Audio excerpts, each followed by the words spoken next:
Ivan will ponder Ivan blorb Ivan will ponder Ivan blorb Ivan will ponder Ivan blorb Ivan will ponder Ivan blorb Ivan will ponder.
visitors. How exciting.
Man. Man. Hello, what's up, guys? It's been a minute and a half. I've been gone for like a week, it feels like. Almost actually, like 5 days. So welcome back to the stream. Welcome back to the VOD. Hello, guys. What's up? Good to see y'all. Say, thanks for the raid. I appreciate it. Welcome in, everybody. Hope you had a good time over at Say's stream. In fact, I know you did. Good morning, Garthen. What's up, bro? Good morning, Buns. Maggie, thank you so much for the 7-month sub. I really appreciate it. I'm honored. How you doing, Maggie? What's up, bro? Brooklyn, good to see you. And even Cat. Oh, man. What's up, dude? Good to see you. Moisel, good to see you. Cal, what's up, bro? How you doing, man? Cora, wait. Cora, English, please, because I don't know what you said. You could have just said something horrible, and I don't know if I have to ban you from chat for saying that. So we try and keep it the same language. Steve, holy fuck, good to see you, man. What's up, bro? Good to see you, dude. What's going on? Thanks for the sub, man. 24 months. Holy fuck. Jesus. God. What's up, Guapo? It is the big guy himself. It's me. Hi, Evan. Hello. How was your RENFAIRE? Yep. What's up? Mm-hmm. Mm-hmm. Wait, I'm the big... Oh, shit. Okay. Damn. All right. What's up, Mel? How you doing? Thanks for the bits, bro. Yes, it is time. It is time. We are back. We are back. He spoke Old English. The problem is I don't know what that says. And if I don't know what it says, it could have been something terrible. It could have been something that could get me banned from Twitch if I don't ban that person. That's why every stream has a English only rule unless the streamer speaks other languages. So I got to cover my ass as much as you guys want to meme. But good to see you, Silver. How you doing? Tomorrow's an exciting day. I have lots to set up. Tis birth stream. Wait, what the fuck is a birth? Okay, I don't know. Good to see you, Samurai. I did gain a level at the RENFAIRE. Yes, I RENFAIRed hard. It was a event. All right, I have much to tell. Damn, Say, bro, thanks for the gifted sub. I appreciate that. Thank you, bro. Thanks, man. What's up, dude? Good to see you, bro. Pretty close to a that is train. Wait, you're right. Wait, you're right. Is it the first ever stream ever hype train in July? Jesus, Dark. I was memeing, bro. I've been gone for 5 days. Okay. Thank you, the 5 subs, Dark. I appreciate it. Thanks, man. What the fuck, bro? Proud of me. I did deadlifting yesterday. Fuck yeah. That's what I want to hear about. Mel, get after it. Get fucking swole, bro. I'm proud of you. Thanks for all your best, man. Thanks, dude. Go like Evan's video short with the most beard ever. Yes, that one did well. I think people enjoyed it, Samurai. So your character, people enjoyed. I even got complimented by somebody IRL for that character, which is weird. I can't. I've been live for 10 minutes, man. I've been no. Okay. I did £100 for deadlifting. Thanks, Dario. I think my girl bossed a little too hard. Did you? I have no idea if that's a lot for you, Mel, but I'm gonna assume it is. You could be 6 foot tall, 325 pounds of lean muscle for all I know, in which case that you should be curling that. Or you could be 5'1", 120 pounds lean. I don't know, so I'm gonna say fuck yeah, get after it. Either way. But thank you for the subs, guys. Thanks for the bits. Jesus, man, guys, you gotta chill out. I've been live for 10 minutes, man. Okay, we'll get it. We'll look at it before we get into it. Thanks for the 100 bits, man. I appreciate it. Thanks, dude. What's going on? Daria, come on, bro. Shit. Okay, yes, RENFAIRE. Hello. Yes, I'm back. I have been returned from RENFAIRE all of since yesterday. We got back in pretty late because we stayed in Edmonton for a little while, did some things, did some shopping, whatever, some material gathering, and boy oh boy was it a RENFAIRE. It was a RENFAIRE, man. There was everything you could ask for. Guys getting hurt in the fighting competition, jousters messing their shit up, turkey legs that were subpar. You know, it was a whole thing, bro. What's up, Wither? How's life doing, Matt? Life is good. Life was good. It was very busy this weekend, so yeah, RENFAIRE was pretty good, I think. Ella did, of course, amazingly. I didn't get accused of having stolen or AI art, which is crazy. Could you imagine going through an entire convention market and not getting accused of having stolen or AI art? I can't. It was a whole fucking thing. Evan, tomorrow is my birthday and I have no idea what to do. Yes. Did you post those? All right. Fuck yeah. XD. Oh, thank you, Ella.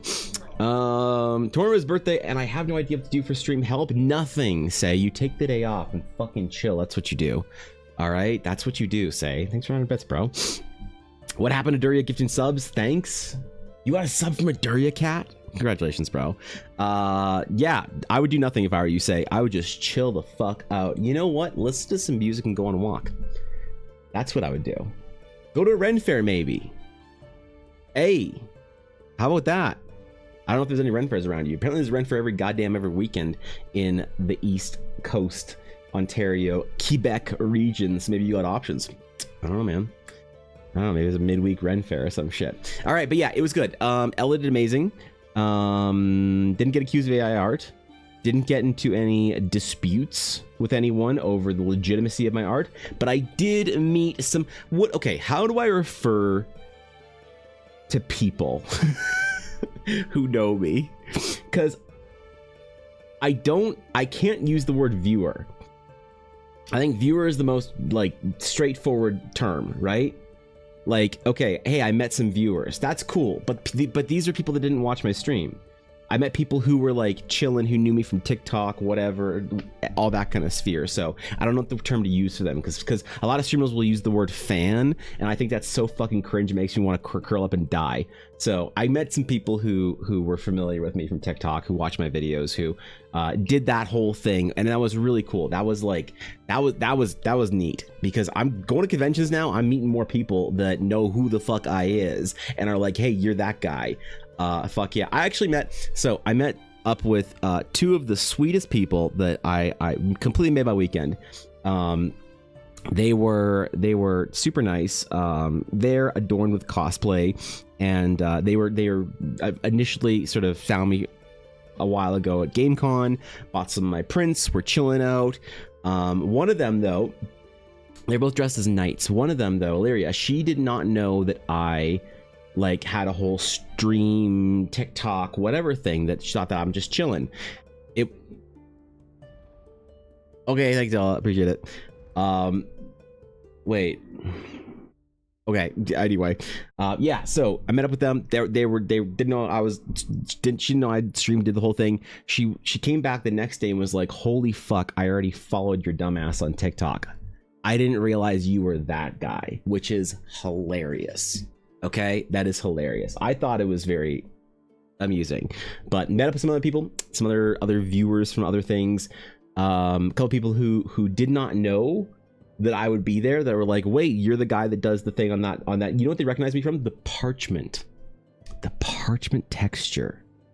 That's right, if you can believe it, of all things, the fucking parchment. And some people say, can you give me your parchment texture? And I say, fuck you, no, it's mine. And guess what? Apparently it's good for branding, because people know me for it. So That's pretty cool, I think. What else happened? So, met up with some other vendors that did some cool things. We went and saw a giant sausage and a giant egg. Yep, if you didn't know, that area of Canada is very famous for the Ukrainian population there. Thus my lineage. And what do Ukrainians like? Giant kubasa sausage and giant shanka eggs. So we went and saw them, I guess. Took a picture in front of them. Said, hey, that's a cool thing that we did. Besides that, RENFAIRE, what else did we do? Did not get into any sword fights. Met a wizard. Met a real wizard who shot fire from his staff. That was cool. What else did we do? Saw the most adorable kids beating the shit out of each other with wooden swords. Like, there's something about RENFAIRE. If like, there's a couple things you need to see at RENFAIRE. One is you need to see a series of overweight middle-aged men in poor RENFAIRE cosplays, thusly engaging in turkey leg and ale or mead, and I definitely saw that. Saw a guy get very, very injured while in the fighting competition, which was hilarious. Definitely not good for him, because, like, listen, man, concussions can fucking end your life a lot faster than you think, or at least the high quality of your life a lot faster than you fucking think. But look, if they're gonna go in there and fight for their own enjoyment and my amusement, I'll be amused, all right? I don't want to be disrespectful and not be terribly amused when one of them gets severely hurt. That did happen, so I tried to enjoy it as much as I could, even though it was scary, I imagine. What else? So kids beating the shit out of each other, dudes eating turkey legs. Saw way too much. I saw way too much thigh and cleavage for my own liking at this RENFAIRE. Okay, that's another thing that people bring up at RENFAIRE, is the outfits are a little wild. Okay, I'm just gonna say it, man. All right, I ain't about that shit. All right, I want a nice, clean, modest RENFAIRE. All right. I did not get that. So what else, man? What else do we see? We saw we talked about, I was gonna buy something from RENFAIRE, right? I was gonna buy something for my cosplay, my outfit. All right, and I didn't. You know why I didn't? Because nothing there was fucking handmade. There was a massive vendor market, a huge one, and I could not see or find a single piece of leather, whatever, chain. Oh, actually, the chain was, but I didn't really want to wear a chain. But I was looking for leather gear, leather bracers, a pauldron, something like that. You know, I did not see a single piece of real handmade good that way. Apparently, I missed it, because apparently there was a Viking village that I knew was there. And apparently they had some actual leatherworking artisans making the type of stuff that I would be looking for, pauldrons and bracers and whatever. But I didn't go over there because it was always busy, and people were weird over there, man.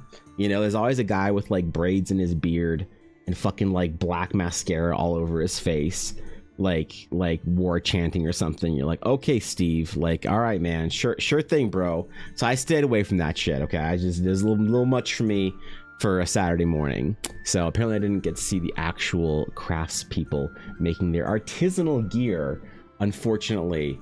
So wow, rude. I know, right? It's like, dude, I'm just trying to shop and you're fucking barking. Holy shit, man. I was very upset. What's up, Lexer? Good to see you, bro. Don't think modest RENFAIREs can ever coexist. I think, you know what? You're right. Yeah, you're absolutely right. Yeah, it's hard to know. Like, it's really tough when somebody, like, you know, they're just sitting there shopping and you're like, you are not staying in that corset and dress, my friend.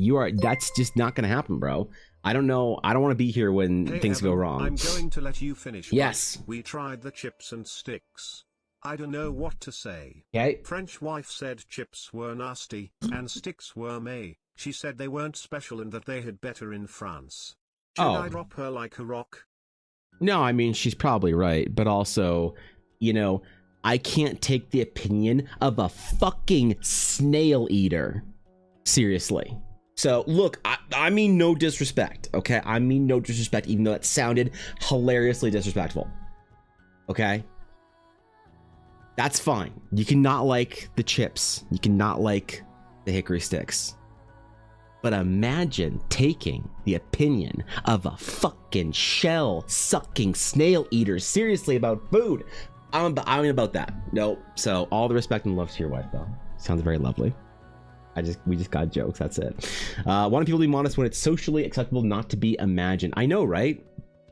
Fucking just not the right event for me, was it? That's become a big problem lately at fairs. Everyone's just reselling China goods. Yes, and I look, hey man, you know, if that's what people want, inexpensive fucking RENFAIRE cosplay gear shit, whatever. Look, that's all good. I want some real ass shit here. I want some bracers forged in the fires of Mount some guy's basement. That's what I want. All right, that's what I want. I couldn't find it, but I did, however, decide that I am officially going to start my leather working journey.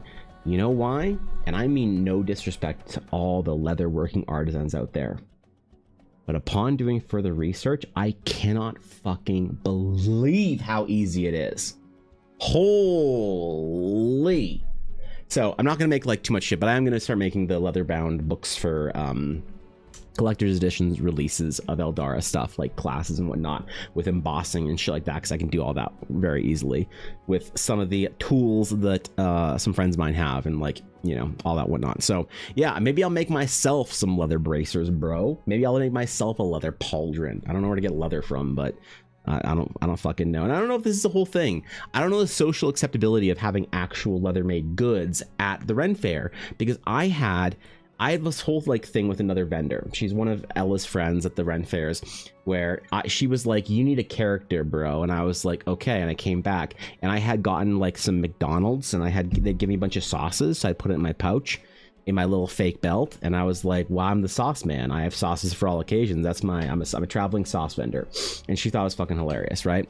So I did that again, and I made sure that I had all the McDonald's sauces for all of her nugget needs, I guess, this RENFAIRE. But I was wearing then my uncomfortable RENFAIRE fake leather belt that I have for most of Sunday, and I had these two lovely young ladies come in to our tent to look at the dice, and one of them pointed and said, "Oh, that's not real, is it?" I looked at my belt and said, I don't know. It was very inexpensive and somebody gave it to me. So maybe it is, maybe it isn't. I don't know. It smells real, but I don't fucking know. And like, oh, because like, you know, you're not supposed to wear real leather. And I was like, oh, okay. Is that a rule? Is this a thing in the RENFAIRE culture? Is this like a thing where you're supposed to have cheap knockoff fake leather fucking bullshit? You know? Is that like a thing that I didn't know? Is this like a social faux pas if I bring like a leather pauldron, it has to be fake or something? Is this like fur? People are mad about fur being like real or whatever. You have to have like fake leather, fake fur at all your RENFAIRE garb. I don't know how it works. I'm honestly asking because I don't know what the appropriate way to do things are. And I'm just trying to make sure that the next time I go to RENFAIRE, I can actually look the part instead of in my very nice black. I don't know if Ella posted. She posted some pictures in Stream Topics. I don't know if she posted anything that had me in my fit in it. Excuse me. She definitely did not. Wait, did she? Oh, she DM'd it to me. Yes, she DM'd. Okay, so here is the important parts of RENFAIRE. All right.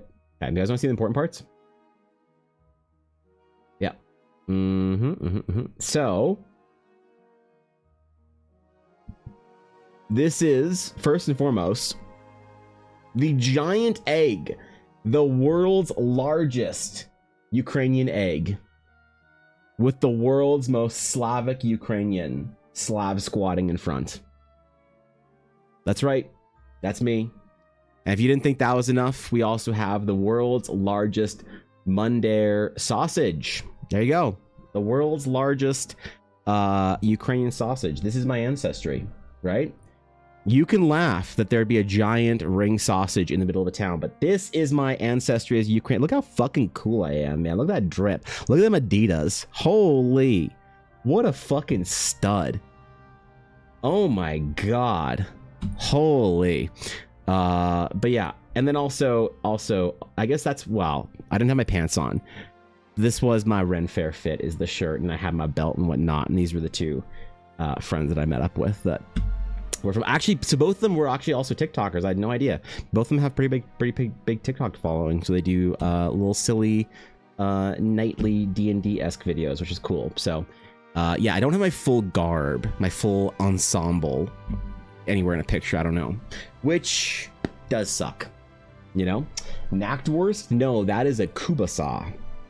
Knackwurst sounds like some German shit. That's a Ukrainian sausage. Half the flavor, twice the gray, depression, sadness, and bad weather. That's what we pride ourselves on as Ukrainian. So RENFAIRE costume is just a bland tunic and some cotton pants, easy and comfortable. Sure, right? Which is great, because honestly, Silver, if I had anything more, I couldn't imagine it. Ella and I had bought, we had spent money on fans with these like batteries that were, they're like the tool, is like a tool company called Ryobi, and they have one battery that fits all their tools. So Ella has like a couple of Ryobi things. She has like a screwdriver and a glue gun for various, you know, things to do with her dice making craft. So she had some batteries. We went and bought Ryobi fans. So we had fans blowing on us the whole weekend, which was lovely and nice and cool. But holy shit, it was still hot as fuck out. I was dying, and it was not that hot out. So I could not imagine being in like a tunic and like if you have gambeson and leather and whatever else on top of you. Oh God, dude. But I would love to have some more like substantial. I'm just concerned that I would die in the heat, you know? Probably cheaper stuff. I just finished the pirate costume for RenFest this past weekend, and it's mostly cheap stuff. I was buying from Amazon myself for a quarter of the price they sell at RenFest, but I'll buy like RenFest needs to be real, handmade, good quality. That's my opinion on it. Sure, if I was gonna buy something at RenFaire, I wanted to buy something that was like made by skilled hands as well, and that just wasn't available, at least not in the places that I looked, which really sucks because I wanted to like brag about, and I was willing to spend some money on it. Okay, I was willing to spend like if I had to spend like, you know, $100 on some shit, or like $200 on something that looks really good that I'd have for a long time as part of my cosplay garb, my RenFaire outfit, then I would have happily done that. But I just couldn't find shit, Steve. It was awful. Tells me like they were vegan police to me. Oh, is that not a thing? Is this I don't know. That's cheap kids stuff. Everything at local RenFaire is real leather, mostly locally sourced. So is this like not a thing that people actually care about? Did I have a bad experience with the vegan police? Do people just generally like not care about the whole leather thing? Or is this like what's the and I don't want the personal opinion. I want the general knowledge of like, hey, maybe in your opinion you don't like it, but it's generally accepted. Maybe in your opinion you like it, but it's generally not accepted. But that's what I'm looking for. I'm trying to figure out what the general sort of, you know, I should fucking ask. I should ask like Quincy and Tank and like Vix and people that go to this shit like all the time for these like events and stuff. That's what I should do. Because how the fuck would we know? Maybe Say would know, actually. Knackwurst is tasty. You can buy it at Costco. Sounds delicious. I probably couldn't eat it because I can't have anything tasty, unfortunately, Say, without dying a little slow death inside, unfortunately. So I'll stick to unfortunately my ground turkey. Yeah, that's all I can really eat with salt. Sorry. Fucking snail yes. Eaters. Right? I hear you. She asked if this what Evan eats. I agree with your prior advice. I should put out a line of sticks and say if she crosses it, both me and Evan tell her to just hit the road. Don't pull me into this shit. No, Dark. Thanks for the 10. I appreciate it. I think your wife is lovely and a super wonderful human being. Don't wrap me in with this shit. Come on. Ah, damn it. Oh, damn it. Oh, well, I think I'm already here. Yeah, I'll go down with this shit with you. The reenactors and live history people just lay down, or just down the way from you, would have had a real leather, furs, etc., as they are normally doing experimental archaeology and crafting. Forgot how to draw. Oh, really? I yes, forgot how to I did. Do math. That's okay. But you don't need it. Right. I learned how to animate. Exactly. Art Fight has taken it out of me and ripped me into the hinges of hell. Horror. Glad you're having fun, Crab. Good to see you, man. Thanks for the tier 2 for 6 months, bro. Thanks for being here for half of a year. Good God. Already. Thanks, dude. I appreciate it. Thanks for the sub. Do love my Ryobi fans. Dog show people swear by those things. Yes, and I do too now. Cass, they are good shit. You see, most leather was fake. No, I mean, like, I think a lot of the stuff that people wear at RenFaire, like like Sam was saying, the reenactors and the Viking village people went on. I think it's all real. You know, it's all anachronistic, as it were. You mean Quincy LK? I follow him on YouTube. Yeah, that's what I mean when I say Quincy. Yeah, I'm doing a project for Quincy right now. I'm doing character design for his new book. So we're gonna do some warm up for this project, and then after we're done our warm up, because I don't know how to draw anymore. It's been like 5 days since I held a pen. I really tried to give my arm a real good rest. So I'm hopefully feeling pretty good. So we're gonna do a little warm up, see how I feel with this shit, and then we're gonna get back into the character designs for him and hopefully get some cool shit done this week. But yes, that's what I'm talking about. Also, my stuff finally, it was worth the wait. I have it all put in sleeves. Let's go, dude. That took a long fucking time to get to you. Holy shit, man. Jesus. All right. Well, I'm glad you have it. But yeah, I think that I want to get like real leather like boots or shoes. I want to get good real leather boots or shoes because it's gonna be better overall. Obviously, I think in quality and comfort than the fake ass stuff. Also, like real leather would like mold to your foot and stuff and get more comfortable over time. So I think I might do that. I might try and follow the place that Quincy recommended I get boots and buy some, because they were like what, $250 American? That's like what, 3 something Canadian. Honestly, for good shoes that I'll have for the rest of my life, basically for RENFAIREs, that's not bad, you know. So I think I might buy me some good boots for before next RENFAIRE, which the next RENFAIRE is Strathmore, Alberta. At the end of August. I think we have 5 weeks until that RENFAIRE. So I need to find some more dragon prints or whatever, because people like the dragons, man. For some reason, RENFAIRE nerds liked dragons. And the Emporium. Why the Emporium? I wish I knew. But they liked him, so that was cool. I don't fucking know, man. Learned a lot of lessons about things at the RENFAIRE, how to sort of do my side of the vending thing at RENFAIRE, because obviously with my stuff at the same table now with Ella, there's a lot to go over. But yeah, I learned a lot about it. I think I'll be good for some stuff in the future. But it was nice. It was nice. Obviously, it wasn't this like crazy event as anywhere near as like good for Ella for business as like GameCon was, or like Calgary Expo, the big conventions, but it was still good and it was still fun. It was nice to meet people and talk to people, and I found that is now becoming a bigger part of these convention markets. Like, I don't basically ever want to do them ever. I don't ever want to leave my fucking home and drive somewhere to go do a market ever for any reason under any circumstances, but they're very good for Ella, so that's how we go. I'm happy to it. But ever since last year, when I started bringing my own stuff to the market, it's been kind of cool to like see people and meet people and talk to people who are like follow the channel or whatever. Have not met anyone besides I think Tari from Stream Chat, really, and Nick from Stream Chat at a convention. But a lot of people from TikTok, YouTube, Instagram, which is really cool, man. It's really fun. I did get asked with my commissions a number of times. To which I had to tell people basically, never. Holy, could you imagine if I had openings? Good God, crazy, right?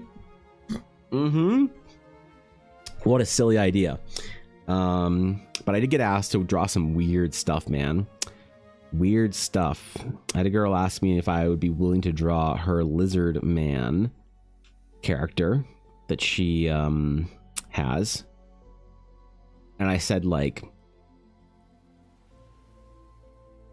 I don't really do Anthro all that often because I draw them more sort of like literally. So it'd be kind of more like a Egyptian god, like a lizard head on a humanoid looking body with lizardine features. And she was like, oh, okay, just as long as you can like still see all the emotion in his face. And I said, oh, hold up. No. There is no emotion in a lizard's face. Lizards can't smile. Animals can't smile. They can make faces that look like they're smiling. Your dog can be panting all whatever with their fucking look like they're smiling. Your dog's not smiling. That's a big difference, okay? Apes can smile, and it's a bad thing when an ape smiles. Humans can smile when they're happy. If you want me to make a lizard man for you, they're gonna have the expressiveness of a literal fucking lizard. As long as that's what you want. She's like, oh no, well, yeah, here. And she like got an example, and she pulled up some stuff on her phone. She showed it to me, and it was literally furry art. And I was like, God damn it.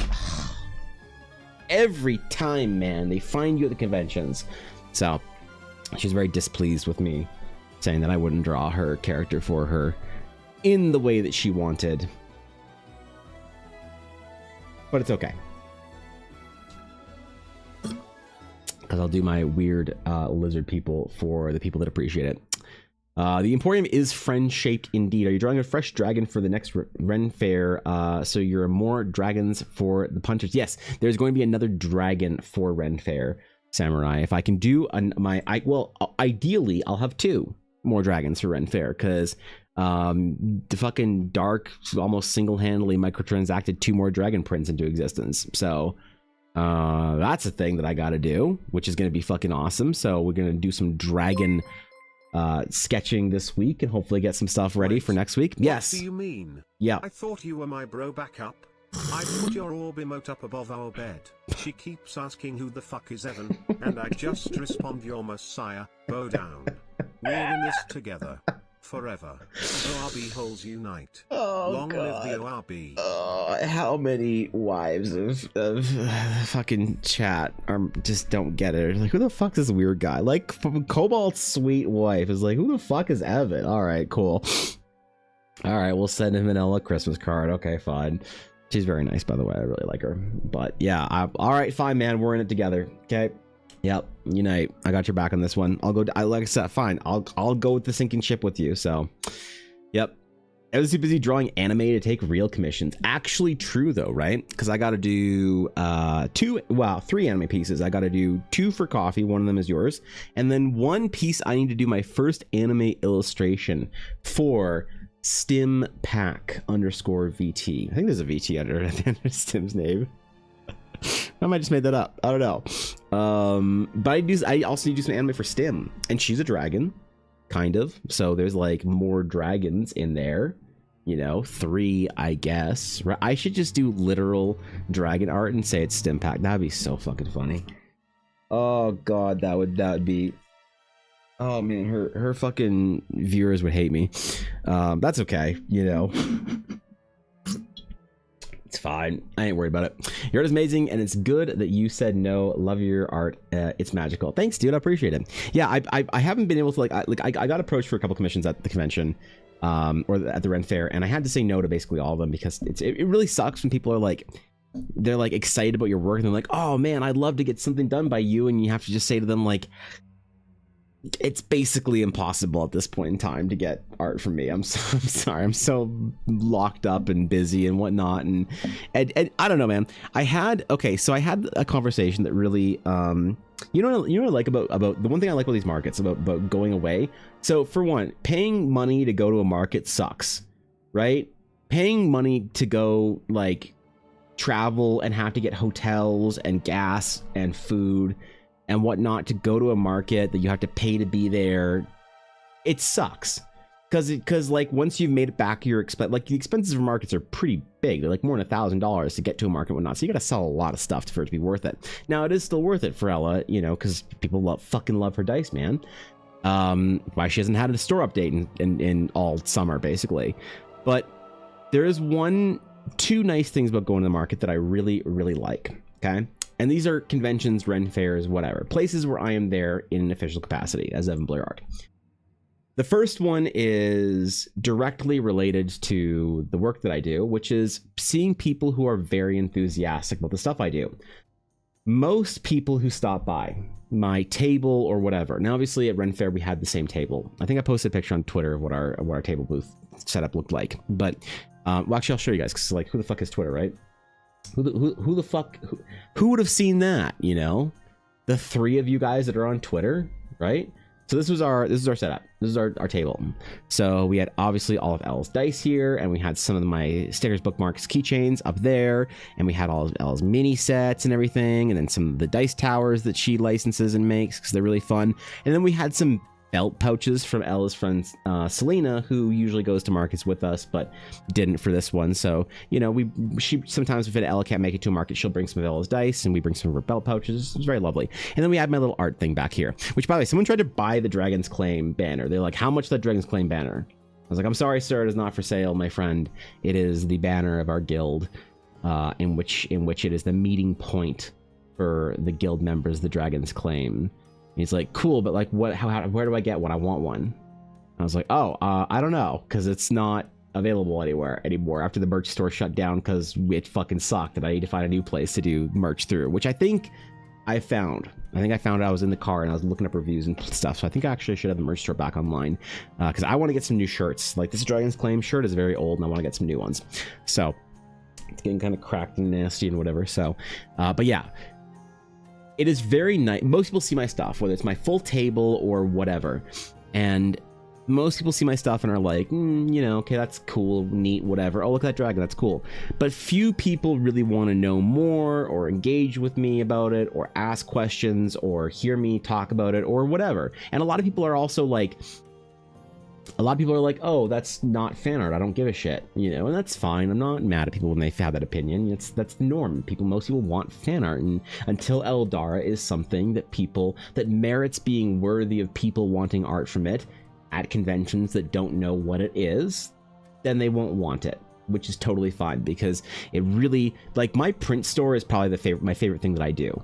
I mean, when you guys order a print from my print store, when anybody from fucking chat or whoever or TikTok or orders a print from my print store, it makes my fucking heart glow, dude. The idea that somebody wants my art in physical copy that they can own. It really, like, one of my favorite things to do is print store, Patreon, because those are two things where I send out physical mail and print and whatnot. So the thing is about the conventions, most people who walk by do not give a shit about my art, but occasionally somebody does. And it's the coolest thing because they're the coolest people. And I learned this. It's why I legitimately enjoy the chat, the people that come to my stream, you guys, why I literally enjoy your companies, because we're so focused on the things that we love. And I learned this when I was doing my very first sort of business venture out when I was much younger. And I had a clothing company called Compendium Designs with a couple of friends from art school, game store, whatever. And we did not do well.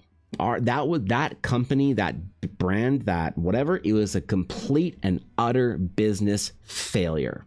And I'm so glad I had that failure, because it taught me a lot about making shit people want and how to do things right and how to do, you know, orders and purchases and print runs and whatever. But most people didn't want our shirts. They'd walk by, they'd see like, oh, it's cool, like whatever, gaming shirt anyway, okay, whatever.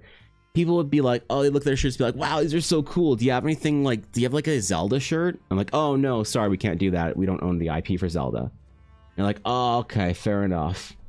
Obviously, most people don't care about that. Most people who sell shirts, who make designs of fan art, whatever, I'm not judging anyone harshly. I'm not condemning anyone who sells fan art at all. But when I say I personally will not, people think that it's because I'm like looking down upon them. It's not worth the risk to me. I also don't want to be known for that. This is why I don't do it. People come by our table and they'd be like, oh, that's not, that shirt's not, you know, it's not Zelda, I don't want it. And you're like, okay, fair. But occasionally someone would come by that's like, that shirt's fucking awesome. And they'd be so excited and they'd talk to us about it and whatnot, and we'd be so cool. I legitimately liked everyone that liked the stuff that I did. And I feel the same way about that with my prints at conventions and with Eldara and whatnot. And so very few people through the weekend, but maybe like a handful, are like, this is really cool, man. I'm really excited about this. This is rad. That shit makes the Ren fairs and conventions feel worth it.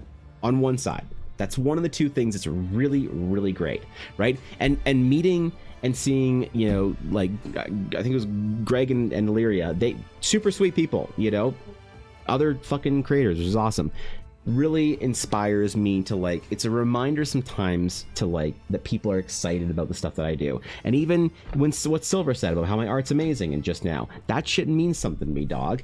And you'd think that I'd get enough of that from stream, and I really kind of feel like this small sense of like almost guilt that like it matters to me so much to have it be a person in person, which it shouldn't matter more than a chat message, and in some ways it doesn't, but it is interesting and it's fun. It's reminding me, especially when it's a new person that has no idea about any of this shit, and they come and they see this and they're like, oh, that's really rad, that's really cool. So that's the one thing. The second thing I like about these conventions, these trips and whatnot, is that it resets me and my habits and routines.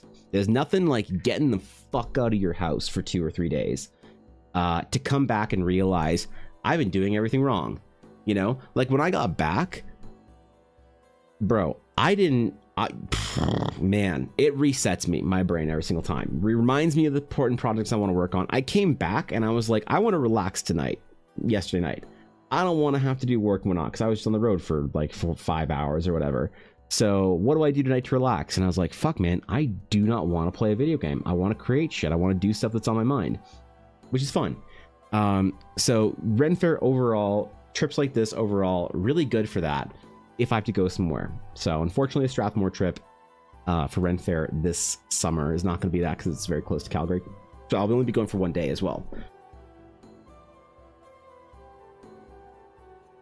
Ugh, excuse me, man. My allergies are fucking killing me. I'm on everything still. My allergies when I was at RenFaire fucking lit me up. And I remember the same thing happened at the previous RenFaire I was at. I think it's the horses. I think I am terribly and deathly allergic to horses. I think. Not 100% sure, but I'm pretty sure. So I'm still on all my medications. But yeah, so it's cool for that. It's cool for like resetting the brain, getting thinking about creative projects, getting stuff done. So I'm really like fired up to do a lot of the RenFaire shit that I want to do. Or stuff, the kind of stuff that I could bring to RenFaire, you know, for the next year and conventions and whatever. And it's going to be really cool. It's going to be a good next couple of months because I'm going to be able to do some new prints. I'm going to release the trading cards, which I think by the way, I have finally figured out the packaging. I really want to do foil booster packaging, but it's very expensive. I can buy them, but by buying them for like $3 a booster pack for just the packaging, and I can't really justify that. So no, it's gonna be cool. I'm very excited for that, for a lot of different projects. So we got a lot to work on, a lot of things, some more stories to tell today, but today's gonna be a good day. By the way, I got my dice and the art, nice stuff. Oh man, thank you, Steve. I really appreciate it. I'm glad you like it. That means a lot to me. It means a lot to me. So just want to say I've started making prints of my work now, not selling. I just like having them to look at in my room. That's awesome, Buns. You know, making prints of your work is very important, I think, as a digital artist, because there is some permanence to your work. Because I mean, really, what's the permanence to digital work? Well, in some ways it's more permanent, but in a lot of ways it's like imaginary. It doesn't really exist until you make it into a physical thing in the world. You know, we are all one EMP away from everything we've ever done being gone as the digital artists, which is kind of nice when you think about things like stone, right? I always had this like romantic notion of, you know, at some point in my life, later into my years, taking up the very difficult skill of marble sculpture. You know, that'd be a whole fucking thing that I'm not even doing until I'm like retirement age, but still, because that's around forever and it's not gonna disintegrate or whatever, you know. In some ways, even canvas and oil still can disintegrate. Now we can preserve it properly and it's easier, but not. And of course, prints are even easier to preserve. So, you know, the work that I do could potentially still exist in 1,000 years if it's properly preserved and kept, which is really cool. And I think, by the way, I'm gonna try and gauge a little bit of interest in this kind of stuff. I think I'm gonna buy the new printer soon. The problem is I would have to really gauge interest for large format versions of the prints that I do. Like, does anybody out there want, you know, the fucking, I don't know. Where's a Dagron? People like Dagrons, Dagroned. Would anybody out there in the world want like a 24x36 huge version of this piece? That's the kind of question that I need to pose, because basically there's no reason for me to buy the very large format, very high-end printer, unless literally anybody wants that big of a piece. So I'm contemplating things. All right, I'm considering things. There's things are in the works. I'm motivated to get some projects done that I've been thinking about for a while. So I've come back from RENFAIRE stronger and better, and I'm sorry for missing the last, you know, week. I know basically everyone here was pining away in my offline chat, desperate that there was some sort of a cancellation, that I'd be live randomly on the Monday or something. But alas, your sore little heartstrings must go unmended until today. But I have returned. It's okay. I'm talking to myself when I say that, by the way. Yeah, no. Did I miss the outfit selfie? I didn't really take many photos of outfit selfies at all. I only had one that just had my shirt that Ella took of me and some other creators that I know. So yeah, I only had like the shirt, and then I had like my belt and whatever, and I wasn't wearing my pants because it was too fucking hot. So I took my big thick ass linen whatever cotton pants off, and yeah, I had to wear my shorts on because good God, man, it was roasted at the RENFAIRE. Like being able to see my work outside of my drawing iPad, it feels more real, and I can spend so many hours working on each piece, and I want to be able to actually have it physically. You know what, Buns? That's a very important thing. Dude, that's so important. You have no idea. We talked about this a lot and at length last week, trying to build a sense of like fulfillment, accomplishment, and progression into your workflow as an artist. It's one of the reasons why I record my process, because then I can see it, and it feels real to me when I watch myself in real time do the things, solve the problems, whatever. And so it is so much the same thing there with making prints of your own work. I would also recommend having a way to catalog your prints in a very like pristine way that makes you happy. Collect your own print work like you'd collect some valuable trading cards. Get a binder and pages or a portfolio or something. Sleeve your prints, date them, sign them, whatever them, all this kind of shit. Number them, make them into a print series or whatever. I don't know, dog. But take the time. Don't just throw them in your closet and whatever, or like staple them to your wall. Take time to like revere and like take care of them as if they are priceless possessions. And I think that even enhances that experience more. So go buy yourself a nice portfolio at like Michael's or some shit, or an art store or whatever, and display your work in it, I guess. Ironically, yes, throws my whole week off when I can't hang out here. I'm sorry, man. My bad. I won't be long. I won't miss a stream ever again until Strathmore, in which case I'll miss... Oh, no, I won't miss a stream because I'll be only there on Saturday. Then I, perchance, Aduria, might not miss a single stream until Edmonton Expo. The next EldoraCon. I should have an EldoraCon every single time I go to a convention. That should be a mini EldoraCon. And the only people I'd be attending will be me and Ella. Because who the fuck wants to go to a convention to go to an EldoraCon? Especially when I'm doing shit. So, also question, is there any chance in hell that you'll ever go to any cons and events in the US? Yeah, probably. Maybe. Well, hold on. So here's the problem with that, okay? We're not going to get into it, okay? Because sometimes you talk about some tension issues, trade disputes, and sometimes people think that that's a fucking open door for them to trauma dump their issues with the current social political system. I don't care. I don't want to hear about this. Not invitation. With that said, there are current issues between Canada and the US that make it difficult for Canadian vendors to go to conventions. It is a real thing. It is impacting Canadian vendors. So for prints, and especially for Ella's dice, it would be very difficult for us to go to an American convention. So even if Ella had gotten into Gen Con this year, say, it would be an extra level of difficulty right now. Now, I'm optimistic things will change, will get better, and maybe by next year it'll be much easier for Canadians to go to American conventions and sell their wares.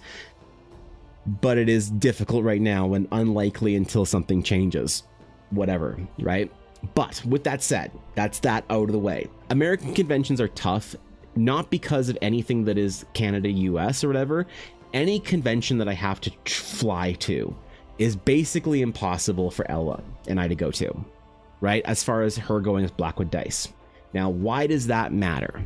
Because going to conventions for me alone is never and will never be worth it, and will always be a giant financial sink. I will lose a lot of money every convention that I have to fly to or go to on my own, right? I barely make back the costs that I incur when I go to conventions, and then a little bit. It's always just I'm there as bonus Evan. That we're already there for Ella. We pay for the table for Ella. We pay for the hotel and all that kind of stuff for Blackwood Dice for Ella. I'm just like, I don't know, why not spend an extra $300 and I'll get my own table and I'll see if people want to buy my shit.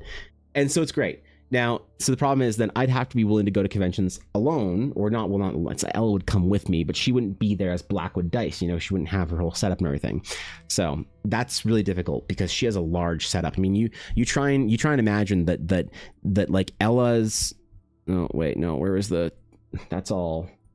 RENFAIRE nonsense. You try and imagine, bro, like this is Ella's table setup basically.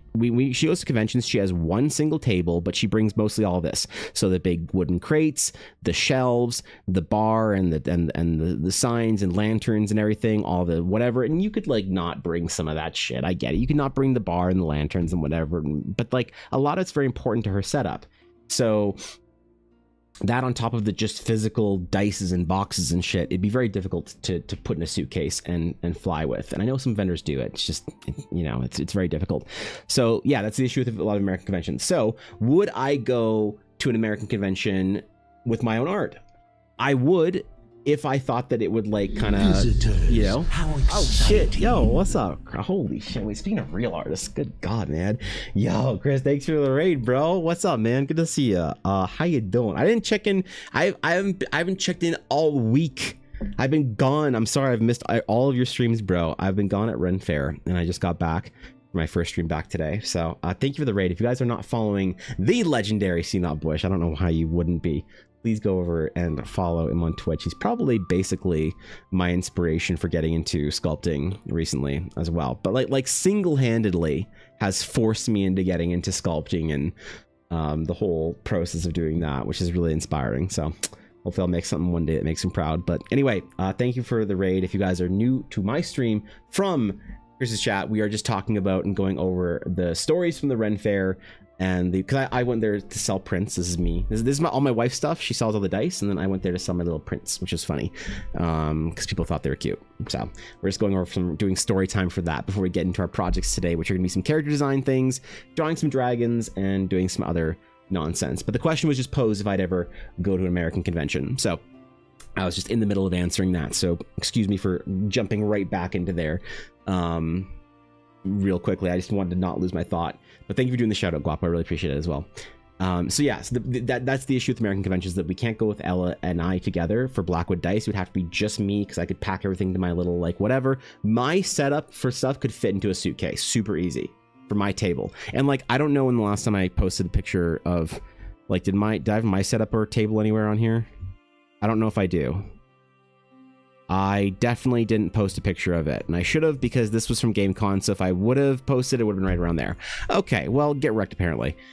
The issue is that we'd have to go just for me, and it'd have to be worth it for us to go and fly and stay in a hotel and go pay for the table and go for all this kind of stuff just with my stuff alone. And if I'm not doing fan art, there's almost no way it'll be profitable, or even like not even like profitable, but just worth the time of going. Because I'd be happy to go, and if I could sell enough prints to make up my cost, but I met a bunch of people and had a good time, I'm good with that. It's just like, no, if I go, I would be like losing like, you know, $1,000, and I wouldn't even be able to enjoy the convention and like wander around people and hang out because I'm like there as a vendor and stuff. So that's the issue, I guess, with going there. So the only place that would be like the most likely time and the most likely place that I would go to convention is one, there's three things, okay? Because I don't ever want to say never.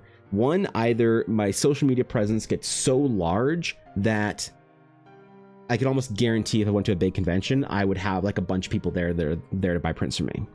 That'd be one. Two, my projects get so big and my work gets so good that it's unavoidable. People would see it and be like, oh my god, I have to buy your adventure. Oh my god, your art's so amazing, I have to buy prints. Even if it's not the fan art stuff that people want, it's just so unbelievably good, and Eldara is such a big project that people are there to buy adventures and buy the books and buy the whatever, and then it'd be worth it. Or three, I'd go to TwitchCon, because I didn't know that TwitchCon actually had an artist alley, but it does apparently. One of my friends that I went to art school with, who is also in the streamer, who we didn't know that we were both streamers. We completely lost touch until last year, so we'd not talked for like 10 years until I saw her at a convention that I was doing, a GameCon. I'm like, you, and then we did the, what have you been doing? What have you been doing? You stream, I stream. Wait, and she's like, wow, we're both artists at stream. Are you gonna be at TwitchCon then? I was like, what? She's like, yeah, are you gonna have a booth, a table at Artist Alley and TwitchCon? And I was like, there's an Artist Alley at TwitchCon? I had no idea. So there's a small chance that then a TwitchCon trip could work. So Those are kind of the three. Don't tempt me. Okay, I'm sorry, Guapo. Yeah, all right. I know you would too, out of spite. Not even out of friendship, just spite. That's because I want to meet you IRL. Not a person. I just want to buy prints IRL. No, I get that, Buns, and I really appreciate that. And I'd love to be able to go to like some of their conventions, Gen Con and whatever else, other big American conventions. It's really, really expensive. It's very, very expensive. It's like most Artist Alley tables are at a big convention. I'm just gonna say it are gonna. I mean, I'm speaking Canadian prices are gonna be about 500 Canadian, I think, at big conventions. So $500 for that. Most hotels are gonna be about maybe 200 a night for like, I'm thinking like shitty hotels that are shitty enough to be that, you know, inexpensive but not too shitty that I'd still stay at. It'd probably be, to be there for 5 days would probably be close to $1,000 again. I'm thinking $200 a night. And then the plane trip tickets would be like legitimately like $400 to $500 each. I'm just gonna say fees and everything $500. So it's like $2,500 without food, without anything else, without transportation, just to go to the convention. So I have to sell $2,500 worth of prints and things at the convention. That would be unheard of for me. So yeah, I don't know. Okay, sorry, I'm trying to catch up in chat, my bad. Hopping to get some food. All right, Silver, thanks for chilling, bro. I love your art. Just got here from a friend's recommendation. Do you take commissions or just do art for fun or D&D? Well, Cherry, I appreciate that. I'm honored to have you here. No, I do take commissions. I have such an unbelievably long wait list right now that I'm not taking any until I finish up with those, and I will be posting and making sure I'll make a big deal of it. So if you follow me anywhere, Instagram, Twitter, Discord, Twitch, whatever, you will know when my commissions are open. I'll make sure that everybody knows and it's out there and whatever. But unfortunately, my commissions are just locked down for a while because I have so many projects on the go. Yeah, and my entire summer got very thankfully and generously burgled by Quincy for a big project that I'm extremely honored and excited about. So yeah, good to see you, Plucci. What's going on, dog? I understand I'll just have to move to Canada. Yeah, no, I mean, if travel was a little bit easier, I would definitely go to these big conventions. The only one that I could maybe see being big enough that maybe I could, like, if I had my adventure and I had like physical copies and stuff there, the only convention I could really see maybe being good enough for it would be like Gen Con. Obviously, getting into Gen Con is like almost impossible. Ella's been on the wait list for Gen Con for 4 years now, and they said basically, look, if you want to come to Gen Con, you have to be waitlisted for between 4 and 6 years, and then that's the average. So good luck, I guess, right? That's like, okay, see ya. So Ella's like reapplied every single year, which, you know, who knows when and if and whatever she'll get into a Gen Con, but if she does, I'll definitely be there with her. You know, and we'll only have one table, but I'll probably still have some prints for sale and shit like that there. But just like solely as me, I think it'd have to be like probably Gen Con level of convention and specificity to be worth it. As can you tell everyone, lol, we'll just instantly fill it up again. I mean, look, I don't want to suggest that there is that basically commissioning me is the most arcane, difficult thing to do in the modern world, but it might be. And I have no like, the realistic way to get a commission from me.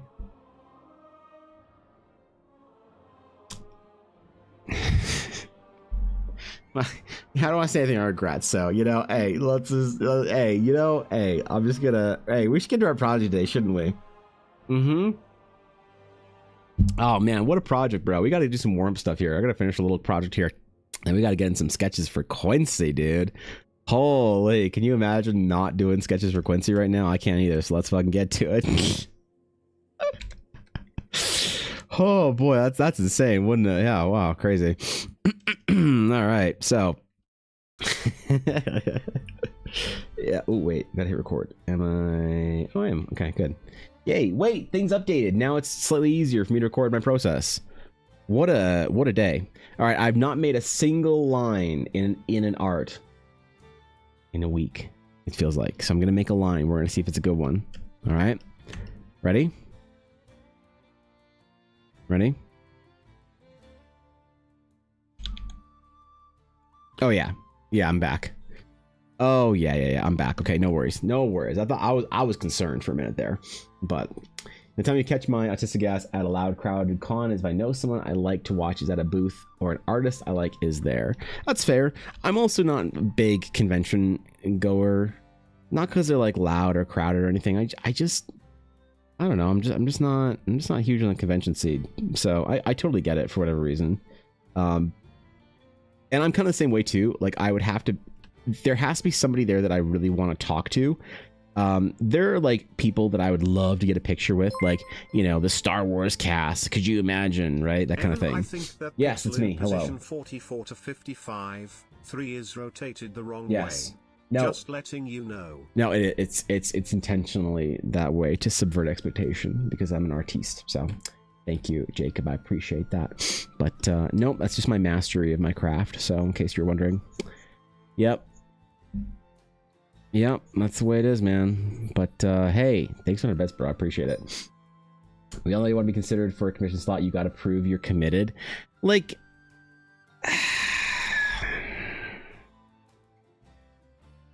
okay, how do I say this? Let's just say there are people from like the chat who have been around for a long time, who are stream supporters, who want a commission from me. If I had the opportunity to work with them, who's somebody I kind of know, who likes my style, likes what I do, likes my kind of process and work, and I feel like I could probably work well with, versus somebody I have no fucking clue who they are from TikTok that sends me a random DM. If I have the opportunity to choose between only one person that month, which one do you think I'm gonna fucking pick? Like, but that's like, I don't want to, you know, I don't want to make it seem like it's like, oh, well, I can't watch your stream, or I don't want to be a part of your stupid community or whatever, but I want your work. Like, it's tough. So I try and have the requests open for like everybody, and so that anyone can get a piece from me if they wanted one, or like character portrait. But as far as like big, substantial, like real commissions, yeah, I mean, I don't know when the next time it'll be open. It'll take a bit though. I'm not sure. It's I'm optimistic, all right? Okay, I'm very optimistic. I'm hopeful that I'll be able to get through the projects this summer, and then come late summer, early fall, I will be able to say to the world, huzzah, for I am arrived. I am Evan Blair of the art. But also, I think I'm just going to be working a lot more efficiently. You know, I felt a recharge in meaning on some of the projects. And it's not that I wasn't like trying before I left, but I feel sometimes like there is that recharge when you get back and you're like, oh geez, you just kind of like feel like you had cold water splash in your face and you're able to like work more efficiently. You know, I'm not sure if you guys ever felt that, like in during times of productivity or not, you feel like I am working at my best, or like I could be better, but I gotta just push through whatever and just get stuff done. That's kind of like, in some ways, I was sort of like entering into that territory, not fully, but I was kind of in that realm in the last couple weeks. Just sort of like pushing to try and get through stuff. But like the fact that I got home and the thing that I chose to relax with was work that was important to me. That was cool. That was like oh shit, we're in rare form now, bro. So I feel like I'm going to be able to get through all the things that I want to get through this summer a lot faster than I thought I was necessarily going to get through beforehand. Right? Motivated. I'm motivated. He was wondering, Coffee has a few sketch slots left, locations, and Evan Blart's favorite anime swimsuit drawings. Like, they're not specifically swimsuit. Okay, listen, hold on, Sarah. Wait. Yeah, hold up. We can't, you know. Hey, listen. I mean, I guess that's true. I do have open sort of, you know, air quote commission slots right now. They are anime style portraiture sketches that I think I have like 3 or 4 slots left. I'm not sure if I made 5 or 6 slots open. I'm not sure my default was. I think it was 6, so I think I have 4 opened. But those are not swimsuits specifically, because they're just portraits. There's no swimsuiting in the portrait. Unless you just want a character with bare shoulders and the implication of something, I don't know. But hey man, it's all anime style, so the D&D players, it's not for the D&D players, it's for the VTubers. You D&D players, you don't want any anime in your D&D. You don't want none of it. You don't want a single piece of anime anywhere in your fantastical fantasy phantasmica of your game. I would never, ever be so disrespectful or arrogant as to assume that you'd want an ounce of anime trash in your D&D, except for maybe Plucci. But the rest of you,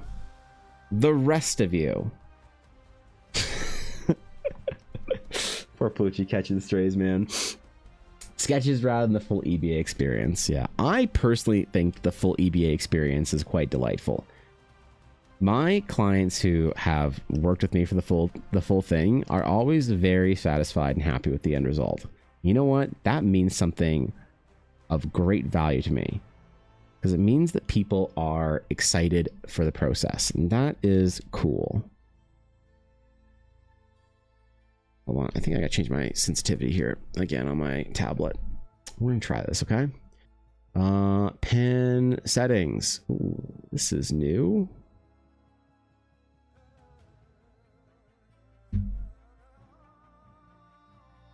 Oh, we're gonna try this. We're gonna try it being way more sensitive than it usually is and see how it works. Maybe this will be terrible, or it'll do my hand good. Okay, not bad. Not bad. I can learn to live with this. Because yeah, the other thing I'm kind of worried about this week getting back into it is I'm hoping that my arm, wrist, hand thing setup got a well-needed rest. And I'm hoping I can come back like kind of better and more capable in the art category. But I did like try and do some writing while I was at the convention. Or the convention, the RENFAIRE, and I did feel my arm tense up a little bit in a not so great way. So I am considering and possibly seriously pondering the possibility of, after the summer, like in early September, maybe late September after the convention, after Edmonton Expo, getting the proper full carpal tunnel surgery, if that's the cited issue. I don't know if it is, but I need to go for an MRI first to make sure it is, but then they'll know. They'll know. They'll be able to tell me if it is, but it's inching towards that, unfortunately. So that means that I'd be out. No stream, nothing for like 2 weeks, man. It'd be me reading, studying, sitting in a what, like a house robe and a high back chair, reading works of literature of great pieces of fiction from authors of consequence from our human history, something like that. Bro, I'd lose my mind. I have to get used to it though, right? Because I've been trying to disconnect from like most things for a couple of hours a week here and there. I get my brain reprogrammed a little bit. I talk about like not having an overabundance of like stimulating kind of like activity for the mind, like overstimulating activity, undeservedly stimulating activity, let's just say, like video games and shit like that, certain video games. And I'm trying to really like get used to that and get into it, you know, sit and just like read or sit and just listen to music for a little while and do nothing else. It's been interesting. You risk BS. My tendonitis came back after working 5 to 6 hours a day for 6 days in a row. Well, we gotta take care of our health. Our physical injuries are the things that can decimate careers, or at least so they say. Well, I don't know yet. We gotta be careful with ourselves, man. We gotta be very careful, lest you have to take 2 weeks off to have fucking carpal tunnel surgery. And after that, I don't know how much longer it'll be. Audiobooks and staring off into the distance, then having a small dog jump into frame. I could do that. I could do audiobooks and staring. Hell, on the way home from Edmonton, I listened to the entirety of Epic the Musical with Ella. Staring out the window, watching the trees go by as Ella took us home. for 5 hours, 3 of which were spent listening to Epic the musical. I think I need to do some fan art for Epic. I do. I really do, especially because Luke rated me that one time. So, Jono English, thanks for the follow, dude. I appreciate it. Welcome in. Honored to have you, my friend. Thanks for stopping by. But yeah, dog. I need to like figure out. Maybe I'll like, I don't know, play some like text-based RPGs to get that. Like, can you play old JRPGs with one hand in like in your controller? Is there a way to do that? I don't think so. Be pretty awkward just to play with your left hand, holding a PlayStation 1 controller or whatever. Yeah, maybe not. Maybe I'd find a way though. I'd probably, like, if anyone's gonna find a way to do that kind of nonsense, it would be me. Let's face it. At this point, I'm not gonna doubt myself. The levels of degenerate depravity when it comes to video games. So, found your Instagram a few weeks ago. Fantastic work, very inspiring. Oh damn, really, dude, I appreciate that. Thanks, Jono. Thanks for stopping by the stream then, dude. That means a lot. I'm honored that you swung by. I'm honored that you checked out the Instagram too. That's huge too. So thank you. That makes my whole week better just hearing that. So appreciate it, dude. What about the Dance Revolution controller? I could play, dude. I could get my steps in, right? Holy. I don't know if I have any DVR pads left. I'm not sure if they survived the moves from my mom's to my dad's and then from my dad's a decade ago to here. I might still have them. I don't know, actually. Let's be serious. Hope RENFAIRE was fun. RENFAIRE was something. It was a mixed bag, but yes, I had fun. I enjoyed myself there. It was very cool. There was lots about it that's a struggle. RENFAIRE always is. You know, being outside in the elements, weather, the drives, all that kind of stuff are always very taxing and tedious. But no, it was great. I met a couple of people that I knew from like TikTok and whatnot. Did a couple of cool things. Didn't buy anything at RENFAIRE. Wait, did I buy anything at RENFAIRE? Hold on, did I buy anything at RENFAIRE? Wow, I don't think I bought a single thing at RENFAIRE. I bought, the only thing I think I bought all weekend was actually at the mall at West Ed. Yeah, we bought a Lego set for Ella because she wanted it. And I always try and make sure that whenever she does a convention or a market that she gets something fun after it. Right? Something that's not just like money in a bank account to pay off bills, but like something tangible where you're like, I earned this fun thing, you know? I always make sure, I always force her into buying something fun for herself when we're there or after a RENFAIRE or whatever. So I think like the last convention she bought like a Pandora charm for, or whatever her like, yeah. I think we bought a Pandora charm for a bracelet. And so this time we bought Lego set, which is very cool. So she said she'd build it on stream. So unconfirmed, confirmed Ella streams are returning, where she's going to build her Lego sets and chill. So yeah, man. No, RENFAIRE was good.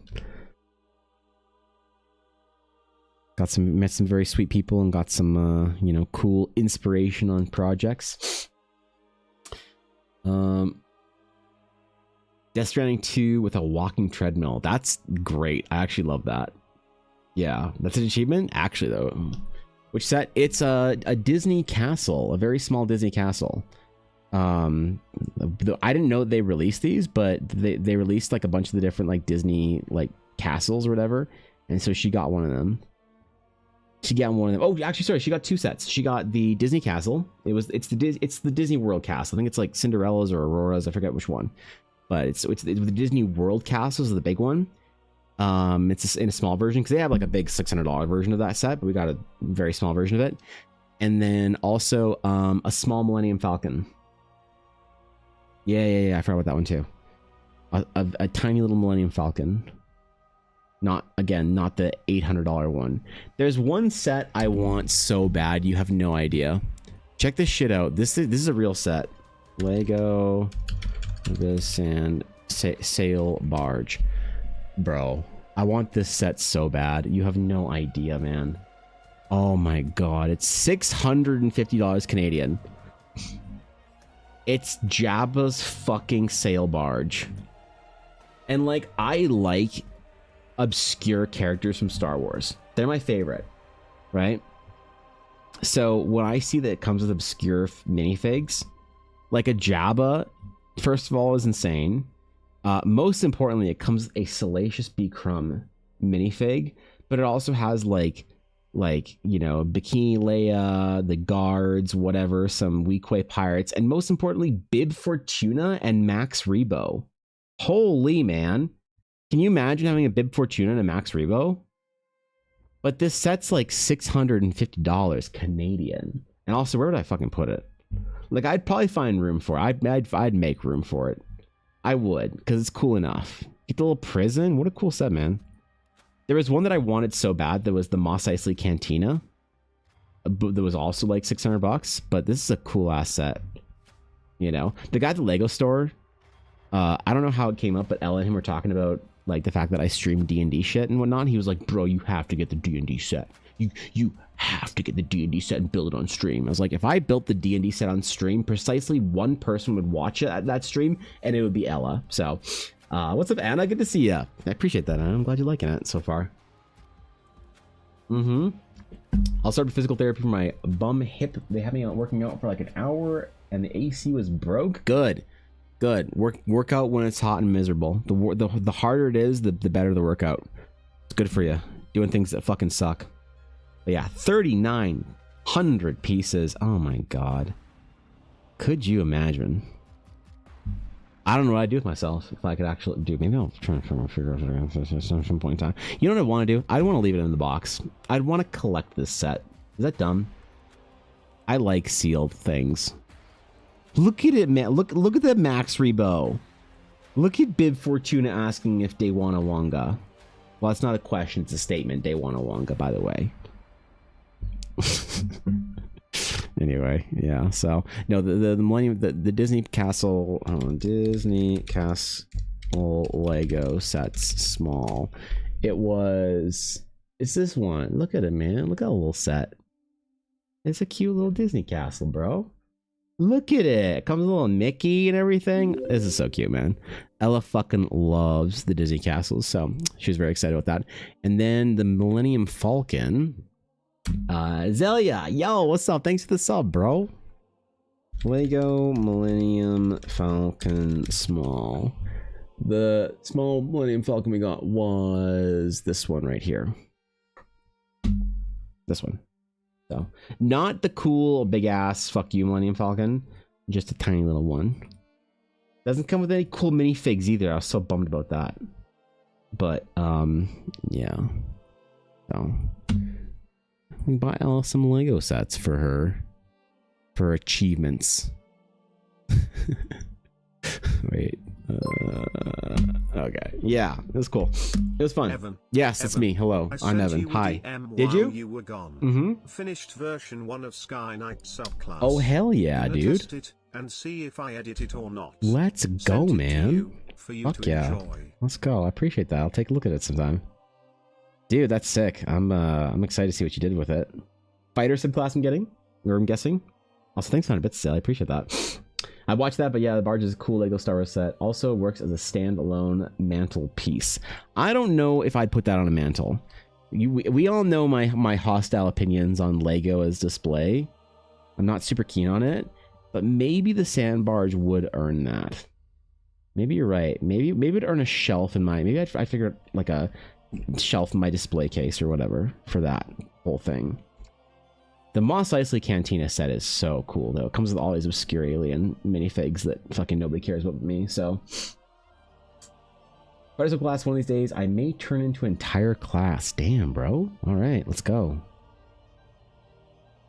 The Sky Knights merit and deserve their own class? Are they really that cool? An ancient Aldarian fighter? Trained in the warrior traditions of the strongest military fighting force the world of Teleria has ever seen, since the alliance of the elves and men of Novalia and Ashasari to push back the Dark Empire from the south. Ooh.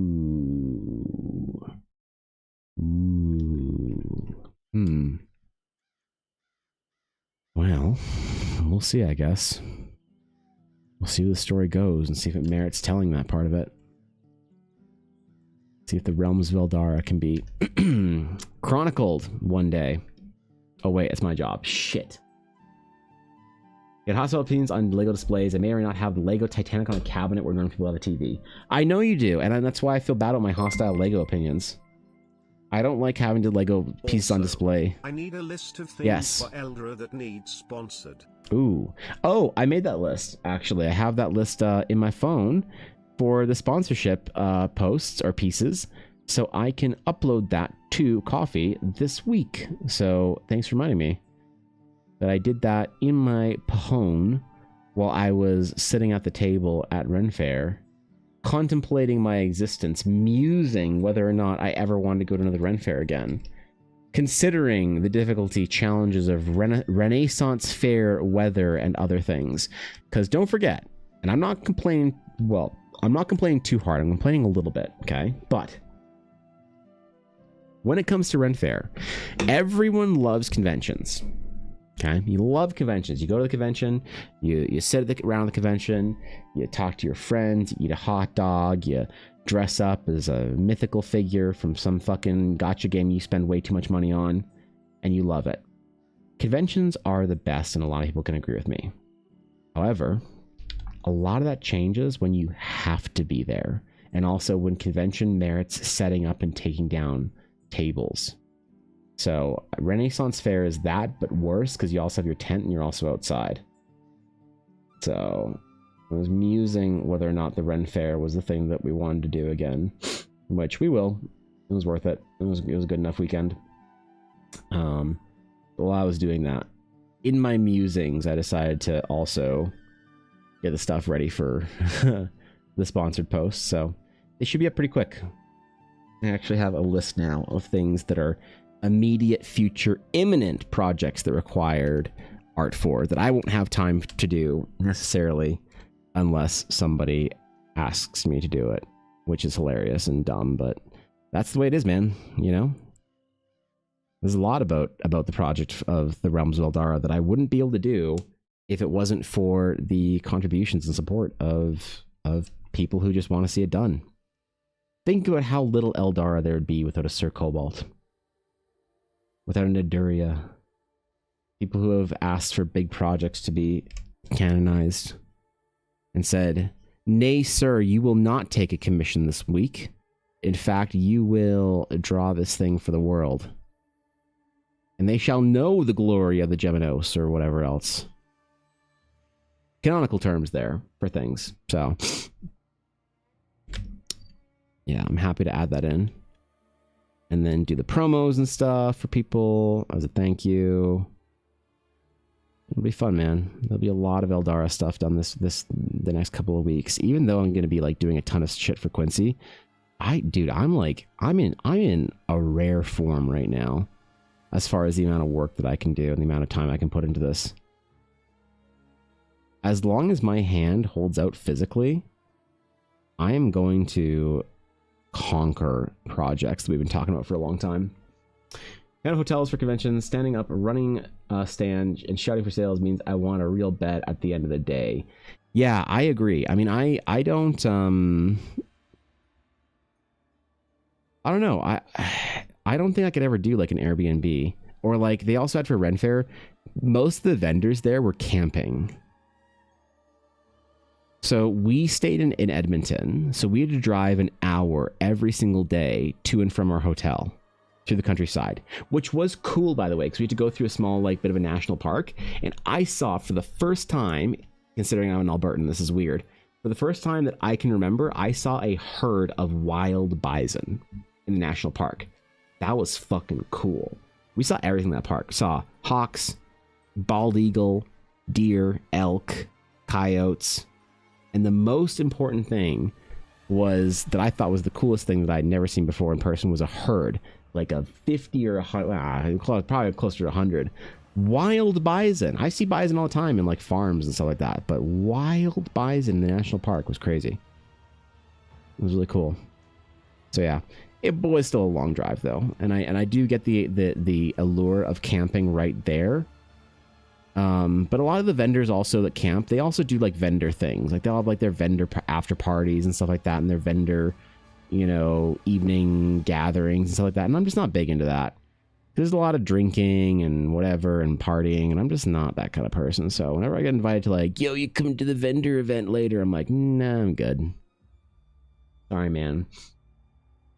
Keep forgetting Canada big? Yeah. It was in a city called, or a small city, a town called Vegreville. So we had to drive to Vegreville every day from Edmonton. So we stayed on the east side of Edmonton. And it was okay. It wasn't the worst. You get used to the drives, I feel like. Plus, I slept for a bunch of it because like Ella has to drive. She gets so car sick with her migraines and stuff that she can't be in a car and not be driving.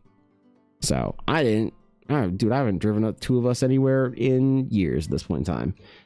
A couple times here and there, but so she did all the driving. She did all the, which I actually find makes things go faster. I much prefer to be driving if I'm going on a long road trip, you know, because you get to like kind of time sort of passes by faster when you're driving, I find, but I mean, that's just me.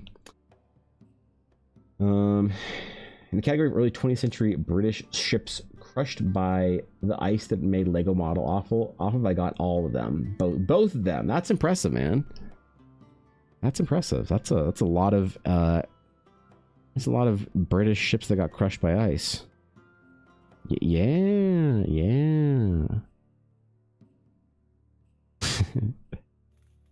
No, Lego kits are very cool, man. I really like them.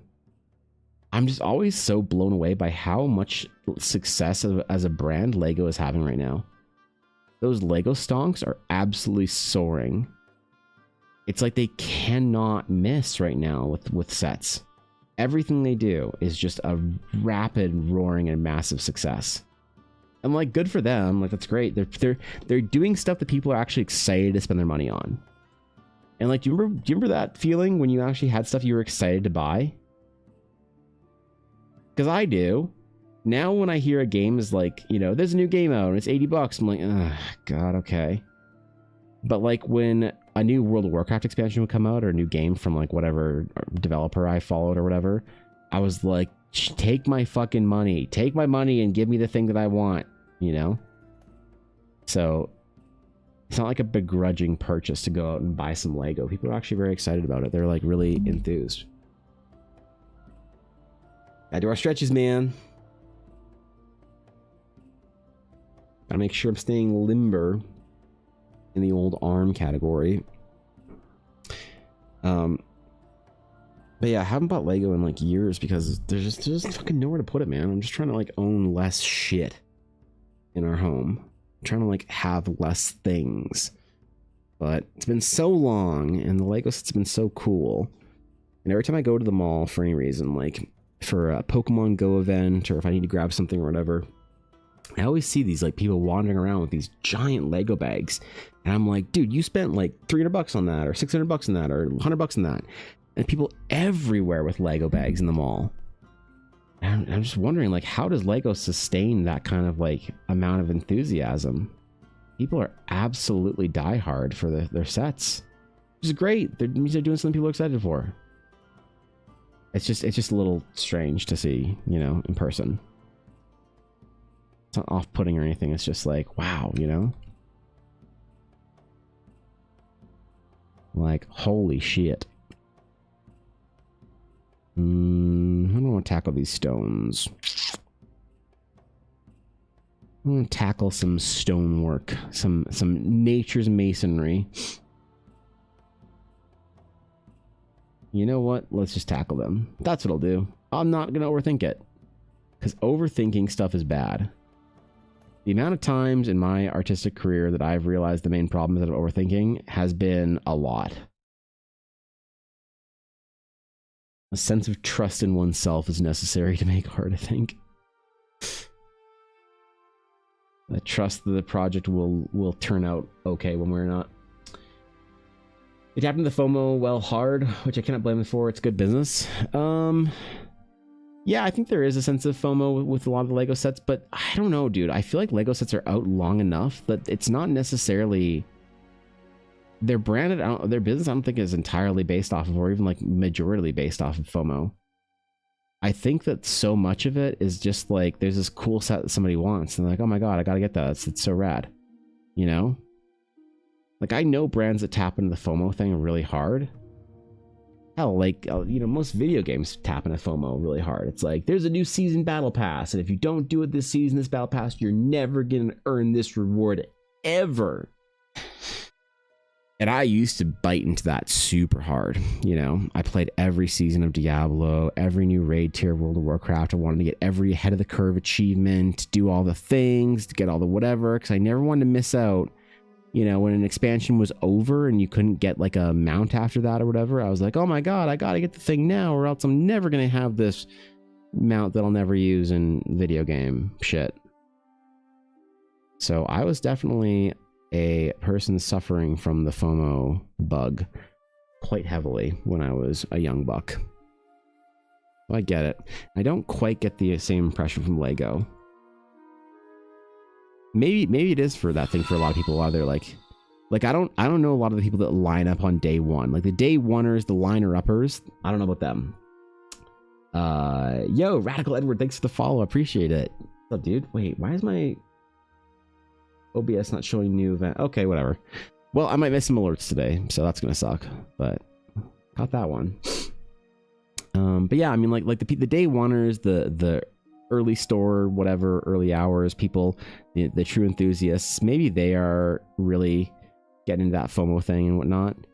But I don't know, man. I feel like I see a lot of like families, a lot of like, you know, adults just walking around the mall on a Thursday with a Lego bag.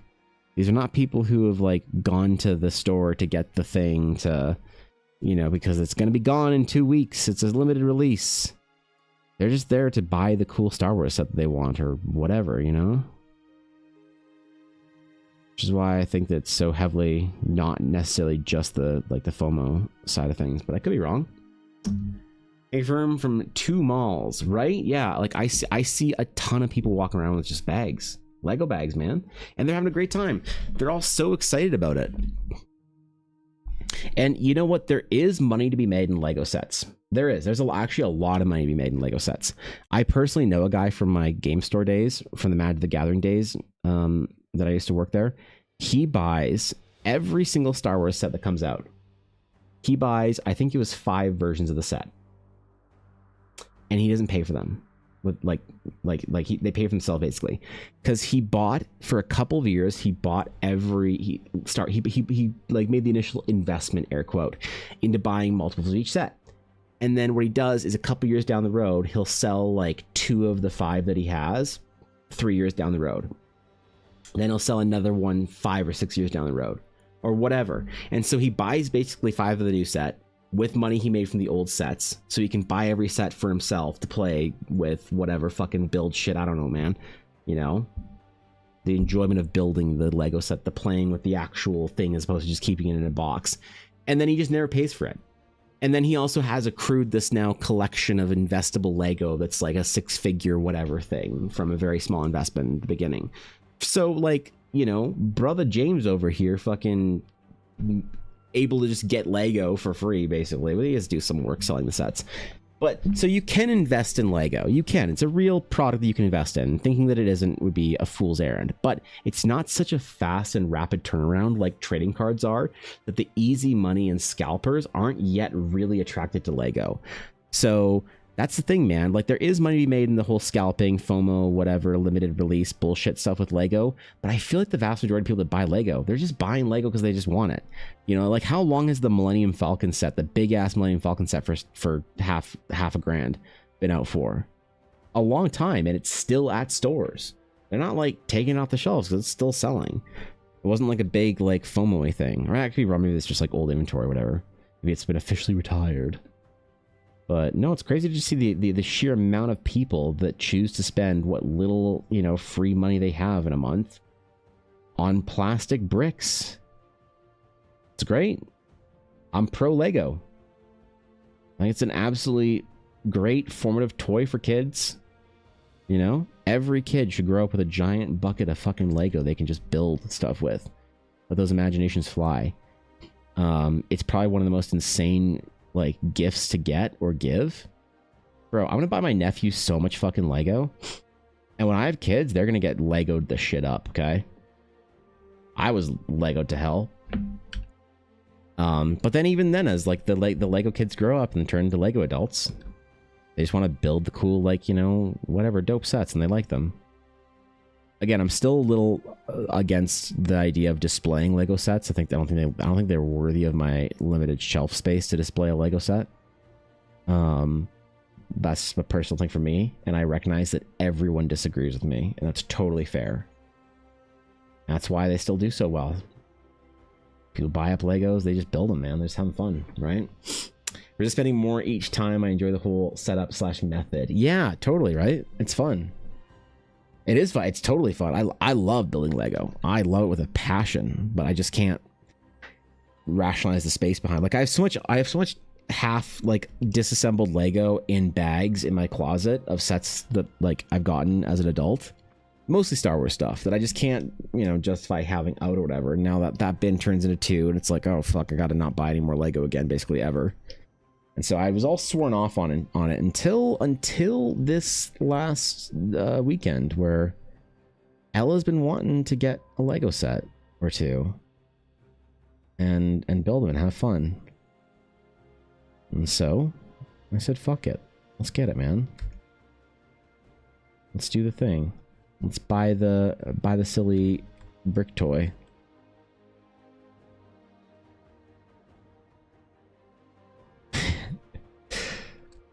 maybe one day there'll be a Realms of Eldara Lego set. Ooh, what would be the Realms of Eldara Lego set? Wait, I know. There'd be a Dragon's Claim set. Okay. A Dragon's Claim Tavern Guild Hall set. There would be a Skyship set.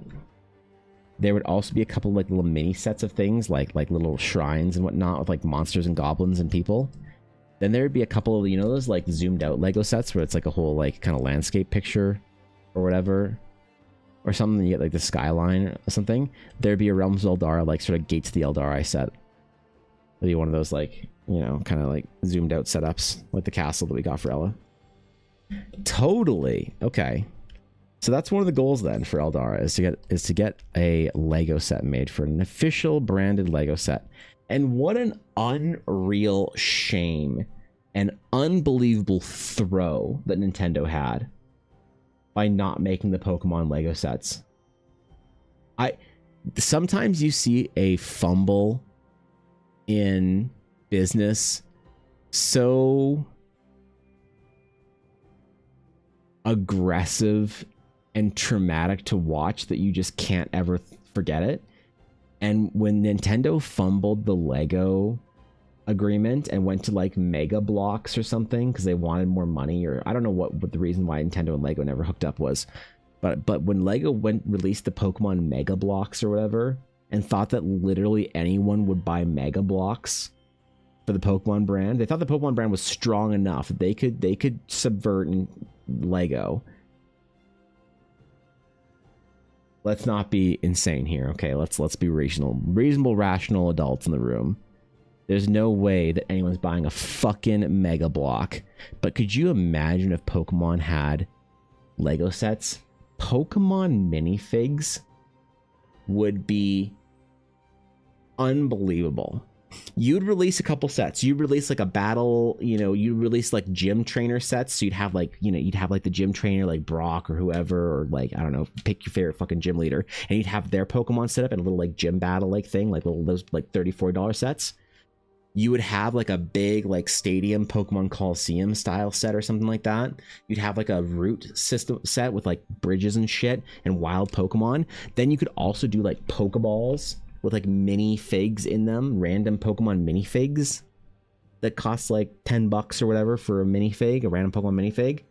Are you kidding, man? Like, it would go fucking nuclear. But they went with goddamn Mega Blocks. Absolute ridiculous fumble. There are non-Lego Lego. Yes. Yeah, it looks terrible. In my professional Lego opinion, Pokemon Mega Blocks. They're just ass.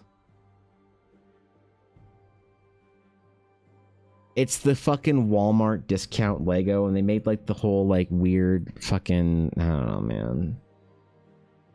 Like I'm good. We don't, you know, like I'm sorry if this is your passion in life. If maybe there's the one Mega Blocks Pokemon enjoyer out there. I'm sorry if this is your passion and you love this shit. Like, this is cool, man. Imagine this, but like Lego with proper little minifigs for the Pokemon instead of weird like posable fucking Eevees and shit. That's creepy and strange, and nobody wants this. But like look at this, man. You know. Imagine if this is Pokemon. It would go so hard. And they can do custom, like, you know, minifigs. We see them for, you know, Jurassic Park and Minecraft and whatever else. Games Workshop refusing the Warhammer license to World of Warcraft and StarCraft still is my all-time great business fail. You know what? I forgot about that one. That's actually true.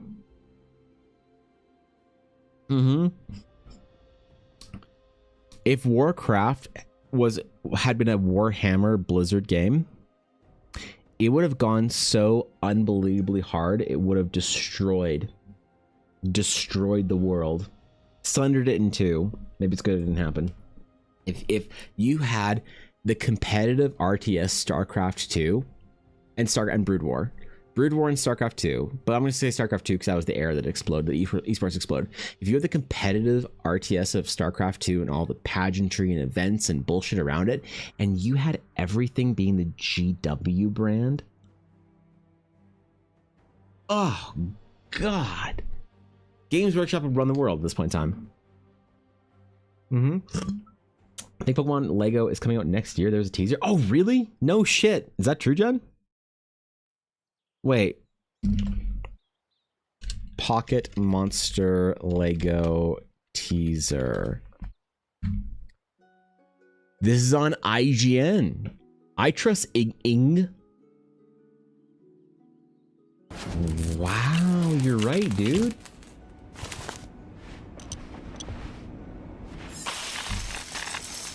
Finally.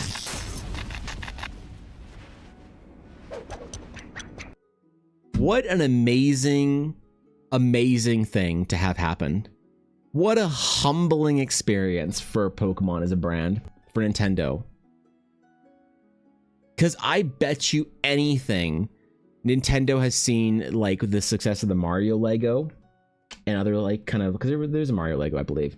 Is there a Sonic Lego? I don't know. Star Wars Lego, though, especially Disney Lego. And Nintendo was like, okay.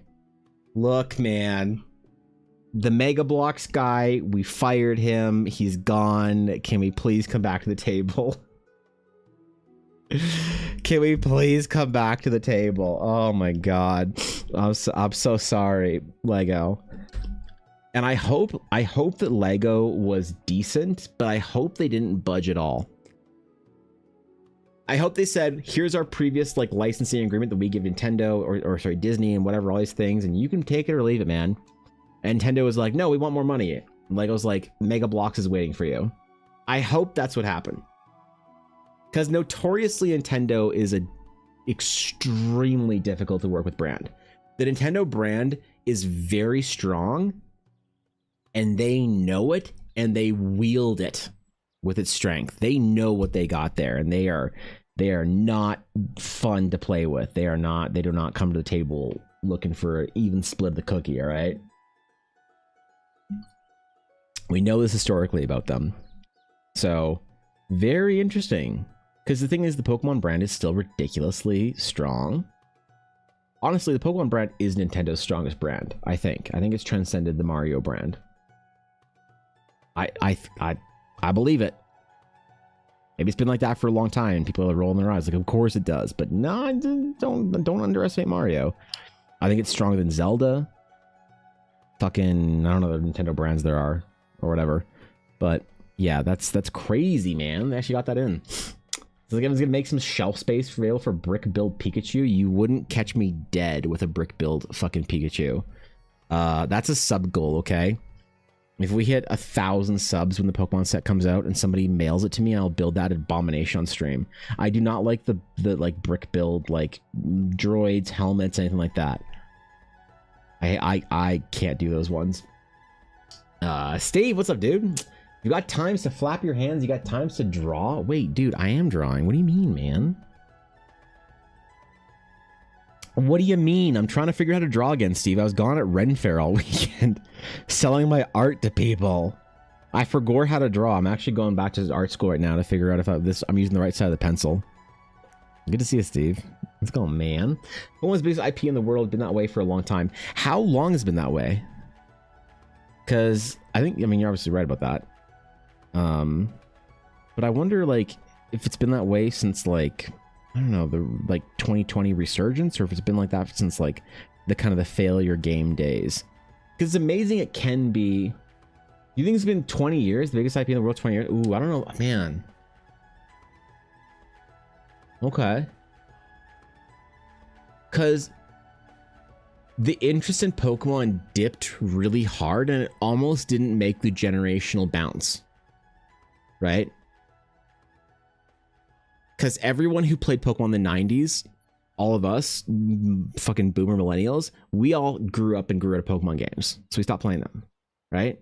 At a certain point in time. I didn't, because I'm a loser, loner, weirdo. But the general, all of us, stopped playing Pokemon. And this is where brands fail. They fall off the cliff. Like Transformers.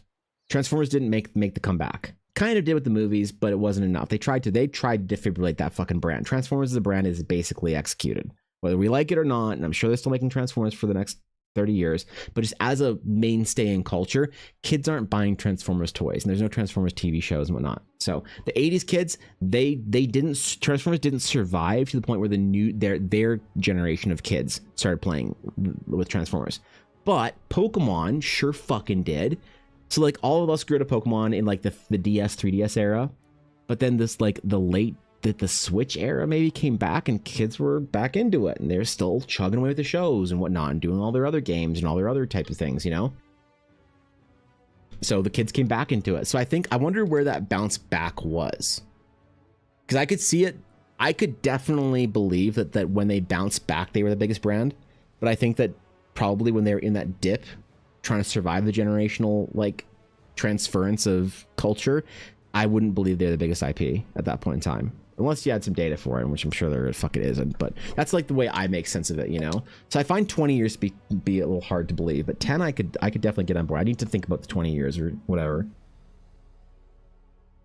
As we slump, but yeah, they've done a good job reaching new generations, which is phenomenal, right? And like really inspiring as a brand to see like how kind of like what brands have done that, you know, Steve? Like Star Wars did that really well. 70s Star Wars came back for the 2000s kids, you know? All the teenagers that watched Star Wars in the 70s and 80s, their kids in 1999 watched Phantom Menace and became Star Wars fans again. There's very few things like that though, hey?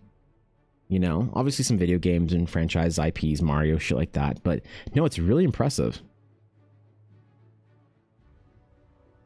And now, like, because it's also not just transferred to the kids. Like, there's a lot of adults that still like interact with Pokemon as an IP, as a game or whatever. In one way or another, some of them just collect the cards.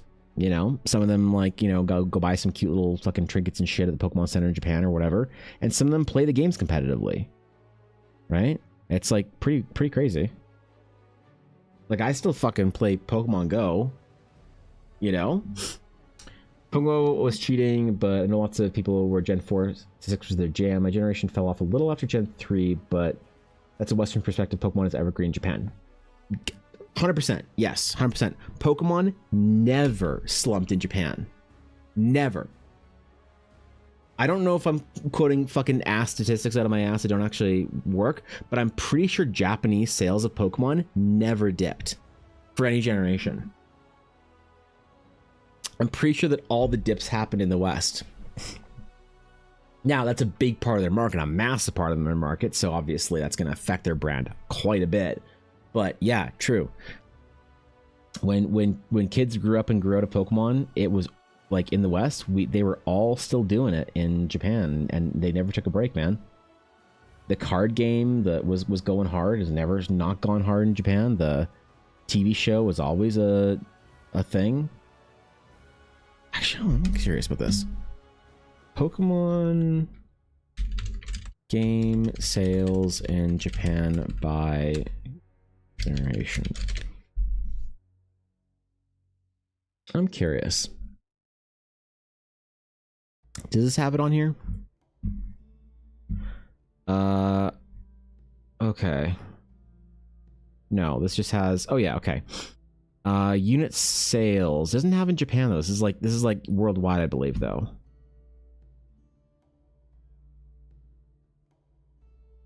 $60 million, 14 million, 12 million, 1.5 million,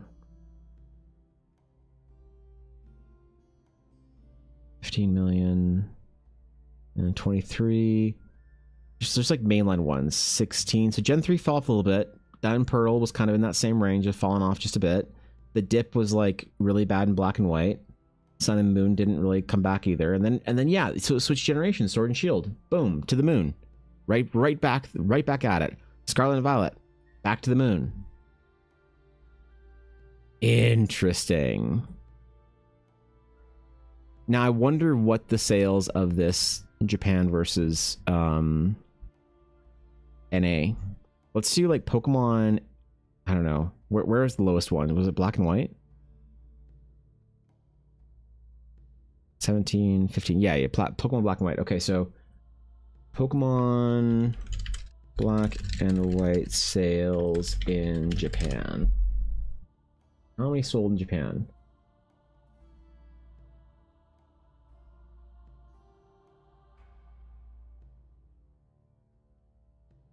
I don't think I can find this. This would be too difficult to... Yeah, fuck it. This would be too difficult for me to find. I'm sure the information's there. It's just... I'd be curious to see how that like percentage gap, like when the games dipped, did it dip in Western only sales, you know? Not that it fucking matters. What's up, Salesian? You do the average over 20 years to see if it maintained the top popularity overall. Right. Yeah. I want to find the Japan only sales in the Western. It's like part of me is convinced that Japan never dipped even a little bit. There's never been an IP that's been as big as Pokemon, never as enduring. If you want to say Disney as an entirety, I might say Disney. But Disney's kind of like almost the Nintendo overarching whatever, and then you could say like the individual IPs within Disney. So it's not really comparing, like you're kind of comparing apples to jackfruit in that case, or apples to apple trees in that way. But I think that maybe Disney as a whole is probably, well, what's Disney's fucking stock value next to Pokemon, or sorry, Nintendo stock value? I'm just curious. Is about 125 CAD, maybe like 100 USD. Okay, so Disney's a little bit bigger than Nintendo. But again, that's Nintendo versus Disney, not Pokemon versus any individual Disney IP. Cars and Frozen gave it a go? Yeah, actually though, right? Yeah, Frozen was everywhere, man, when it first came out. Here's a statistic: is Pokemon Go is older than the Confederacy. Wait, what? So if you're respecting heritage, your culture has more respect to owe it to Pikachu than slavery. Wow. I didn't know that. Oh, I mean the American Confederacy. Okay, I was like, wait, what?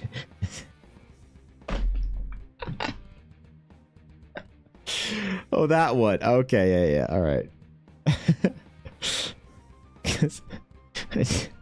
I just thought about I'm like, what thing was confederated? You know, because Canada's technically a confederation, right? That's how Canada is organized. It's monarchically a dominion, and within it, it is organized as a confederation, I believe.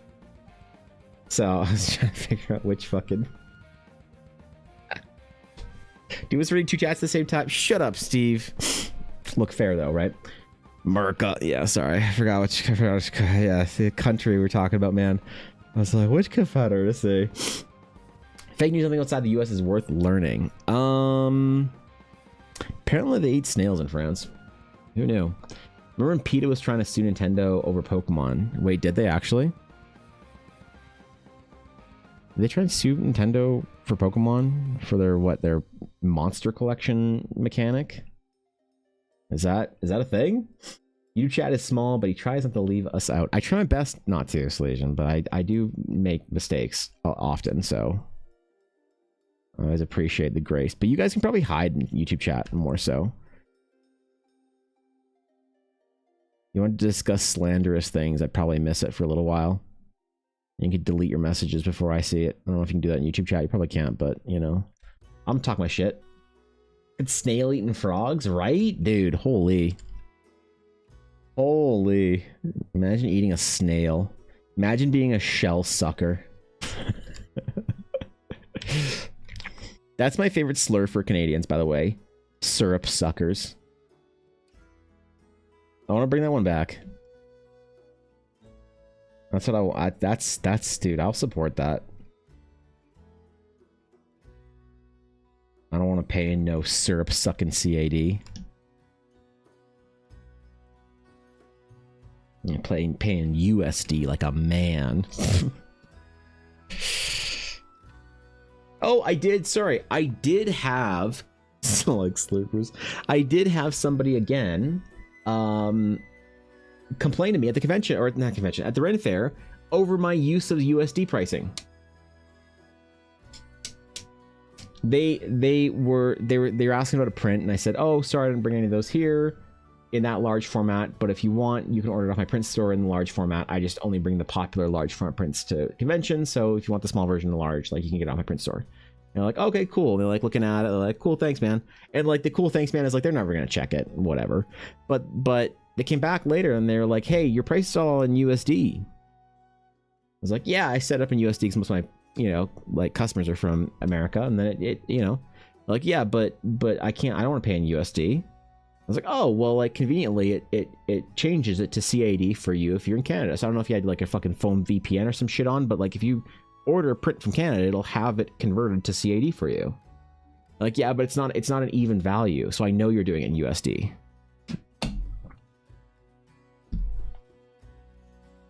It's like $2 more expensive than I have it at the convention. Please.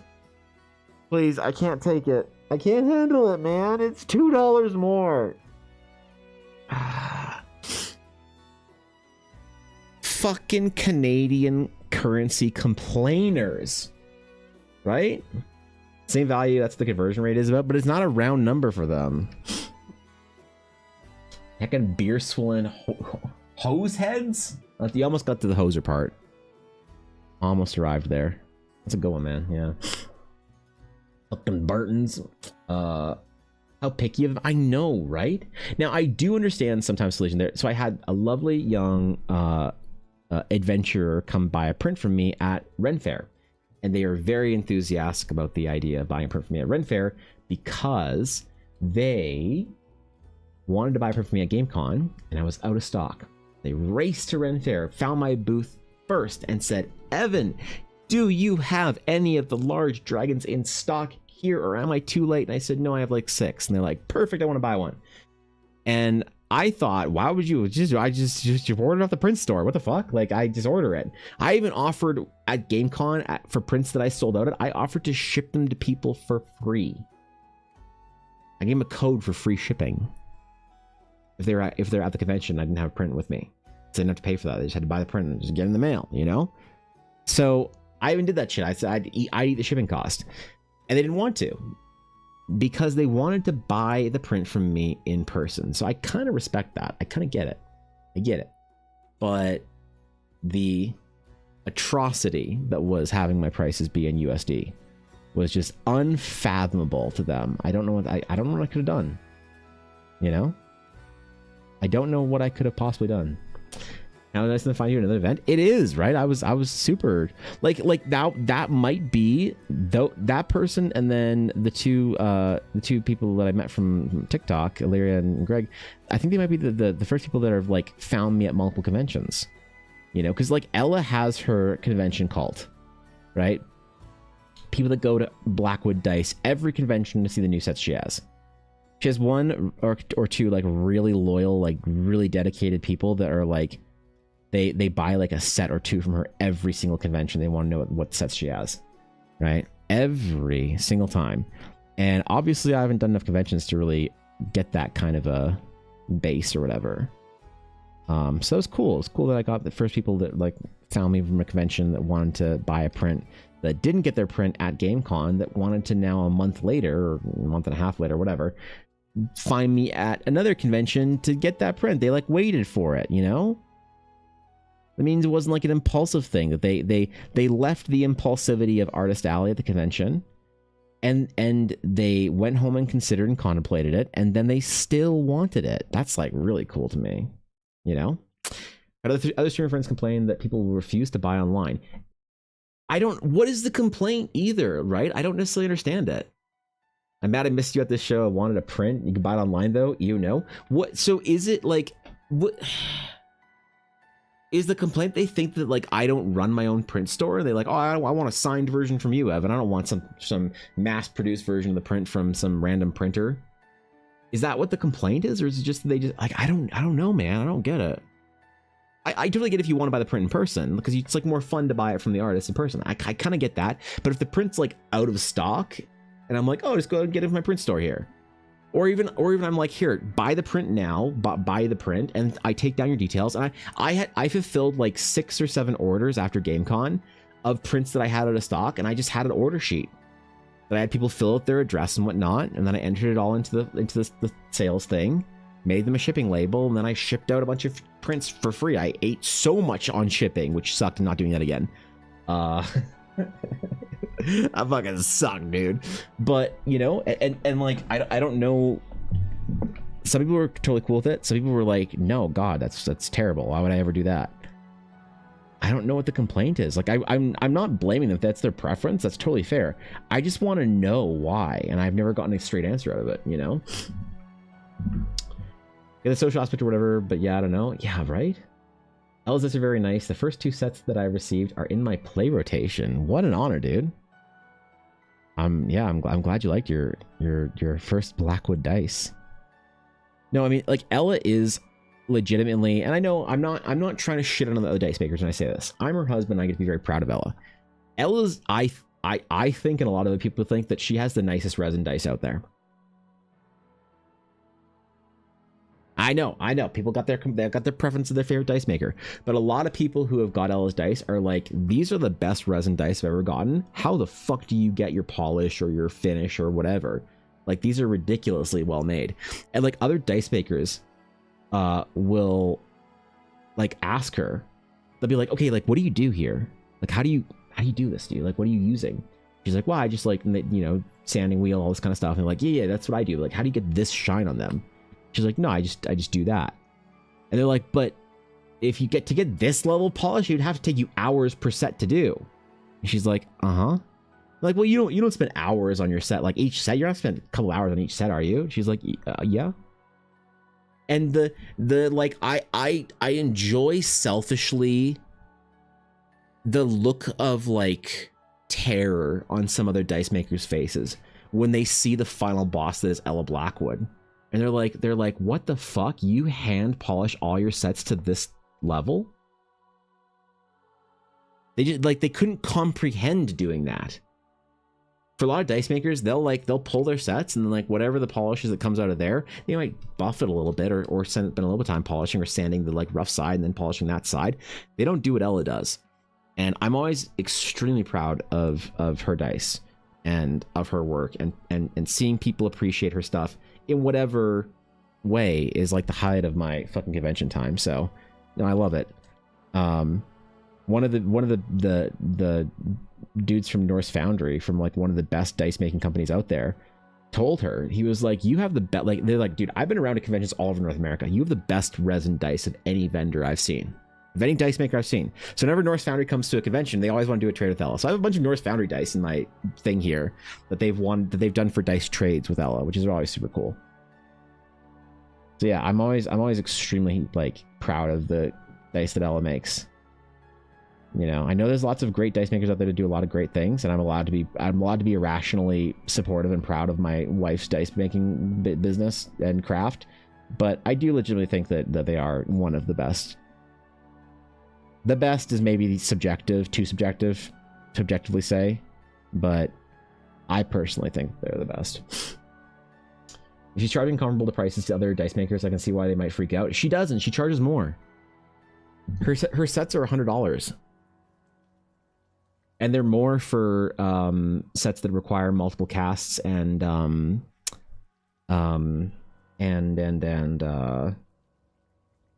like multiple pours or hand painting and stuff like that.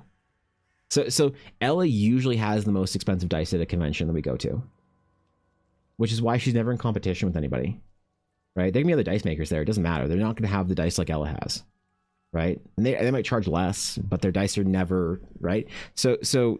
And I'm really not trying to like shit on or start fights or whatever with other dice makers. They're all very lovely. I really like the other dice makers I've met, and they're all good friends too. They're all like, they all get along. They're all friends. They're all very polite and nice to each other and cordial and whatever.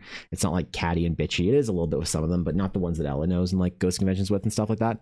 But no, it's not a competition with her and other dice makers. So Ella, I think, does undercharge a little bit for the time she puts into it, but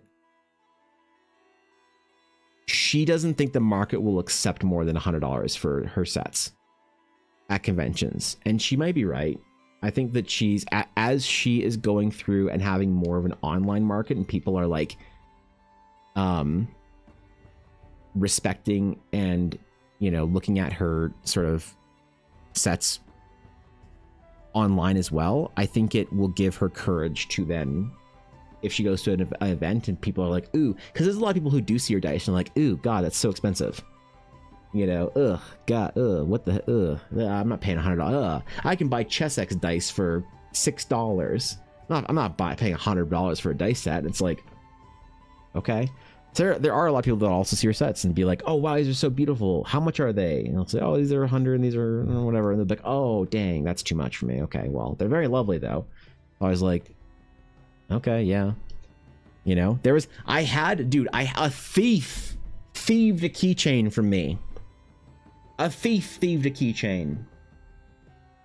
This guy was like looking at the dice and whatnot, and I could hear him say, like he was like talking to he had like a couple of his kids there, and he was like, I was talking to somebody, but I could sort of hear the conversation that he was having like at the edge of the tent. He was looking, he was like, that's $100. That's so expensive. He said the word expensive like 6 times in 12 seconds.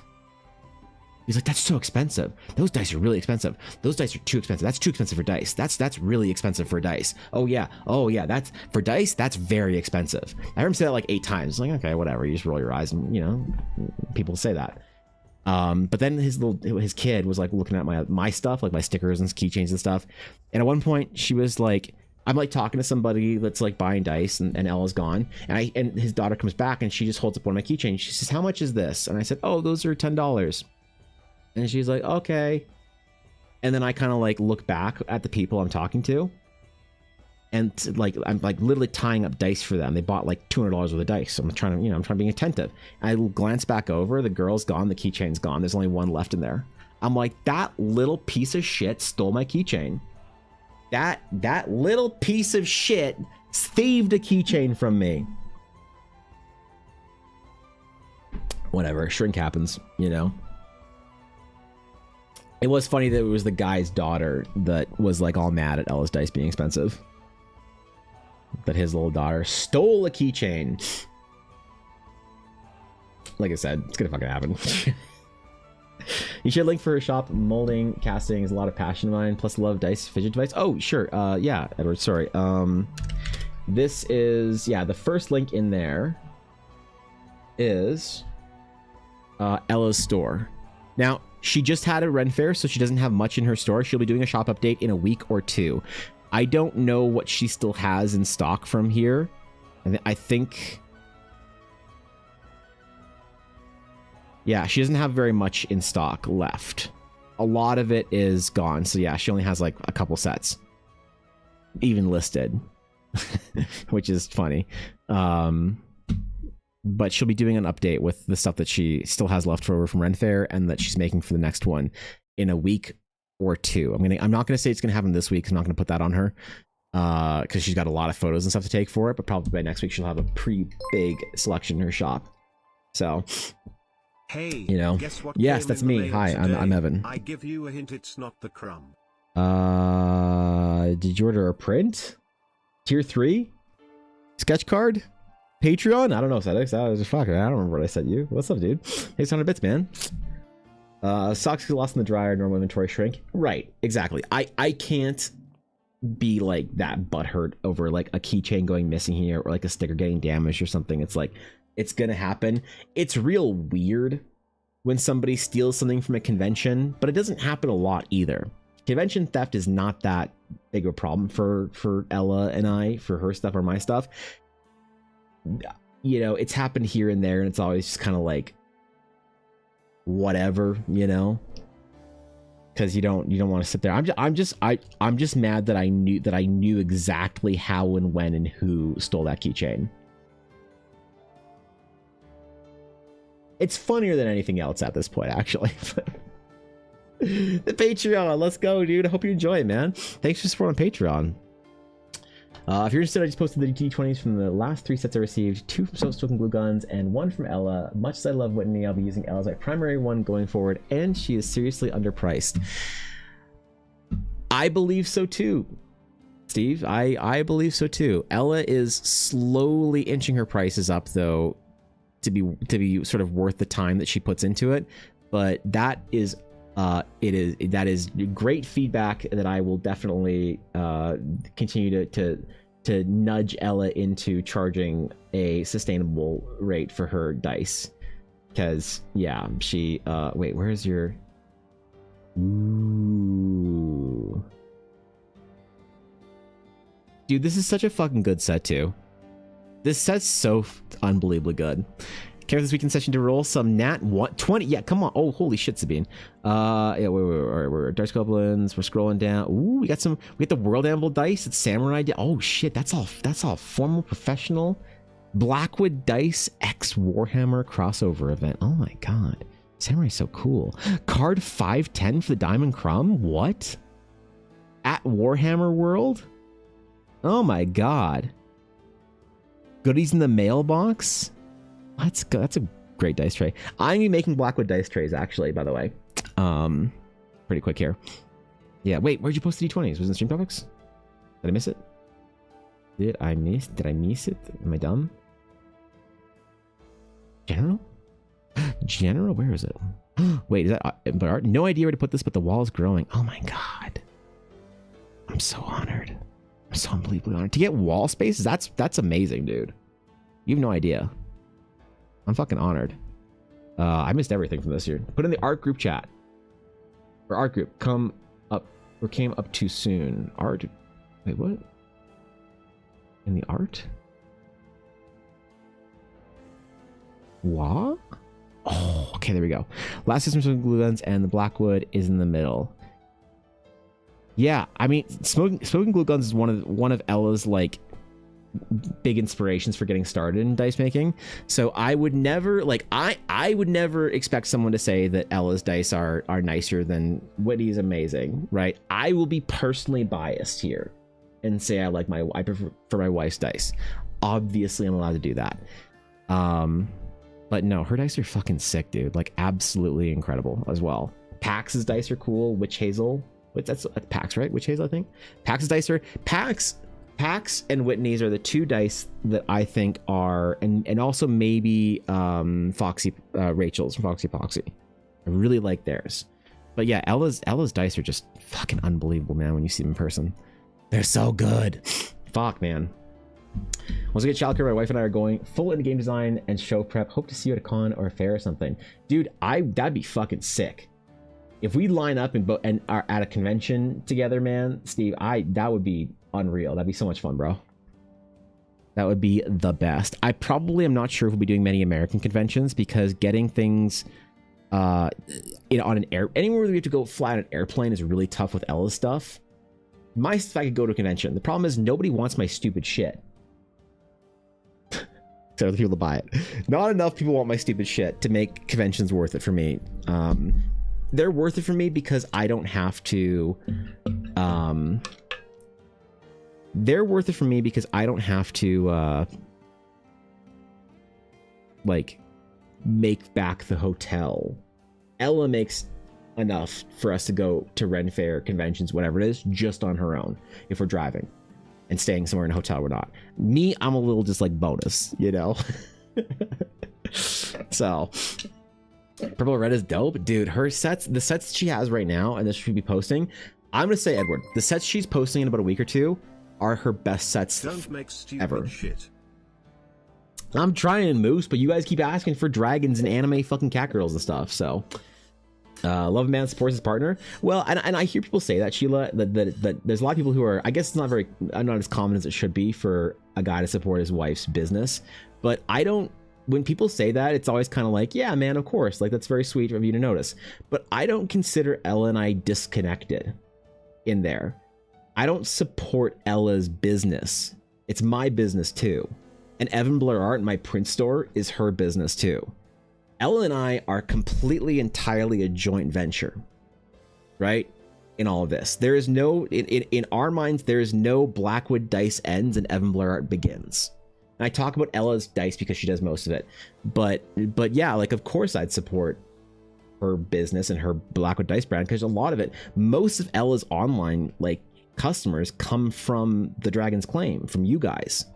The one thing that we can all agree, besides Ella's prices are too low, is Ella does not do very well at marketing, and this is my fault because I should be taking care of that.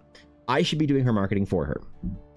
So we can all say like Ella's an engineer. She's not an artist. She's not a creative type.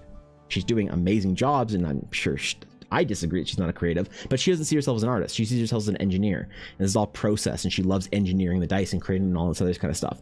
All the creative side of this, the branding of Blackwood Dice, the convention tables, the con, whatever, all of that successful side of it, that's like my realm that I get to try and help her then dice go forward or whatnot. So the one thing that Ella that should be doing that she's not, and it's partially my fault, is the marketing. So most of Ella's like customer base comes from the Dragon's Claim. So Ella and I are so interwoven that there's no place where Blackwood Dice ends and Evan Blair Art begins, either way. So yeah, of course I support Blackwood Dice because it's quintessential. It's our project. It's this huge thing. And obviously when Ella decided she wanted to go do this thing, it's the most heroic. Blackwood Dice is the most heroic thing I've ever seen anyone do. Is that a dramatic thing for me to say? Yes. Yes. It is. Why is Blackwood Dice the most heroic thing I've ever seen anyone do? Because Ella went on disability and hasn't been a software engineer for years. Because she started getting chronic migraines.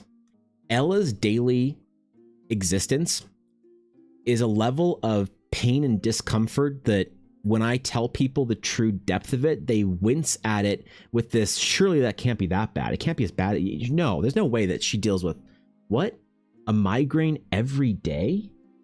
No, like what do you mean? Like a headache most days? Everyone who knows Ella could have seen her develop her condition for chronic migraines, and nobody would have blamed her for sitting on the couch and just doing fucking nothing and just literally suffering every day of her life. No one would blame her. If she checked out of life and said, I'm done, I'm just gonna fucking watch anime and do nothing for years, no one would blame her. Everyone would be like, that's damn okay, yeah, I understand why. But she said, fuck it, I want to do something like cool. I want to build something. I don't want to let a condition define me. And so she decided to build Blackwood Dice. It's the most heroic thing I've ever seen anybody do. At the core of Ella Blackwood, she is the strongest person I've ever met. And for lots of reasons that I won't talk about on stream. But Blackwood Dice is a small example and a glimpse into the heroics, the courage that the woman I am the most proud of anybody I've ever met. The person I am the most proud of knowing, being attached to, part of in any way, is Ella Blackwood, is my wife. Because she's the most heroic and courageous person I've ever met. And so like when I developed this like hearing condition, it is debilitating me, by the way. But I lost about 2 or 3 weeks to it. And it still is very difficult to deal with. And it's a challenge every single day to get through. But I was like, fuck it, man. Ella didn't sit down. She said, let's go. So that's why that's why hopefully no one really noticed this spring that I like kind of stumbled through all those like hospital visits and stuff. So yeah, Ella's amazing, bro. She's fucking amazing. Sorry, I missed a bunch of fucking chats, so let me just catch up real quick. I'll give my wrist a rest. I have a question you could probably answer. When going to festival events, there are often tons of artists with booths. I typically know before I even go if I'm intending on buying anything or if we're just enjoying the time looking at things. However, I often find artists whose art really piques my interest, and I will spend 10-15 minutes flipping through all their prints because the art is so cool. I'll often have conversations with them about how cool it is and I like it, but I won't buy anything and I feel terrible. Should I quit doing that? No, it's fine. Here's the thing. I think every artist is different. If you want the sort of real kind of convention, like businessy answer, and then you want my personal answer, I can give you both those. The businessy answer is people at your booth is actually good. Interest in your booth draws more people over. There's a bit of a difficult thing when a person's just sitting at their table, awaiting anybody with interest. That's awkward and difficult to show up to and look through their stuff. But the thing is with busyness at a booth, it often comes in waves. When there's one person looking at your table, another person will pop over. When there's a small crowd in front of your table, people will see what's going on. If you're sitting there looking through stuff and whatever, it's totally fine. I think that the problem only becomes is if you're burgling the artist. If you're time burgling the artist, if you're cool storing the artist and monopolizing all their attention so that they can't really talk to other people that are like looking at stuff. Now, most people at the working convention, I think, are pretty good about that. Be like, hey man, hey, just give me a sec. Let me just, hey, what's going on? And like I never let myself get burgled. But some people might feel like that so I think that, and like some people definitely try hard to time burgle you. And it's a little difficult, but no, I think that honestly, Steve, it's beyond even if you're spending money. I think just the interest in what somebody's doing. That's a big part of the convention scene for a lot of artists. For me, I like to talk to people about Eldara. Most times I walk away from, or somebody walks through the table and I feel amazing, like, oh man, that was so awesome. I didn't sell shit. It's somebody that wanted to talk to me about my silly dumb D&D thing. They don't fucking buy anything, but it's like, oh, whatever. Right? Now, obviously, it is amazing when somebody walks up the table and they're just like, I want that, and they spend like $200 at the table. You're like, oh, that was easy. Okay, cool. Yeah, thanks a lot. I appreciate it. Okay, cool. Catch you later. And you're like, that was fucking chill. That's great. But no, no, that's really fun, bro. I don't think it's a bad thing to do. George Van stays in office much longer. Maybe relocate to Canada. You guys give a shit about ASD kids and self-employed people. That's true. It is easier for health insurance and stuff in Canada to get by. It'd be very difficult if Ellen and I were in the US for being self-employed. Yeah, I don't know. The problem is cost of living in Canada, Steve, is very high. Housing is very expensive in Canada right now. It's actually a big problem politically. Both sides are agreeing on now, like it's no longer a divide. Both sides are like, we gotta fucking lower the prices of houses in Canada. So it's a well-known issue that cost of living is very high in Canada. Taxes are higher, but obviously we don't have to pay for the same kind of healthcare. If you want good healthcare, you still have to pay for it, But that's fair, man. If you're out fucking east or west or whatever, she's a Patreon level where we get sneak peeks and early access. You will. Yeah, she's included that in the past for anytime she's done a big shop update. She hasn't done a big shop update in a year on her Patreon, Steve, because she just has had too many events that she's just selling out at the events constantly. So she'll update her shop with a couple things here or there or do a lot of requests. But for this shop update this summer, her first shop updates, she's going through like this. Her Patreon's not huge, but she always is giving preferential sort of like early access to the drops and stuff to patrons. So you will get that. No need to worry. You will get priority first access to all of her stuff. I don't know how she's gonna do it like she did in the past, where she just sends like a slew of photos as a post, or if she just has the actual link there. I'm not sure. And then she has like a hidden link if people want a thing. And then I don't know how she's going to do that. But no, patrons do get early access to sales. She just hasn't had a shop update in a long time. So it's horrifying. Migraines are the little worse. They are, Smut. And the fact that Ella gets up every day and still does the things that she does, I will say with confidence is a feat nothing short of heroics. Absolute heroics. So no time at all. We look at the force she's created, right? Yeah, it's yeah, I don't know. It's good advice. I always try to at least to ask if they have a card so I can follow on Insta and continue looking at their stuff. Totally. Yeah, no, it's I think it's fine. And if you really feel like you want to support them in some way, you could throw $5 at a keychain, a sticker, whatever, if you want to. Just a little, like, I don't know. Most artists should have something like that at the table. If you really want to, like, kind of throw a little, like, hey, thanks for the time, whatever, blah, blah, blah, grab the card. But I think that's enough. I think if somebody grabs the card and it's like, wow, your stuff's really cool. You know what you could do, Steve? That would be a really big gesture that I can't speak for other artists, but here's one thing you could do. Grab their card and follow them right in front of them. Because at a convention, you see infinite people take your cards, but you're like, I went through 250 business cards this convention, and I got 5 followers. Wow. It's a little disheartening. People say, there's certain things people say that you know they're full of shit. People are like, wow, I got to do my rounds. I'll be back later maybe to see, I want this. I just got to come back later. It's like, you're not coming back, man. It's fine. Just like go off and have fun. You just say, you know. Fancying, thanks for the follow. Appreciate it. Welcome to the stream, my friend. Like, so that doesn't mean much when people, but I get it. People want to disengage and whatever. So I always try and let them disengage. I'm like, yeah, man, there's a lot to see. Go have fun. You know, might see you later. Bye. I know they're not coming back, right? People grab a card. It doesn't mean that they're going to follow you. Like, it almost assuredly means they won't follow you. And for a lot of artists, that means a lot to them, you know, depending on their size they're following, right? Like, I don't know how many followers I got out of the convention because I get like between 50 and 100 followers on Instagram a day. So it's like, I don't know what came from the convention or not. It doesn't like affect me or whatever. And TikTok and YouTube, I got less. But I certainly didn't get many followers like over the weekend from Twitch, if that makes sense. So if you want like to do something really nice that's like right then and there, a big gesture for the artist, you could like grab their card and be like, oh cool, let me follow you, and be like, boom, look, all right, awesome, followed, your stuff's awesome, holy shit, and like a thing right then. Like, that's big for a lot of artists. So even if you want to do that, like grabbing a card and whatnot and like saying you like to check their workout, that doesn't for a lot of people mean anything. And but you could make that an experience that they're like, oh shit, that was amazing, by literally following them right there. So yo, Cookie Monster, what's up, dude? Thanks for the 4 months. Holy shit, I appreciate that. Thank you, dude. Welcome in. How you doing? Good to see ya. Thank you for coming back for a 4th month. I hope you enjoy your stay in the Dragon's Claim. What's up, dude? I was going to follow on social media. It's great, like Evan said, customers attract other customers, so creators probably happy about it. Totally. Yeah. Yep.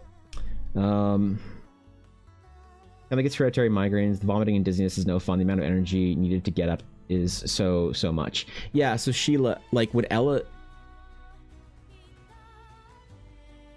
You know... Yeah, Ella suffers from all of that every day. I was gonna get specific, but I don't want to fucking whatever. Yeah, Ella suffers from that stuff every single day. Yep. Out of curiosity, what is the landscape location here today? Something in Eldara? Yes, Legion. This is part of the journey across Eldara. This is one of the locations that y'all will be going to.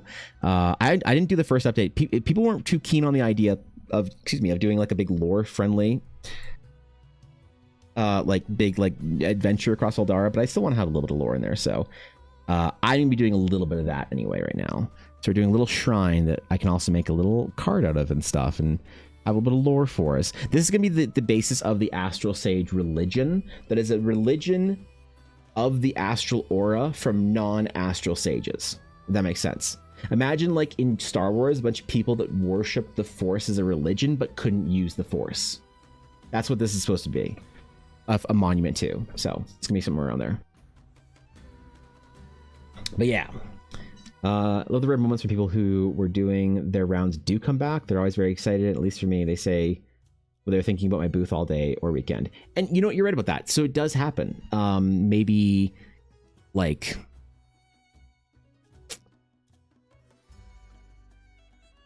maybe 5% of the people that say they're going to come back. Right? And it's always crazy. It's like, oh shit, you're back. Hey man, you know, but yeah, it is awesome when that happens. It's just not very common as you know. Gonna put some magic item Easter eggs in it, like you were thinking about doing? Yes, that's gonna happen at the end. A dope idea and art piece either way. Absolutely. Zelia, you have my word. There will be some dope magic item Easter eggs in this. That or I'll forget entirely. For all I know, Azalea, you guys could break the all-time hype train record in this channel. For all I know, this hype train won't last for 4 minutes and 23 seconds. It'll last for 1 hour. Get to the all-time record, rank 17 or whatever it is on Twitch. And I could spend the next 2 hours of stream sobbing in gratitude. And not finish this today, and then forget and finish the project tomorrow and not do the items. So the chance that I forget to put the magic items in this at the end, like it's not 100% that they're going to get in there, but it's 99%. I never like to promise things though. That's all, you know. Yeah, get distracted on stream, all right? I don't want to promise that I'll do some shit, but yeah, it's the plan. That's the plan. We're gonna find some magic items and then plop them in there. Like, so I might find some of the Astral Sagey looking ones and slap them in. A hilt here or there, or like a dagger in a sheath or whatever. Rare, but it's the best. Yeah, you know, I don't know. The people that mean the most to me at the conventions, that make the biggest difference to if I enjoy the convention or not, are the people that are legitimately just like excited about Eldara and the fact that I have original work. And like, they're always they don't get it when you tell them that it's so rare for somebody to be really interested in what you're doing. You tell them, you're like, yeah, you know, it's crazy because like they're like, oh my god, how do you still have prints left in stock? And you're like, well, you know, my stuff's not the most popular at conventions, and and that's totally fine. A lot of people come here for like the fan art, and they're baffled. They're like, what? Who wants fan art? This is original dope dragons. Like, I want a dragon, dude. I don't want a fan art. I want this dragon's dope. This fucking landscape is amazing. You know, it's like, that's really cool. And you're like, oh shit. You know, that's like the most meaningful thing to me at conventions. Yo, Art of Cannon White, thank you for the follow. I appreciate it. Welcome to the stream, my friend. Honored to have you. Yeah, that's the coolest, right? When somebody's interested, when you're doing an original thing and someone's interested in what that original thing is, like I told a story of, I try and summarize things a little bit because like the TLDR, who cares about like the Eldara fucking deep lore? I try and summarize it quite a bit and like bullet notes it. But when somebody's just like really interested, they're like, oh, what are these like rings I keep seeing in your art? And I was like, oh, well, it's like this thing. It's like an ancient thing that the players would like go through these like monuments that they're like, you know, like runes that this group called the Astral Sages use to like conjure magic from space, basically. And, you know, the players would go through the adventure going from these rune sites to like kind of unlock their secrets. And you're kind of like super like glancing off the surface there, but like that's like kind of the basis, the elevator pitch. But when they're like, oh cool, like how does that work? And you're like, what? And like, yeah, well, like what's the lore there? I'm super interested. Like, oh, okay. And you talk about this and they're like, yeah, wait, well, hold on, so wait, what's an Astral Sage? And you're like, oh, well, they're like these space wizards. Like, so what, do they use magic from space? And like, well, they like use and they're like actually interested in wanting to hear about your shit, and they're like, wow, it's the coolest fucking thing ever, you know? Right? I was like, oh fuck, man. Like, you know what I had? It was one of the funniest things.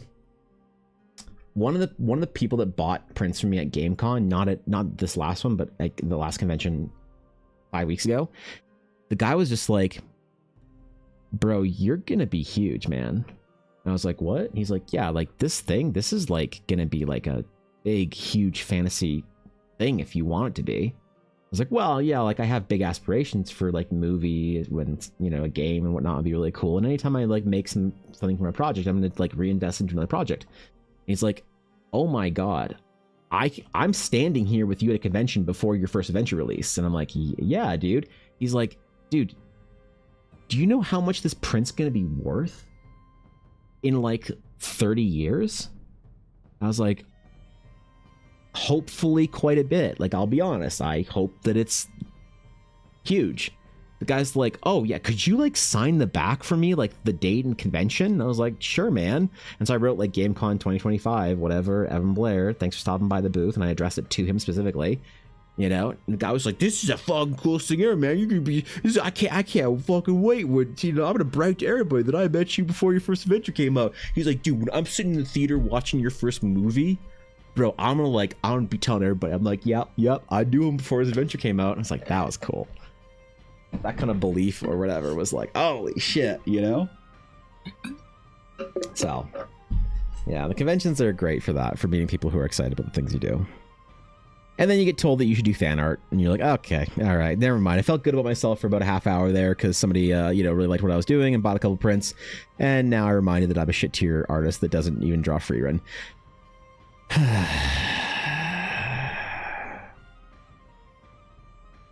I did have somebody at the convention say that it was a terrible waste that I didn't bring my Shadowheart print. They knew me.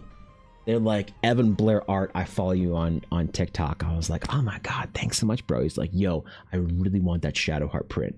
Yo, can I get one of those Shadowheart prints in the big size? And I was like, oh, I don't bring those prints to conventions. Yeah. All right, man. It's like, what? Why? Why wouldn't you? Why would you bring this stuff and not Shadowheart to conventions? Do you know where you are? I'm like, yeah. Okay, shut up. Leave me alone. I don't want to bring IP prints to a fucking convention, okay?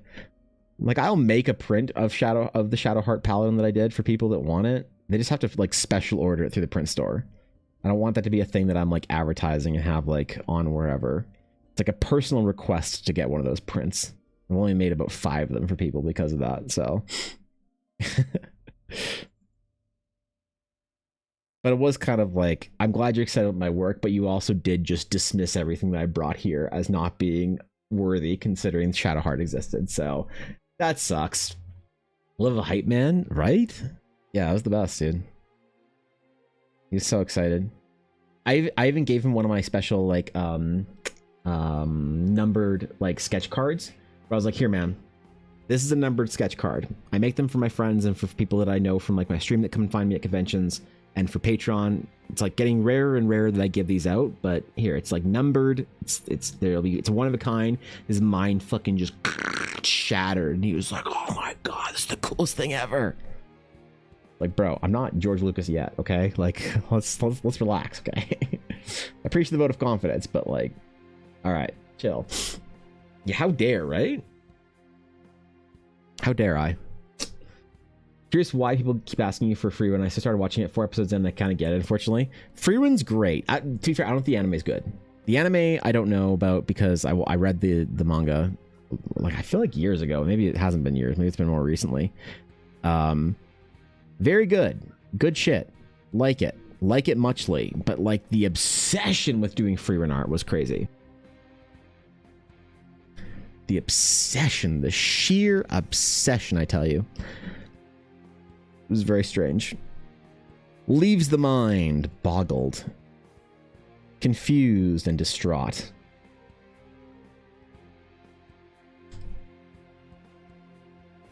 Or they just want me to draw hot anime ladies. But then why are they asking me to draw Freerin? Not a hot anime lady. Hold on here. I've been misled by the entirety of the convention community that wants Freerin fan art and also hot anime ladies. You can't have both. What the hell, man? Yet, exactly. Yet.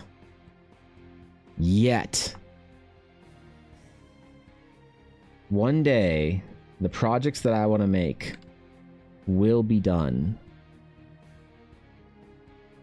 And people think it's arrogance to have that much confidence in yourself. And I've realized that it is a fool's folly to not. Because if I don't believe that it can happen, I'll never work as if it could happen in a required way. I have to dream big. Obviously not carry the arrogance that I'm sort of like, you know, expecting it to happen. but I have to carry the confidence that I could make it happen. I just need to make sure you guys don't fucking hate the adventure when it comes out. Oh my god. I'm stressed. Oh boy, what if y'all hate the adventure? What's the worst fucking thing you've ever played? What if Adventure 2 is no better? What if I get absolutely destroyed and roasted on whatever the adventure reviewing YouTube scene is? I don't actually know if that's the thing that people do or whatever. It's really popular right now. Maybe it is just popular right now. That could be the case. I don't know. But it was like Edmonton Expo. It was everywhere. Everywhere. You have no idea.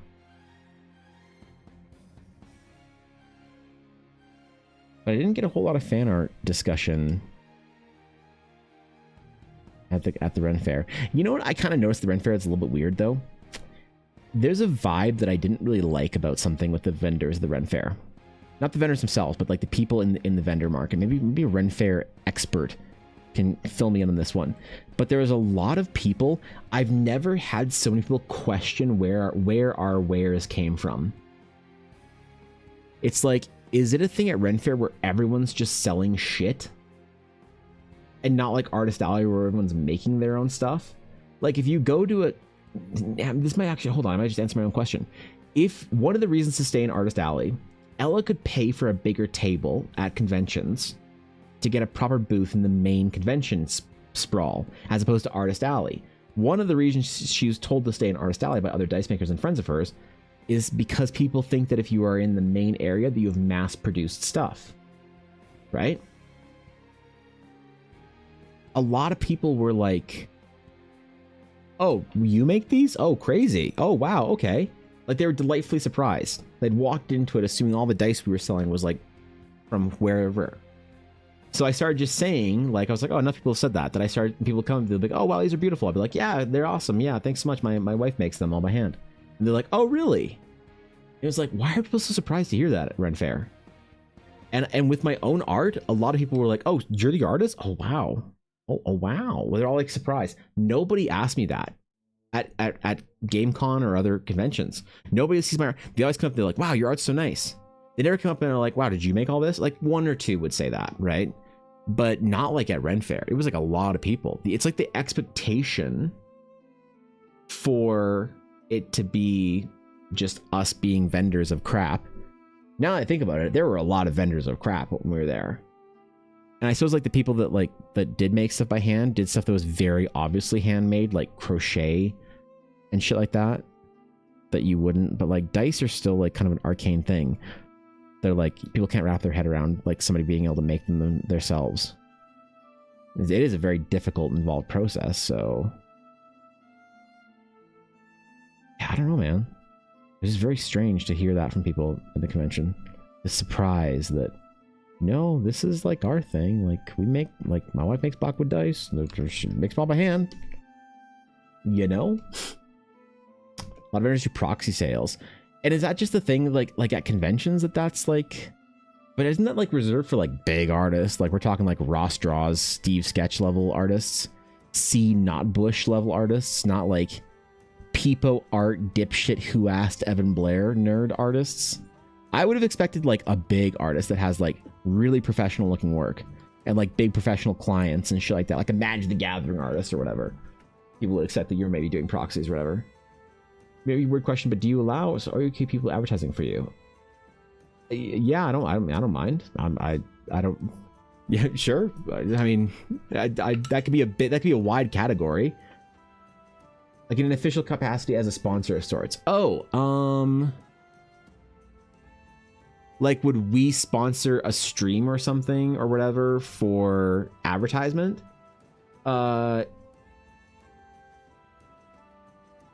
So I'll be very blunt. I would absolutely be okay with that kind of thing, but I think that the amount of like projects or podcasts, things like that, whatever, that I think the advertisement would be worth the cost on like our end. Like, don't forget, I come from a background of marketing and like graphic design. I know what marketing, word of mouth, CPM, advertise. I know what these things are all worth. I know how much a post from a big creator with a big accounts. I know what like impressions. I know the entire. I know a lot of that. of what it's actually worth, and you'd be surprised how little. Like, consider like just CPM on gaming. Let's just be super generous and say the CPM on gaming products is $10. So that means that 1,000 impressions would be $10 for like a YouTube video. Let's just say if I was to go to Google and I said I want to pay $10 to market Blackwood Dice, here's my ad, can you market this to 1,000 nerds? They'd say great, give me $10. So if someone says, hey, I want to market this and we want to market your stuff and all you have to do is give us $100, it's like, great, are you going to get 10,000 impressions on your thing? Because if you're going to get 10,000 impressions on your Instagram post, YouTube video, whatever, then like 100%, that's worth $100 or whatever. The issue is just like a lot of people who've approached me about this. They've said like, hey man, I've got like a stream game or whatever that I'd love to. How exciting. Yo, Emmy, hello, welcome in. Thanks for the raid, I appreciate it. Yo, hope you had a good stream. I was in the middle of a thought, so let me just try to finish my thought and then I want to say hi to Emmy. The problem is a lot of people who have approached me about a Blackwood Dice sponsorship have said something in the range of like, hey, if Ella would make dice for our whole cast, we'd be happy to shout her out every single stream. And it's like, okay, that's $100 per set times the 8 people in your cast, so that's $800, and you get 25 concurrent viewers and 100 total views per stream. Like, we understand how I could get 80,000 views on YouTube with the same budget. So no, it's totally. Yeah, no, I mean, I'm open to it. The reason I just don't do it you don't see like Blackwood Dice sponsoring shit anywhere is because there's just not like great opportunities for it, you know. But no, it's totally like I'd be totally happy to do stuff like that. It's just not usually, you know what I mean. Emmy, thank you for the raid, I appreciate it. Hello, hope your stream is good. How you doing, Emmy? If you guys are not following Emmy's art stuff, please go follow Emmy. Emmy's amazing. Stream over there is a good time. It's a good vibe. It's a good time all around. But I hope stream is good. Tell me your tales. What are we all doing today? Artists can't afford sponsors. A lot of those things aren't worth the time, let alone the money for us small scrubs. Sure, yeah. Yeah. Like the only time that I'll be like probably taking out Instagram ads and like making professional video and doing that stuff for Ella for Blackwood Dice is when she does her official like big first Kickstarter. She's planning on doing a big Kickstarter to be able to start making liquid cores. Because the problem is she can't. A lot of people ask for liquid core dice. She can't make them because the reason she can't make liquid cores is because her dice are bigger. And almost everyone, I'm not gonna speak for everyone, but basically, statistically, the 99% everyone who makes a liquid core die uses the same little like resin core they put in their dice. They don't make their own liquid cores themselves. That's an atrociously difficult process. They buy them, they put all the resin shit in the liquid core, then they plop it in their dice. Even big dice makers. But Ella's dice are slightly larger than everyone else's, so she can't use those. Otherwise, they move around too much. So a lot of people want to see Ella's liquid cores because she's done tests that obviously are like, it's like, it looks beautiful, but it's off-centered. She couldn't sell it, you know, but it looks amazing, right? And they're like, man, you got to do liquid cores, and she just can't because she needs to get like proper whatever thing made and then cast and blah blah blah so she can do it the right way for her dice. So she might do a Kickstarter for that. Because if you can get enough orders for those kind of dice up front, it would be definitely worth her time. But if she has to go through the whole process of investment, whatever, then she might not do it. So she might do the first official Kickstarter for liquid core dice for a set of those. She might do like 6 different sets and let people pre-order them, and then for liquid cores or whatever, man. But again, anytime I take out like proper advertising is for a big thing like that. You know what I mean? Film magazine, no advertising is hard to sell without readership. Yeah, it's tough, right? A podcast for a MLS team, not huge, about 30-50 listeners per episode. That's awesome. That's a great audience though. Love to have you guys as a sponsor so I can promote your stuff. I don't want to charge anything. I just need permission to use your logos and stuff, if that makes sense. You know what? I like also like it's different with like friends and stuff like that, Steve. So like yeah, I could probably do something like that and you know, fucking hook you up with some shit or whatever. Totally. It's different when it's like friends and small creators doing stuff together than it is like someone like wanting to do a big proper thing. But it just sounded like the question was in an official capacity, so I want to make sure I gave like the official answer or whatever. But no, something like that, like for a friend's podcast or whatever, like totally. Like Ella makes dice for our like streamer friends and shit, and it's not like expecting any like big fucking whatever thing. But yeah, it'd be fun. It's free, there's no expectations, then plug the creator you love with abandon. Yeah, sure. YouTubers get publications or publications will have episodes or segments in their mag or video just called check out these cool creatives. Yeah, I was actually just featured in one of those recently from somebody that found me at ArtCon early in the summer, and they're like, we're doing an artist spotlight, go check out this guy. And like, I didn't get anything out of it. It wasn't like, it wasn't a big thing. I didn't get like a ton of followers or something. I'm like, oh my god, it's changed my life, you know. But it was really fun and an honor to see like somebody doing like an unprompted, unsolicited, like positive, like, hey, this guy's awesome and you could go check his shit out, you know, which is really sweet and cool. Have you ever seen liquid core dice? How can you tell if it's liquid if it's inside the die? So when you move the die around, you'll see it swirling and shifting. So it looks, like the core is like pretty wide. So it's like the majority of the dice is, the die inside is liquid, and it's amazing. But to do liquid cores for Ella, she would have to do some like pretty insane shit. It'd be way more difficult for her than other dice makers to do liquid cores because of the size of her dice. And like Ella does everything herself. Like a lot of dice makers at conventions, you'll see like the smaller ones, they buy molds. Like Ella 3D modeled her own dice. From that point all the way down to the dice you buy from Ella, she does the whole thing. She 3D modeled the dice, she printed the masters, she cast proper masters out of the printed masters, she then polished and whatever and did that, and then formed casts and molds for that. Like, yeah, Ella, that's part of the engineer side of Ella, where she likes doing everything herself, because then she also controls the quality and makes sure that everything is like hers and her own. So there's nothing wrong, and I'm not shaming anyone who buys like masters made from another dice maker or whatever that makes masters or whatever like that. I'm not trying to shame anyone that does that. It's obviously if that's not your jam, but that is one of the things that Ella takes personal pride in. It's like my own prints. Like I print my own prints. Who cares about that? Very few people, you know. And I'm not shaming artists who don't handle and print their own prints, but it's one of those things that makes my life harder then, because I want to control the. It's like, for me to do, you know, I could do a Kickstarter for 24 by 36 prints, right? Because the printer to do what I want to do is about $1,500. And I already have a very expensive printer. It's like $800 or $900. But if I were to buy another large format printer, it'd be harder for me. Now, like every artist could do 24 by 36 prints. You just go order that from the print store that you order your prints from. But for me, I want to do it myself. And so I could get 24 by 36 prints made from a local printer that can use my proper paper even, right? I could have a roll and supply them with the paper and then do the whole thing. But I don't want to. Just the way Ella doesn't want to have cores, whatever. She wants to make her own cores and do her own shit, because it's like, it's like all my shit and it's all her shit, and it's like cool to do it all yourself. I don't know. It's like lame art stuff, I guess. I love to see that positive support when it's clearly not a gimmick. It feels good to see the community come together. Yeah, totally. Absolutely. Yeah. It's always a humbling experience, you know? Reminds me, I got to get my wish list together for business startup costs. Dude, Steve, if you start doing conventions, bro, you'd absolutely fucking crush it. Are you going to do convention commissions?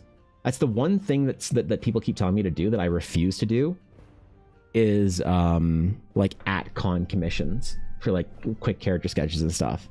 But I keep being told that I'd make absolute bank doing that if I was like, but the problem is I'm just not good enough and fast enough. Someone like Steve, you could fucking like blow that shit up or whatever. But I don't know. I still wish, yeah. I gotta get better. I gotta get faster. I gotta get smoother with my sketches.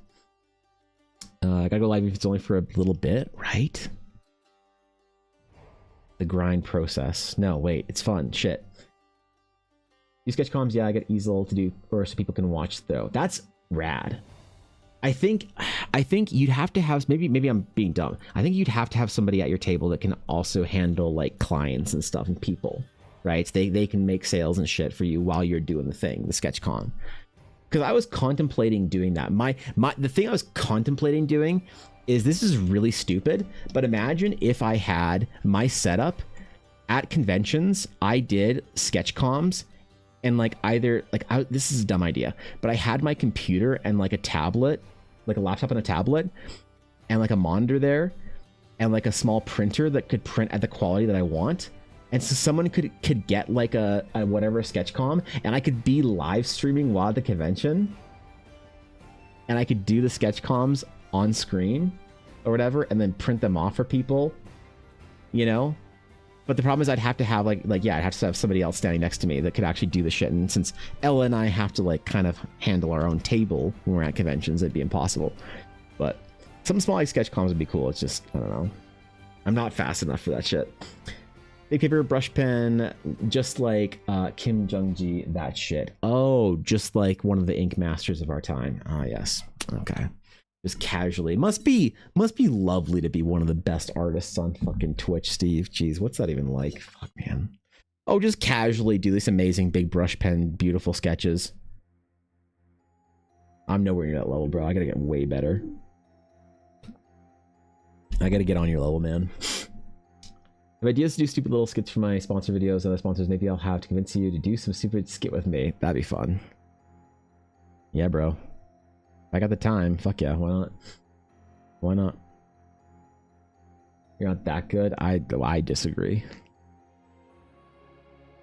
Personally, Steve, I disagree, but you know. I also don't think you charge enough. God, when you start charging your value in commission, Steve, what the fuck, man? Holy shit, bro.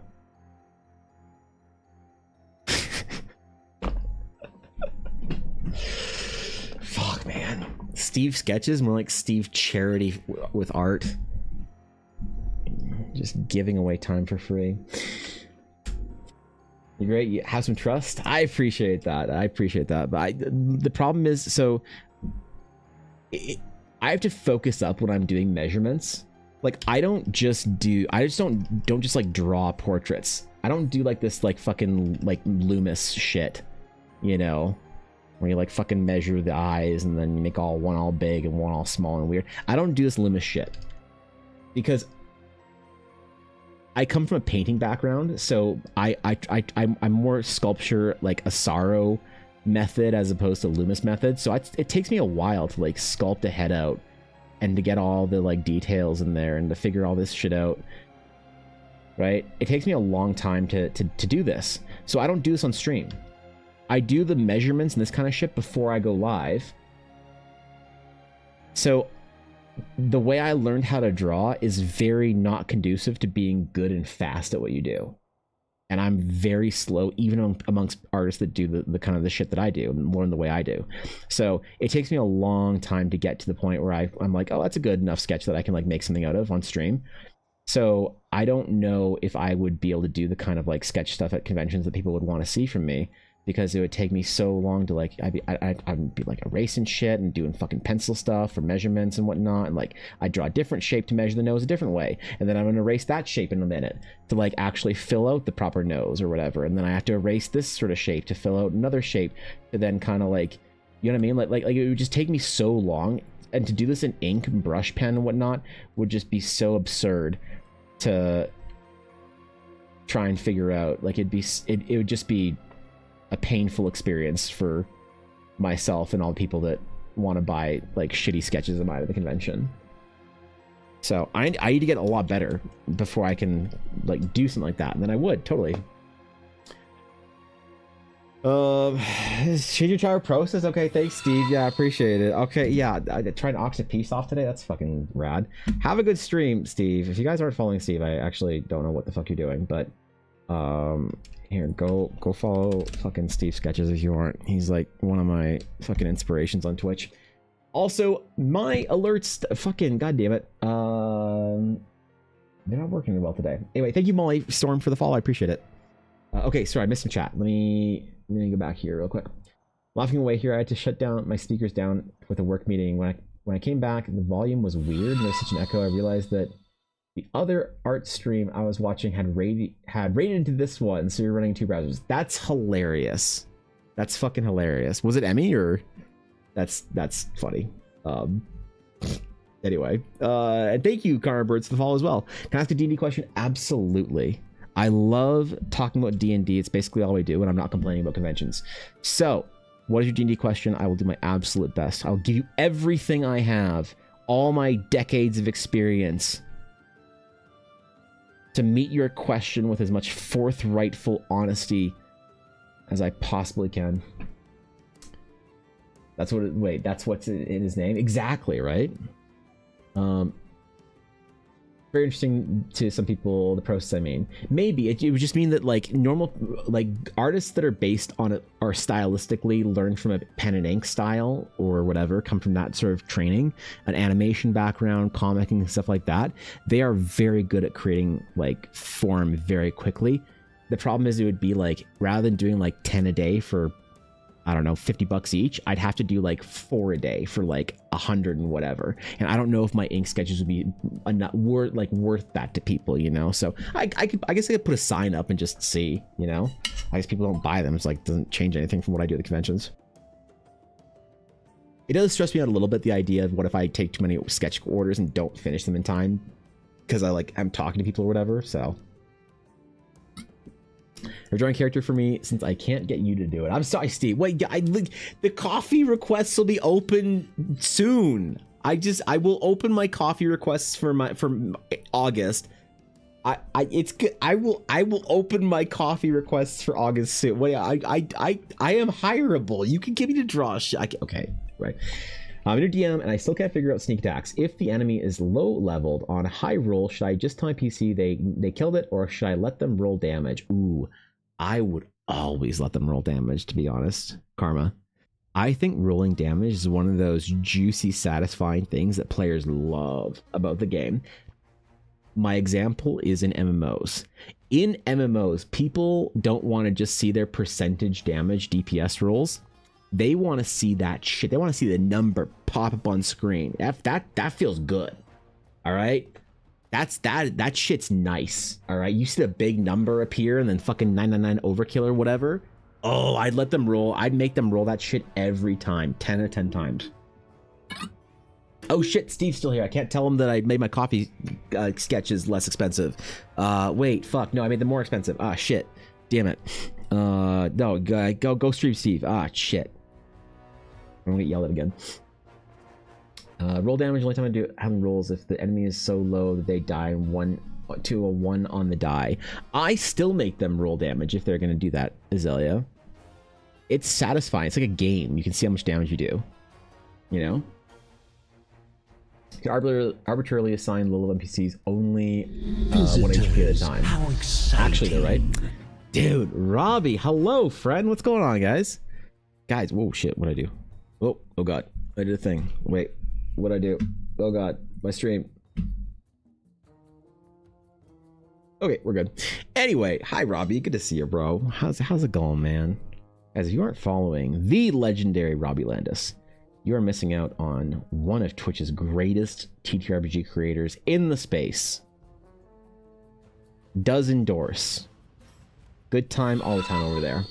And thanks, Whiskey, for the follow. I appreciate that. Hello, welcome in. We're drawing ancient runes for a forgotten religion in our D&D world. So that's the project for today. I'm also complaining about RENFAIRE because I was away all last week and last weekend at a Renaissance fair selling my art and, more importantly, my wife's dice. So we're also telling RENFAIRE stories. But yeah, man, good to see you guys. What are y'all doing over there? I'm behaving. I'm behaving, man. Come on, dude.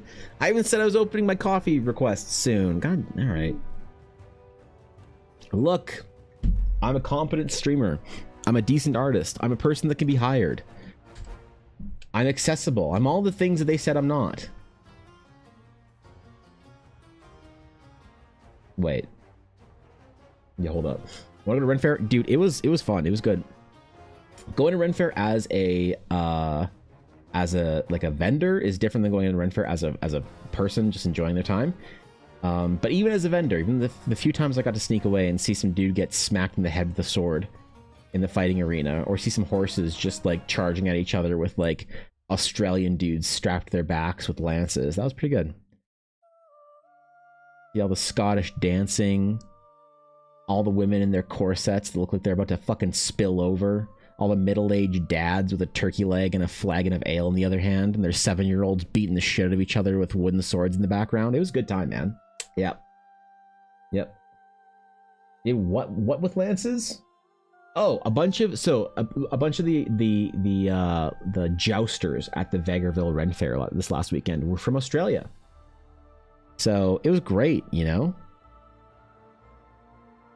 They just like, you know, like the berserkers from like Lord of the Rings, that they'd pour the blood of humans into their helmets before they put them on. The Australian jousters, they did the same thing with actually Vegemite. They would just they'd put Vegemite and pour a VB long neck into their helmet before they put it on, so they were inspired to battle. You know, when one of them gets hit, you could just hear it echoing from across the RENFAIRE. Oh no! Like, damn, bro. Must be one of the Aussies getting smacked. I don't know, but I apologize for their actions. No, they're great, man. The Australians are the best. Australians are my second favorite people in the Commonwealth. Yep. You know my first favorite people in the Commonwealth are? Aussies. Australians are second only to Aussies. They're the best. Yuna! Oh my god, my dog has returned. Yuna, hello! It's been weeks! Oh, I haven't seen you since before RENFAIRE. Hi, Yuna. Hi, puppy. Oh, hello. I missed you. I haven't seen you in a week. Hello, little one. Hi, the baby. Yuna. Good girl. Hello. Oh, did you have fun at Grandpa's? Hi.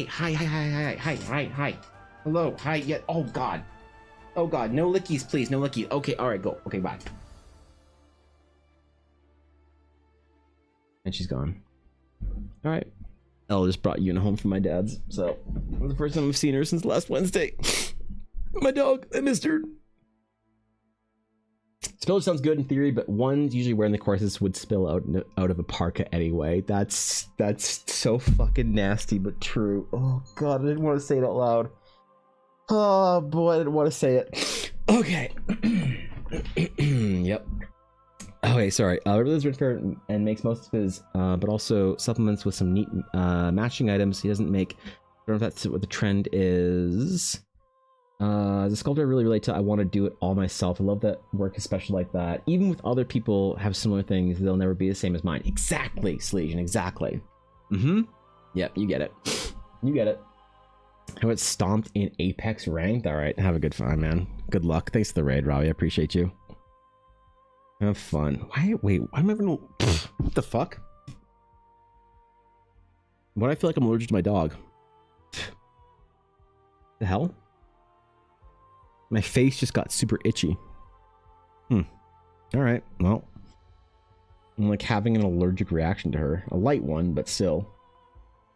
Maybe I just haven't seen her long enough. My body is adjusted to not being around a fucking dog.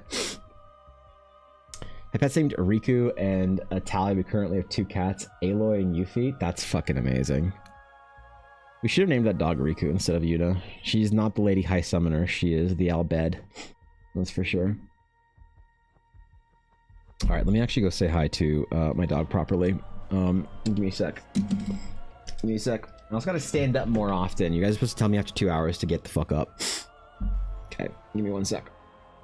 I'll bring snackies. Here be.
Okay.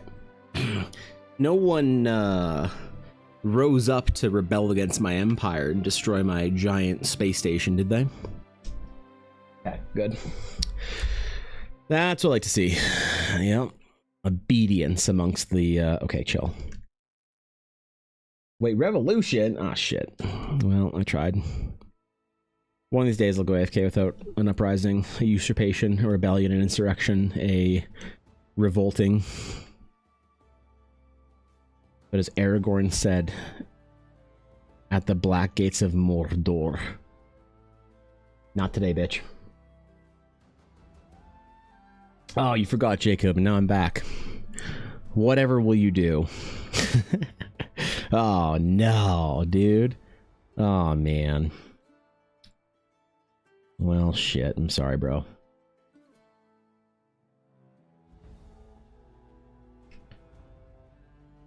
Okay.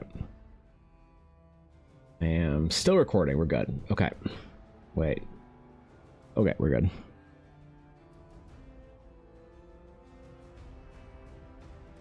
Thank God, man. Can you imagine if I wasn't?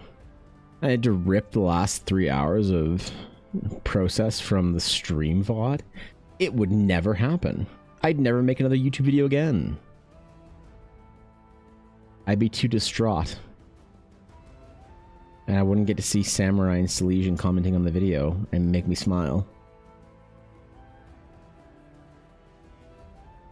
And then have Ella read through the held comments and blocked comments, laughing to herself.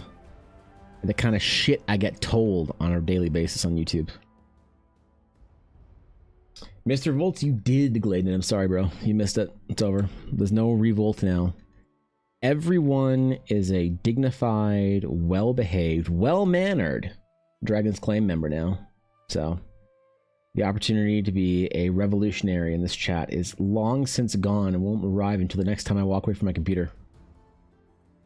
But you would never do anything without that, right? Because you haven't voted on it in the Dragon's Claim Senate. And just like Viceroy Newt Gunray, you would never do anything without the approval of the Senate. Okay, I'll chill. I'll chill. I promise. I promise. I'll chill. No more prequel memes for at least the hour. I swear.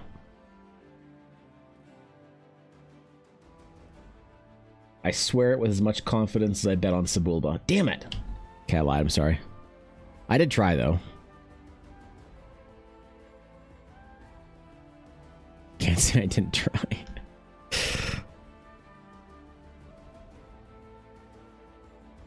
That effort was made.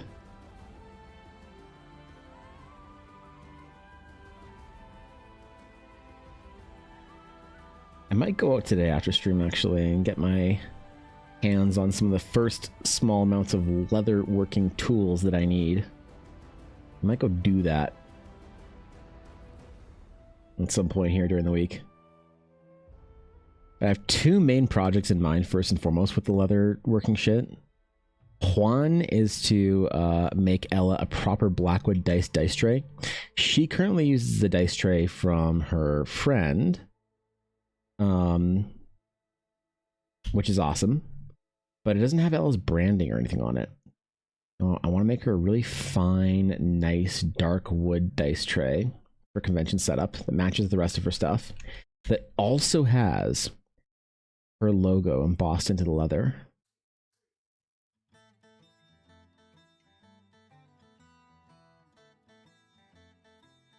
And then I also want to make the collector's edition leather face for the thing I'm doing. What am I doing? I'm doing a thing. Eldara stuff. Oh yeah. Classes, specs, Astronauts, adventures, that whole thing. It's a small project that I'm working on casually. Thing I spend my time doing every now and then.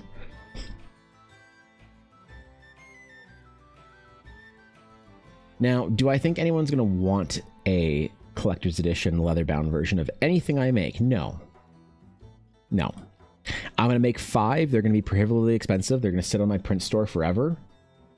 and then they're not going to sell, and I'm going to squander them away in my personal collection after a couple months of them being on the print store. All right?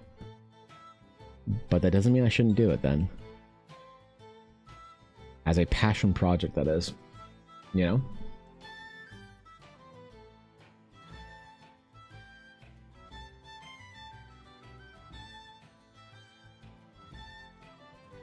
I'm gonna chill on some of this hatching here, man.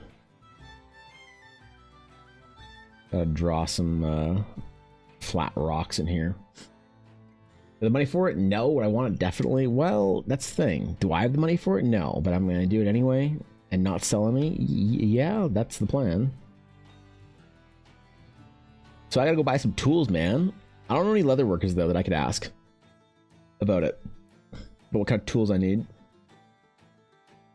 Because the problem is, every time I try and ask a leather worker what kind of tools I need to get into it, they're always like, oh, well, I'll just do it for you. Yeah, I'll charge you a real reasonable rate.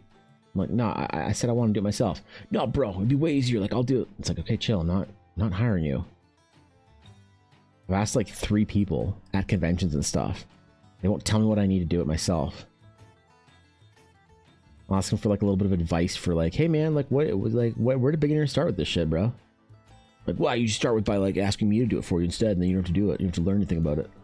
No, but I want to do it myself. Nah, it's not worth it. I think they're all visitors. How exciting! Oh shit, dude! What? Oh my god, is that Wolf? Holy shit! What's up, dude? How's it going, guys? Welcome in. How you doing? How was the stream, bro? Wait, isn't it late for you to be getting off stream? Holy! You start late, or you always end at this time? Am I crazy? Have I just not been there for the end of your stream in like too long? Good to see you guys. Hello, everyone. Good to see you, Race. Good to see you, Wordy. What's going on, guys? It's good to see you, Sorthwith. Prank Monkey. What's up, guys? We're going to talk about nerdy stuff, and Wuss has a headache. Ooh, okay. All right. Well, then you tell Wuss I said feel better, all right?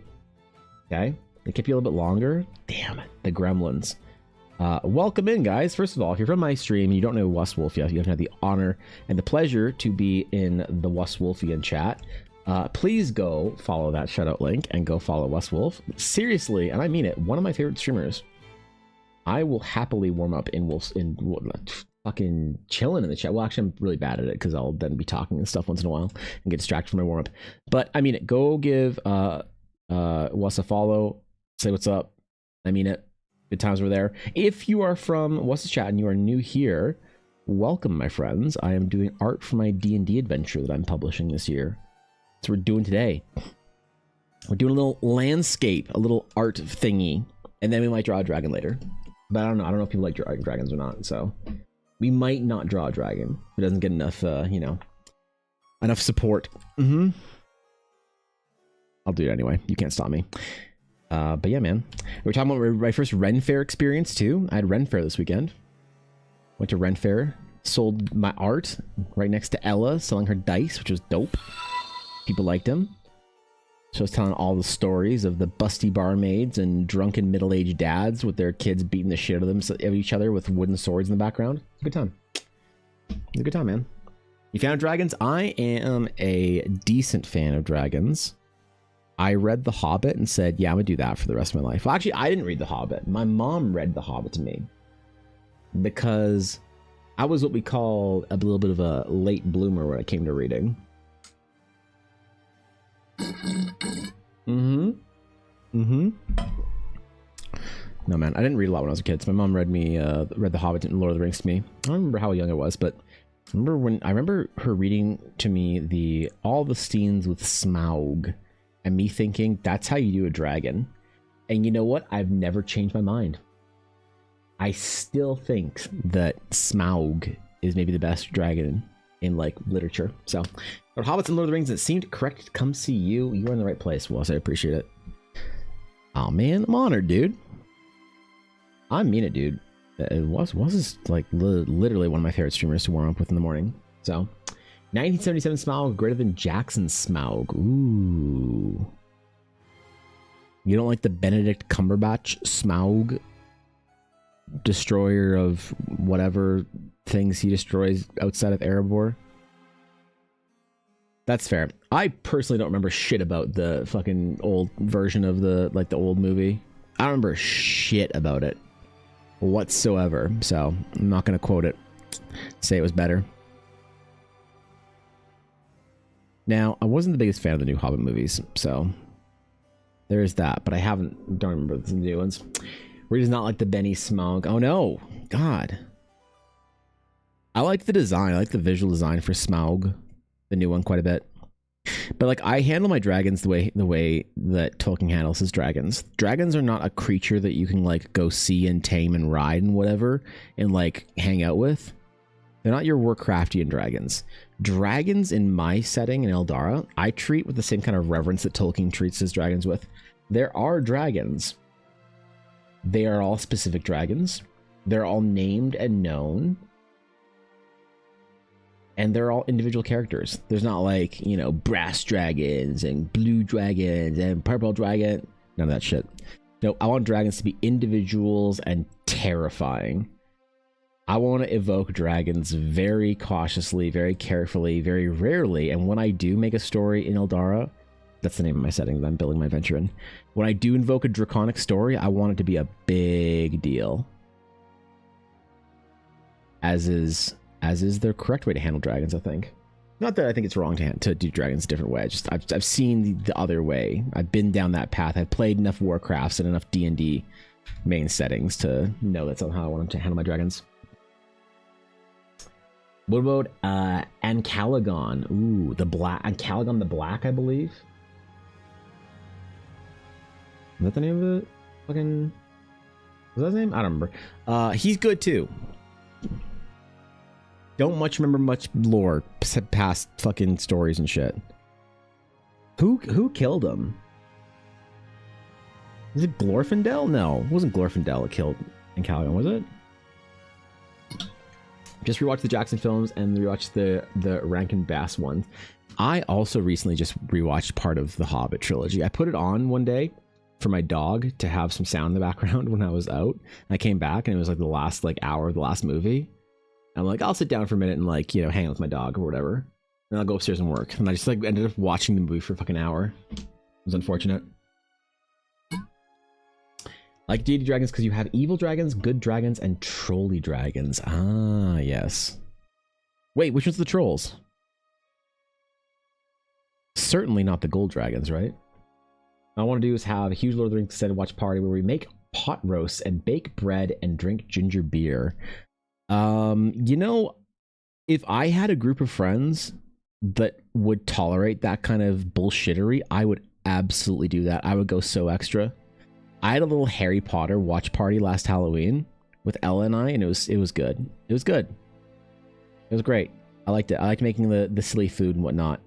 I saw at the RENFAIRE so many groups of friends that did silly shit together like that, and I was so envious. I was like, fuck man, I gotta make time to make some fucking friends in the city. I gotta make some fucking friends where I live, bro. It looks so nice to be able to have like, you know, D&D nights IRL and do watch parties and shit. I gotta prioritize that, I think. Copper Dragons are the huge trolls. So why are Copper Dragons trolls? So, to be fair, I don't know shit about D&D dragons. I haven't played any game in the D&D setting since I was like probably fucking 12. All right?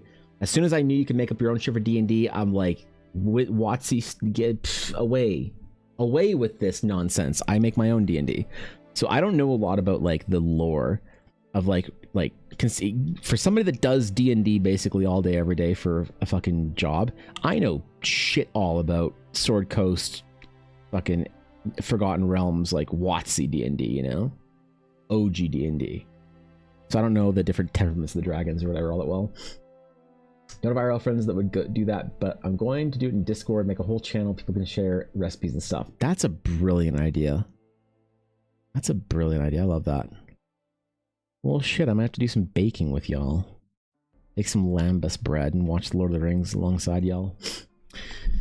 Send you on a massive quest with huge items, only to show up at the end and tell you they had the item all along. Oh.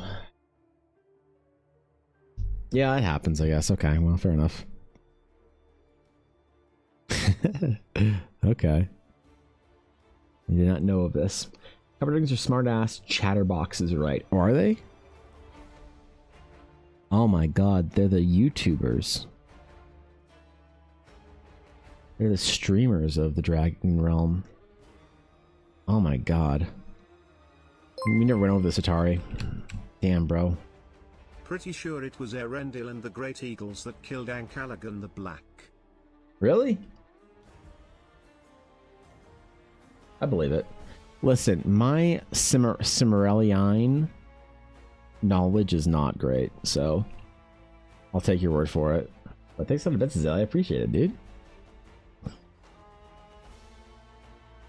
I don't remember much about specific things that happened there, so you're the expert here, not me. Mm-hmm. Would never claim expertise on something Lord of the Rings. Never. The only expertise I'd ever claim is on Star Wars. There. Yep. That's the only Trivial Pursuit game that I could win with confidence. Thanks, Lurk. Well, I hope your headache feels better. Thanks, the raid. You're amazing. Google says it was indeed Erendil. Well, good for the Eagles and the elves or whatever.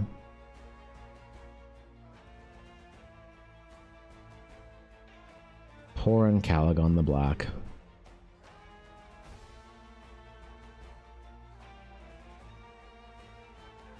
I wonder if Ancalagan is as big. I know this is different franchises. As big as who's the fucking dragon from Warcraft? Shit. Starts with a G, doesn't it? You know what I mean. You know exactly what I mean. Galacras? Galacron? One of those things. I wonder who is like canonically bigger. It's like looking up the like canonical sizes of spaceships. What if there is like a comparison? Dragon sizes comparisons.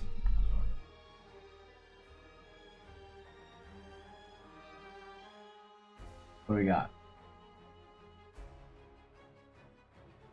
We got. Oh, we got it. We got it. All right. What we got? Okay, on the dragon size chart. Let's see if it has the big boys in here. Number 1, Faluffy. I don't know what that is. 32, Mushu. Oh, there's Mushu, dude. Number 3, Spyro. Okay, you know, big dog size. Got it. Leica Drayon from the Dragon's Calling series. No idea what that is. Haku from Spirited Away. Okay, we're talking about real dragons here, not fucking wiggly boys. Get Mushu and fucking the Haku out of my shit, okay? Flameth from Dragon Age Origins. Dragon Age 2. I don't remember that fight. Toothless. Okay, no Toothless. The World Eater from Skyrim. Oh no, I never played Skyrim. Game looked like shit to me. Draco from the movie Dragonheart. I don't know why I remember this dragon. Okay, so now we're getting real dragon sizes, okay? Now we're getting actual dragons. Another fucking wannabe discount Walmart Temu dragon they didn't stick wings on. Okay, whatever, bro. I don't want your weird fucking dog dragon anyway. Get out of here. Smaug from the movie The Desolation of Smaug. That's a big dragon. That to me is minimum dragon size. For me. Me personally, for Eldara, minimum dragon size would be Smaug. Alright? That's about it. So, what else we got? Draco. Sean Connery dragon. Was he actually? Oh yeah, okay. Got runs the size of Dragonblight. I think that's the reason the zone is called Dragonblight. Was he the whole size of the zone? Jesus. Okay. Well. All right.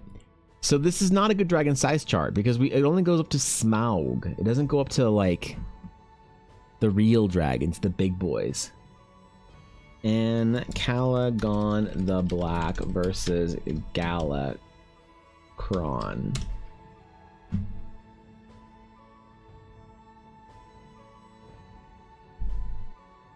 Let's see. Who's bigger? Ancalagon the Black or Galacron? We got some more dragons over here. What's this guy? Dragon of the War of Wrath. Okay. I want my big spaceships. You know when they get all the spaceship sizes next to each other? That's what I want. I want real dragons, man. I want the size. I want this shit. I want Godzilla versus fucking Deathwing versus Ancalagon the Smaug versus. Wait, this one's bigger. Okay.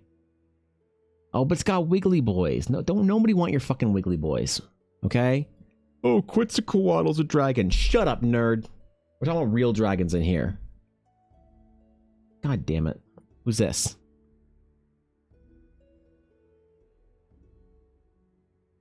I don't know what the dragons these are from. I have zero fucking clue.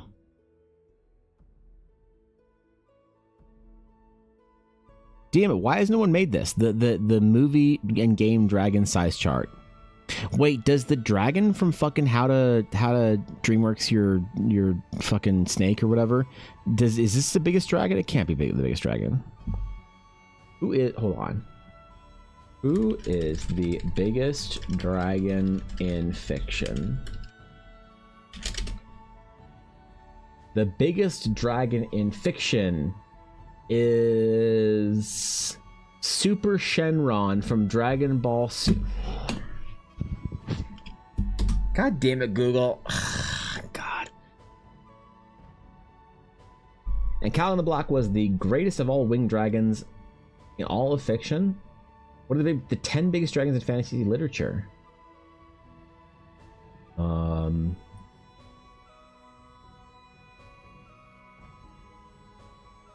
Ancalagon, Baleron, the Dread from Game of Nudity, Galurng from the Silmarillion, Tiamat. So sorry, Tiamut from Dungeons and Dragons, Vermilithrax Pejorative from the 1981 film The Dragon Slayer. Okay, dude. Catula from H.P. Lovecraft's The Whispering Darkness. It's not a dragon, is it? Well, we'll never know then. We'll never know the true size of Galakron or Ancalagon in the Block. Shenron is big, isn't he? He's the guy, isn't he? One movie. What was it? McConaughey was in it. Had dragons. Took place in like a post-apocalyptic Earth. Oh, where someone I remember that found one. the lair of an ancient dragon sleeping. They're all beneath dragon the hunters or Earth's whatever, right? surface, woke it up and unleashed the age of dragons upon man. Yeah, what was that even movie? Tanks and guns were barely fucking them up. Shit, dude, I forget about that. What was that movie called? You're right. It had some pretty beefy-sized dragons. Did it? Like massive building-sized dragons. Oh shit, I don't remember that. Well, thanks for 2 hour bets, I appreciate it.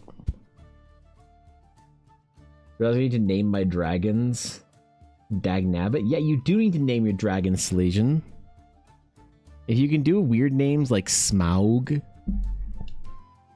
that'd be good too. Things where it's like, oh, I'm gonna call the dragon Smog. No, you call it Smaug. I'm gonna call the dragon Fire. No, you call it Fear. I'm gonna call my dragon Burninator. No, you call it Trogdor the Burninator. Rain of Fire. Yep, that's it. Rain of Fire. That was it. That was the movie. That was the one. It was Reagan of Fire. The Americans don't think that they just misspelled rain. I'm sorry. All right? It was an easy one. Yeah, Blur just called it on his way home and I answered the phone. What was the movie with Matthew McConaughey and dragons? That's fucking hilarious. He knew. He knew. Holy. There are YouTube videos with the charts about this. Really? What? Okay. Listen, I'm not entering my Reactandy era, but I might go look that shit up on my own time. So I think Galakron might be the biggest dragon in all of fiction. I'm thinking maybe. Because, like, lore-wise, in the game, he's not. In the game, Galakron is a pretty small boy. It's a very small little zone, the bones or resting place of Galakron. Okay? But in the lore, That does sound right. That like he is Dragonblight or something like that. I don't know, man. I'm not a fucking loser Warcraft nerd with 600 days played on my warrior.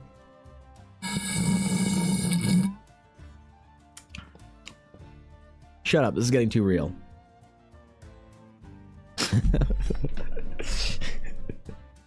Yeah, wait, come on. Oh man.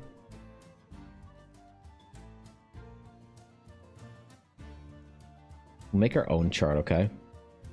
That's what we'll do.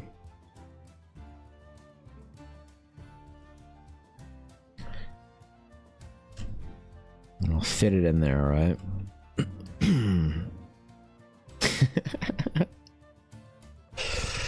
Oh god. Okay, no, I'm good. I'm good. Oh wait, we need our little rings on here, our circles. Shit. I forgore, man. I'm sorry. Got a lot on my mind today. Like 18 projects to do. 19 things to finish. 4 Patreons, 3 print stores. 10 teen commissions. There's a lot, man. Love to see names like that. Currently my campaign plot uses both Sleeping Steel Dragon, Neutral Good Aligned, Very Heroic Dragon, and a Purple Dragon. Quite evil, breathes plasma.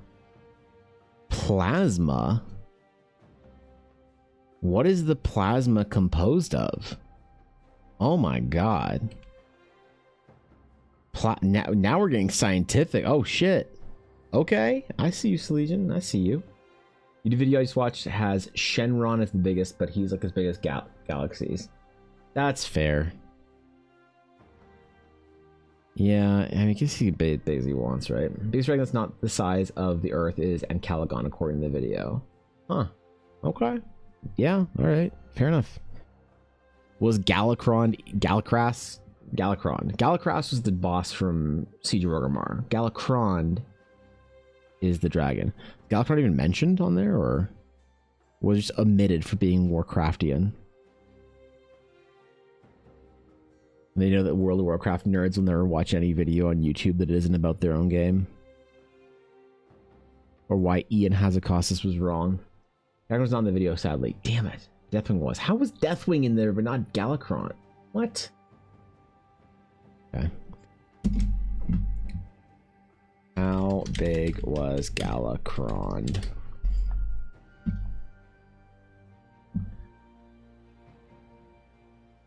After reading the book, it said Galakron was roughly the size of half of the Storm Peaks.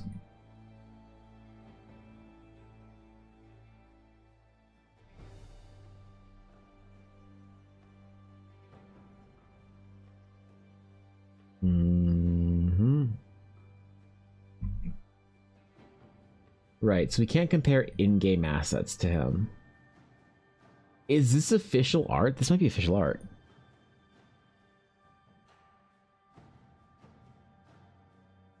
So this would have been for a resurrected version of Galakron, which wouldn't have been the canonical Galakron.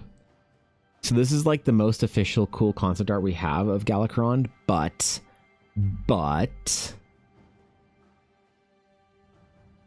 this would not be the Galakron in true form. This would be the resurrected version of Galakron they would add to the game for Dragonflight. But they said, no, we're not playing your stupid game. We want new expansion. And Blizzard said, okay, I'm sorry, man. Here, have bearded ladies in Dwarfland. They said, okay. Huh. Well. I guess Encalagon the Black was pretty big. Wasn't he only a mountain, though? Kind of tiny, not gonna lie. That one is, yeah, that version is. Not the correct size of Deathwing if it's a comparison, though. Yeah. Deathwing took up a lot of the Maelstrom. Yeah, he kind of got stuck in the shitter, didn't he? Deathwing got stuck mid-flush. Oh no, not Deathwing. Oh man. Oh, that's not a great way to end that story. Oh man. Poor Deathwing. You know, Dragonsteel was the first raid that I stopped raiding competitively hardcore. The first raid that I said, you know what, I'm done with this shit. So I never really saw it. Obviously I did it, you know, at the time, casually. and pugs and stuff, but never really spent like months in there like I did in Fear Lands. Dude, I miss raiding in World of Warcraft. I miss caring so much about that game that I wanted to spend like 20 hours a week raiding. That's what the fuck I miss. That's what I miss, man. Raid is so different nowadays. It is. It's like, yeah. So like I was in a top 5 or 10 guild in Cataclysm, and it was nowhere near as ridiculous as raiding is now. We didn't have like a weak Aura's team and whatever and all this other shit. No, man, we just grinded hard and played well. And I don't know, man. It wasn't. Now I don't think I'd enjoy it. I think competitive raiding now would just be. I don't want to do competitive raiding. I just want to like raid. Elden Ring Dragon Gransax's wings were each 280 meters long. He had a body that close to 400 That's meters a big long boy. and was around 180 meters tall if I remember correctly. That's a big boy. Holy. That's a dragon that would go to the RENFAIRE and not fit in the core set. Holy. Yeah, well, I think bigger dragons are better anyway. I like big dragons being mythological arch nemesis. I don't like the default that people have that dragons can be good. I like a world that sets up dragons as evil arch nemesis, and then when a dragon isn't one, then it's more interesting, I think. But I know a lot of people like it's like the temptation of having the good dragon is too strong for people to make it a payoff. But I think that if you don't make it a payoff, you're not treating dragons with enough respect. I don't know. That's just my opinion. I know a lot of people disagree with that, and it's fine. That's the way I'm handling Eldara. Good dragons are going to be a rare sight. It's an esport nowadays, and you have to devote so much time to multiple characters before you even go into the raid. Oh yeah, like that's the thing. We never had more than 2 characters we maintained. Maintained one character, obviously those are raiding main, and then we had an alt that we could sort of bring in for other metas and things like that, and there were different raids that you had to play a different character and whatnot. But it was more also that we like had a diverse sort of like team of like multiple Death Knight tanks, multiple warrior tanks, multiple whatever. Some people that wanted like spots as both. People who would play the character class they want but not like be meta, so they wouldn't be on there on progression nights. And it was so much more relaxed than it is now. It's just so unbelievably suffocating, I think, now. Yeah. Sizes and everything, it's Lord of the Rings dragons, but they're more humanly evil and straight up evil. Like Smaug Predator's own greed over actually acting evilly. That's interesting. Poor Smaug. He just wanted more gold. I don't blame him, dude. If I had a hoard of dwarven treasure, I would probably be an asshole about it too. Like if I had a hoard of dwarven treasure, I'd probably get a lot of it PSA graded. Right? So instead of being like, oh look, it's my Heart of the Mountain, I'd be like, yo, it's my like PSA 10 Heart of the Mountain. Yeah, I know a couple of dragon hoarders. Fortunately or unfortunately, I know more than a couple of them. Yours is all ring, yeah.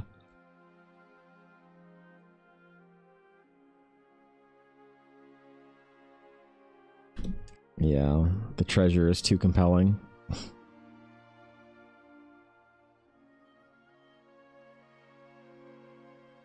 It's my limited. I mean, this is why I make my own trading cards, because I can't fucking buy magic anymore.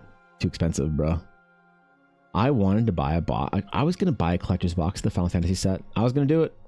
I was going to find $400 and I was going to buy the box. Yep. I was going to treat myself. I've worked very, very hard this year. I've worked so hard this year. I was going to treat myself to a collector's box of Magic the Gathering cards, and I was going to spend $400 or $450 on it, whatever it was. It's Canadian, by the way. I'm just curious how much they are now. Face-to-face games. Let's see. How much is a Magic the Gathering trading card game playing card box? Final Fantasy Edition.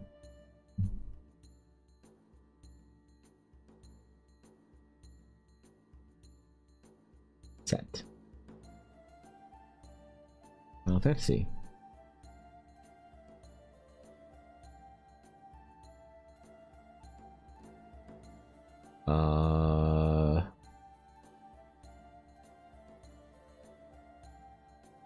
Sealed product type. Booster boxes.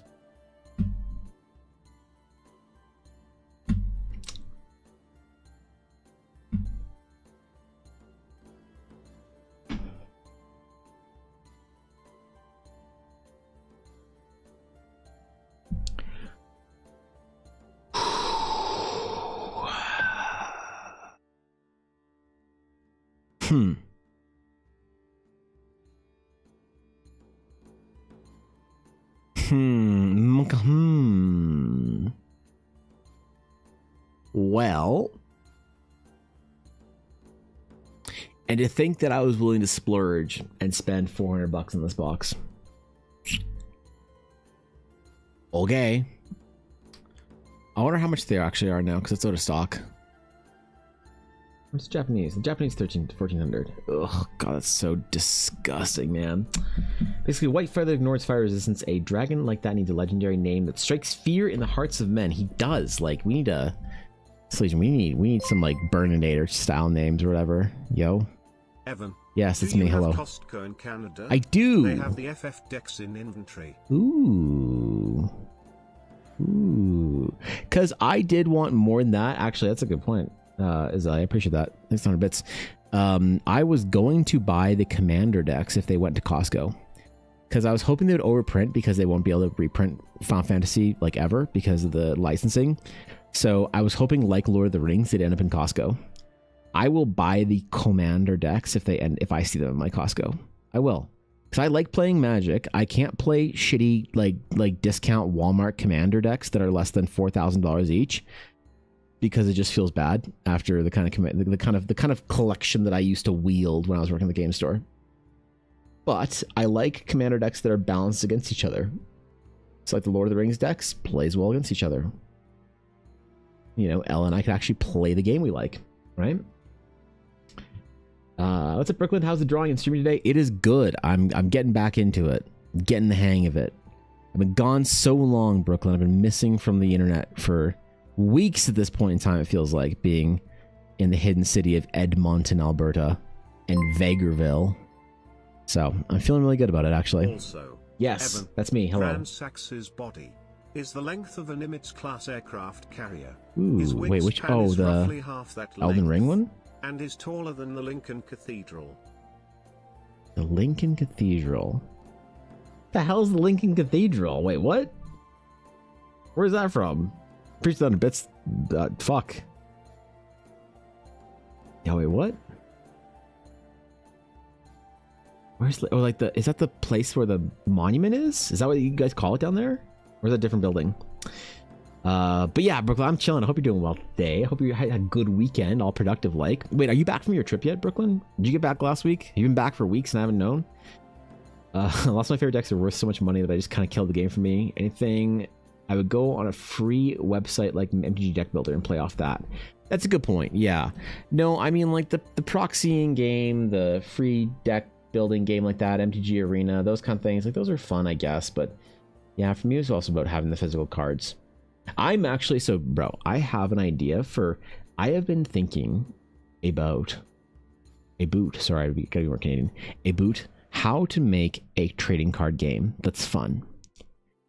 I have been thinking about making a TCG, not just trading cards, not just the TC like I'm making, but the TCG, the G part of TCG is the challenge. To balance a random card game like that is very, very difficult. I think I figured it out. And I'm not going to say it. I'm not going to say how I'm going to do it. Because I want to try it out first and make sure it's not dumb. But I actually think I know how to build a TCG for Eldara.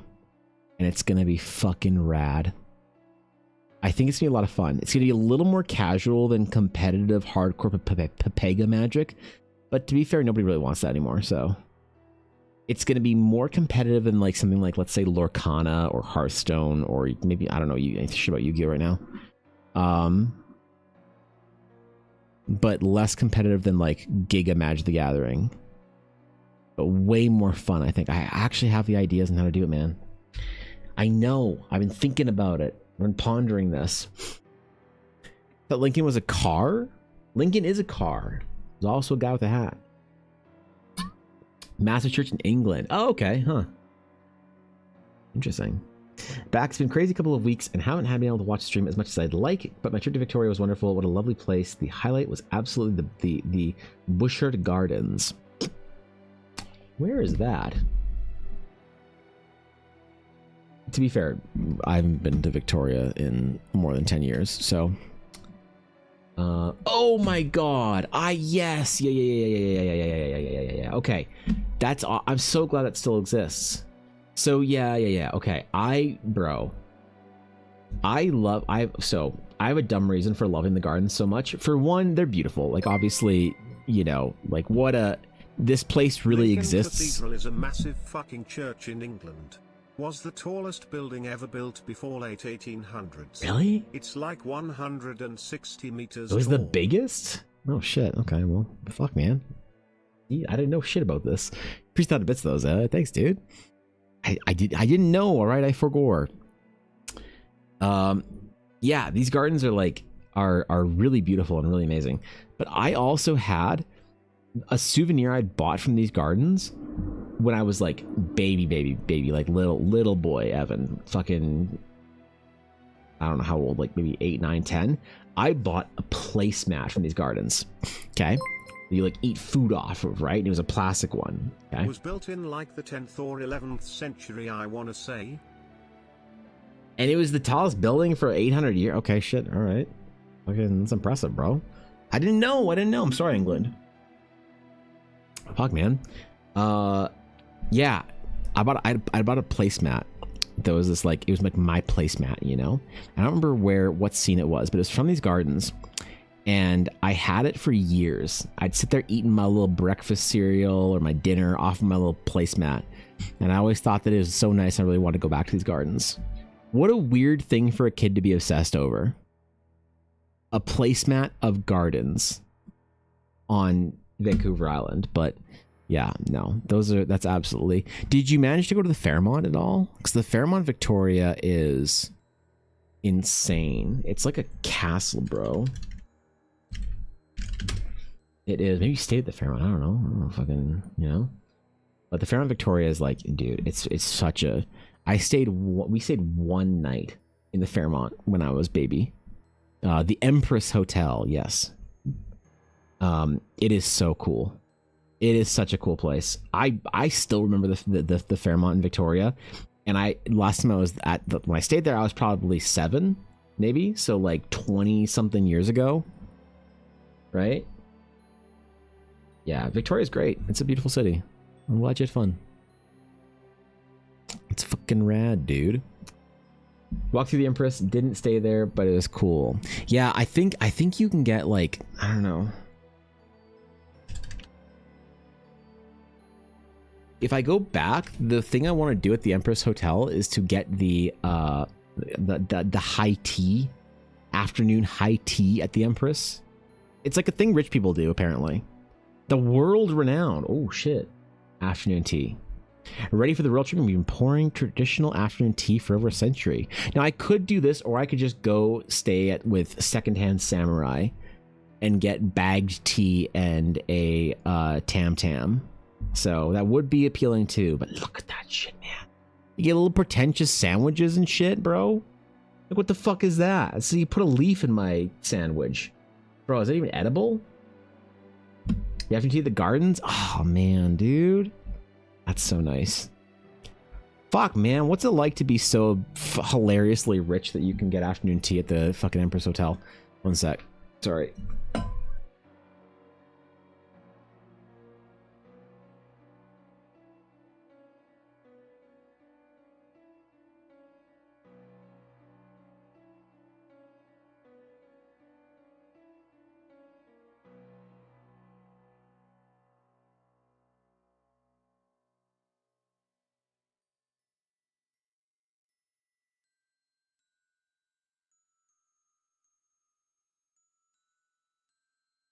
Oh wait, sorry, we Gucci. Yeah, dude, Tea the Garden would be insane too. Damn, bro. I want to go be hilariously rich for a weekend or whatever. Go fucking stay at the Fairmont and get. I don't remember why, but the one thing I remember about the Fairmont Victoria is we got room service cookie, and it was the biggest cookie I'd ever eaten in my entire life. I don't know why. That's the sticking memory from like a 5-year-old or whatever. Hey, that's dope. Victoria's cool, man. It's a cool city. Hope you guys see some Vancouver too, because Vancouver's a really dope place. I would love to live to Vancouver for multiple reasons. But that place is very expensive. Vancouver and Victoria. I'd live in either one of those cities. Maybe one day.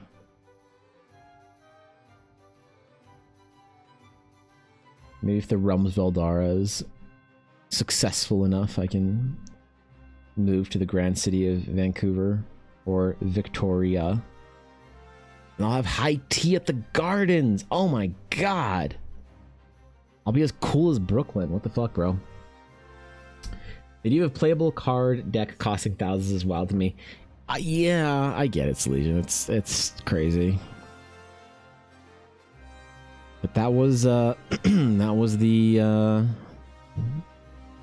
situation with my Magic the Gathering cards. Now, I didn't pay that much for it, obviously. I traded up and played the game, man. Did the whole thing. Got all the way there. The point where my deck was thousands upon thousands of dollars. And I was the coolest person I knew. Because I had the coolest Magic the Gathering trading card playing cards. It's amazing I didn't become a pay-to-win whale in a video game after that experience. The rush of being better than someone simply because they're too poor to match your will in Magic the Gathering. Okay, I'll chill.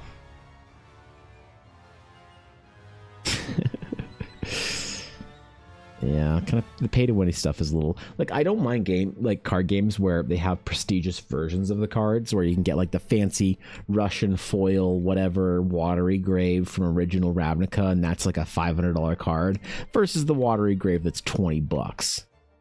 You know, that's like fine, whatever. Obviously when it gets kind of out of hand, it's a little bit much for me. But I really want to make this card game like really fun, and I really have an idea on how to do it. I've never like there's these ideas that I've wanted to do that I've never felt like I knew like how to kind of organize it or wrangle it. Right? There's certain things that have just kind of tempted me, but I've never really acted upon it because it's like, well, I don't know how to do this so like well enough, so I don't want to take a stab at it and then make an embarrassing simulacrum of what the game should have been like. A coy reflection, a disappointing endeavor.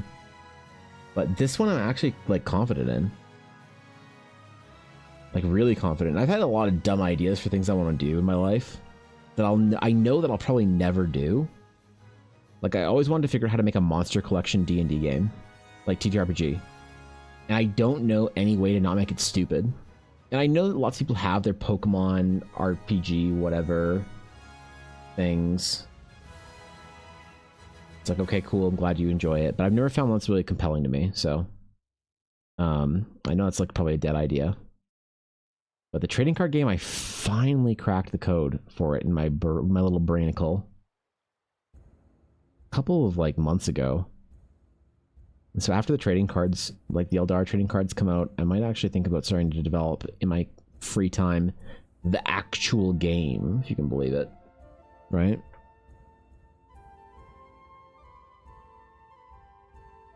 Maybe do some cool crossover stuff or whatever for Eldar trading cards. That'd be kind of fun.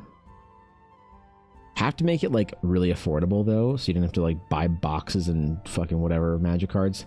But also make it a bit of a chase and a bit of a hunt for some certain cards. Because like I've always liked collecting shit. Trading card games, whatever it is, it was a real problem for me for a long time. Like it was fun and cool, and then it became unhealthy. And I realized I had to take a break from that shit. I think that I was probably somebody that suffered from a lot of FOMO. you know? Like, I really had a kind of come to Jesus moment about it when I was at a BlizzCon one year and I was desperately trying to find the last gold pin for the set that I needed. And I was like, oh god, I don't have any like good pins to trade for this pin. Because it was like, I don't forget which character it was.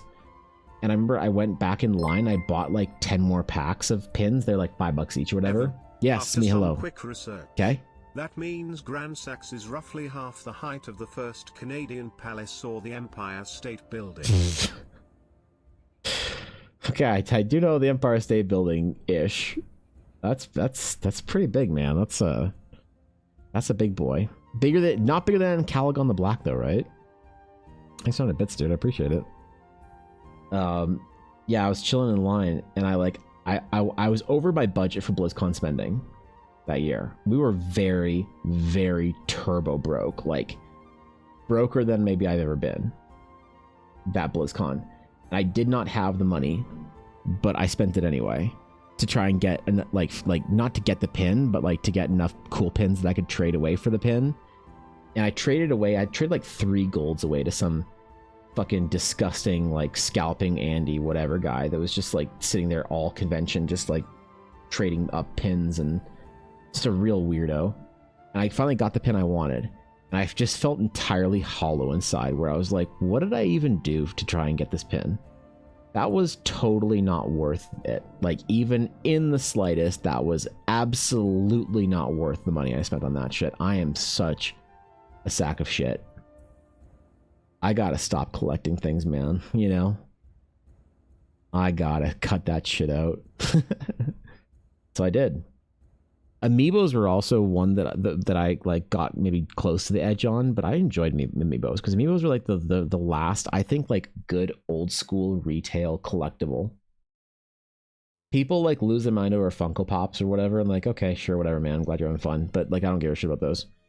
But the Amiibos were like the last thing where you're like, you know, you go to the mall and you check the GameStop because just in case they have any rare Amiibos you don't have or whatever.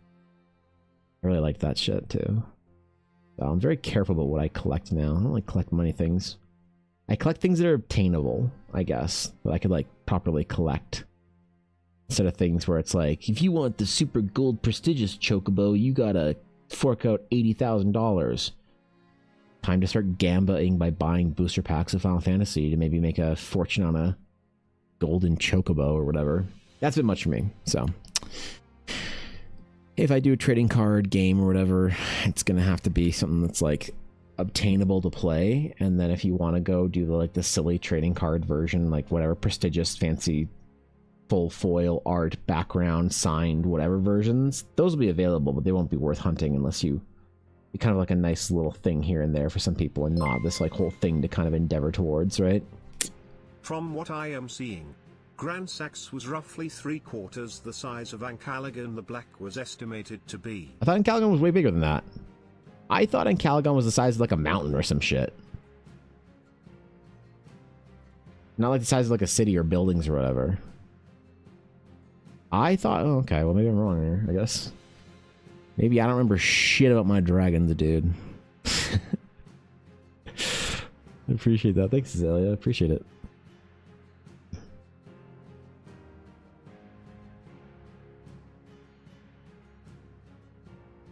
Yeah, maybe it would have been better off if I'd never, like, got the itch to collect shit.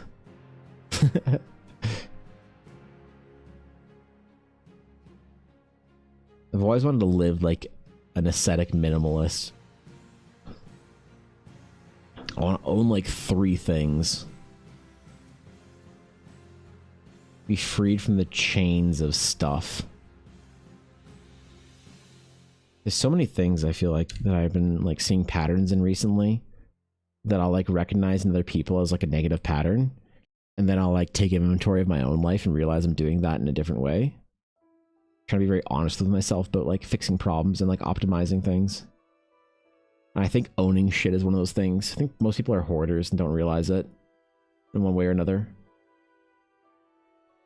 And I'm like, wow, you know, we can all like say, like, oh yeah, that guy's has an unhealthy obsession with like whatever newspapers or something. But like my Starbucks mug collection is perfectly normal, right?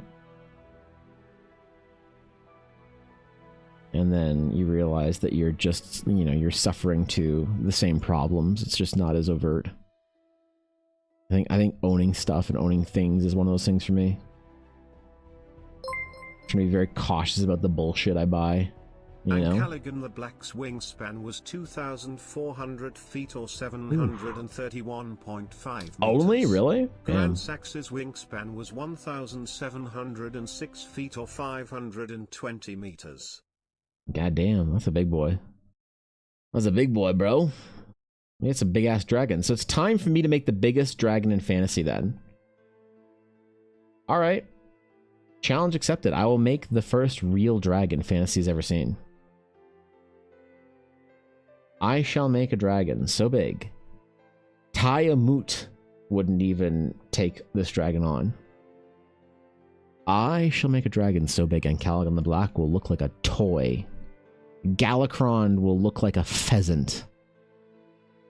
And who the fuck that Elden Ring dragon will look like a penny stuck to the sidewalk with super glue. Or why is there a penny stuck to the sidewalk with super glue? Don't worry about it. Their ships are big. That's pretty big, right? Mm-hmm.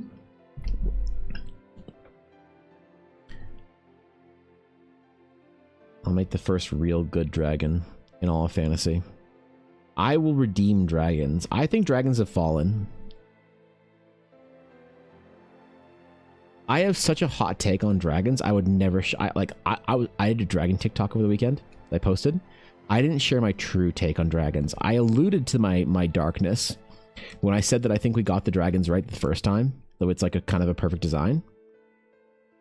One of those things that I think doesn't need to be or shouldn't be iterated on. I think they're actually pretty good because dragons are like psychologically crafted. They're not just like design opinion, you know? So people talk about like, I make dragons out of different animals. I put feathered dragons in. I put antler dragons in. No, feathers not scary. Scales. Antlers not scary. Horns. It breathes lightning. Lightning not scary. Fire. I'm very opinionated on this. And I think I'll be right. I think people will see that I'm right in the end. You know? But I can't say it on the internet until people are asking me what my secret to my success for my dragons are. I can't tell them. I can't reveal my true opinions until people ask me with reverence as to how I think about my dragons. So what about breathing acid clouds of death? Nope, hate that shit. It's lame. We don't have a psychological fear of acid clouds. We have a psychological evolved for fear of fire. The only one you can maybe make a case for is lightning, and maybe if you want to get very mythological and kind of biblical, you could say water too, potentially. Like you breathe fucking tsunami waves or whatever, but I don't think that's the same thing. I think that fire trumps those things by a massive degree. From a psychological standpoint, we evolved to fear fire. To give it its fucking respect it deserves. And then like lightning and thunder is like, you can make a very strong case for lightning and thunder, but I'd still say that fire has more of a psychological impact on people and animals and stuff like that. We all the animals of the various kingdoms evolved to have a fucking aversion to fire for a good reason. If you're in the, 2nd century BC and you're describing the most terrifying thing you can describe, you describe a dragon. You describe the shit that you've evolved to not like. Snakes, shit that flies, fucking claws, spines, teeth, scales, fire breathing. Like, dude, dragons are such a strong idea and have stayed such a strong idea. All this like iteration on dragon, I kind of feel like in the modern day, and I support the iteration because I'd rather a world where we iterate on ideas poorly than never iterate on anything. So I support it. I do. I like that people are willing to take chances on that. They're willing to have dragons that are feathered or breathe clouds of acid or fucking Kool-Aid or whatever it is. I generally support that idea because, again, I would rather see the sloppy bad ideas be given respect than just people drawing the same shit and telling the same stories over and over again. So We make that very clear, so it's not like I'm just like saying that I don't think there's like usefulness in telling those stories. But for me, trying to find the apex sort of like version of a dragon, I actually think we got it right the first time. I think the way the idea has evolved is basically one of those interesting literature, narrative, archetypical, whatever ideas that sort of got it right the first time in a very major way. In a major way, man. I think we got it right the first time.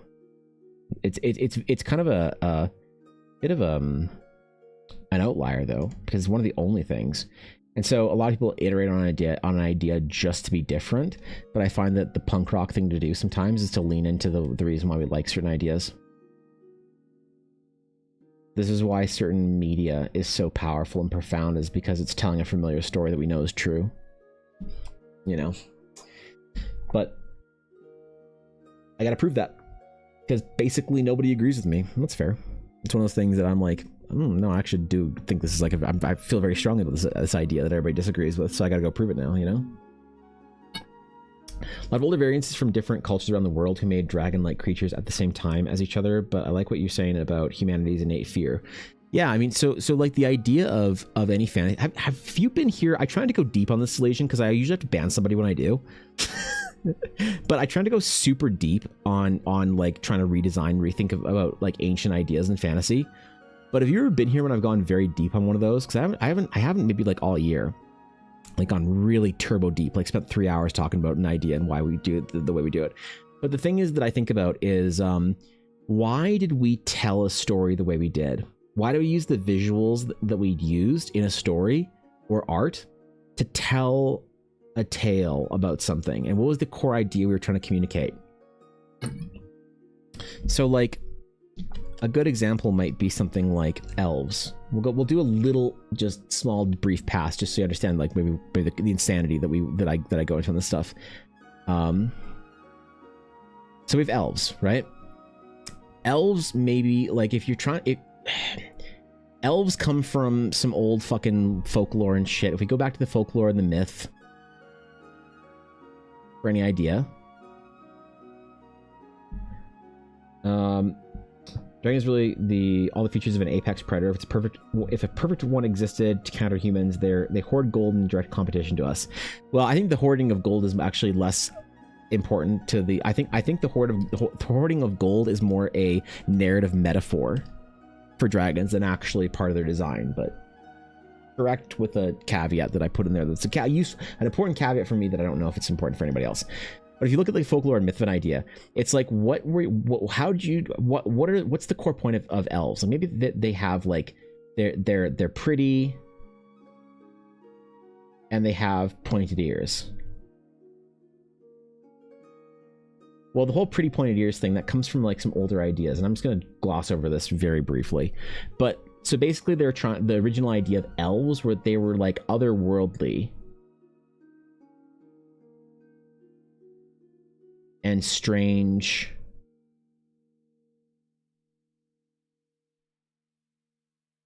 beings, right?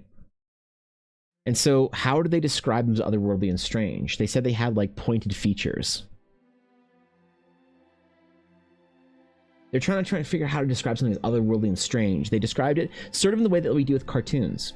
You look at cartoons like maybe like Gru from fucking, you know, the Despicable Minions or whatever the shit is.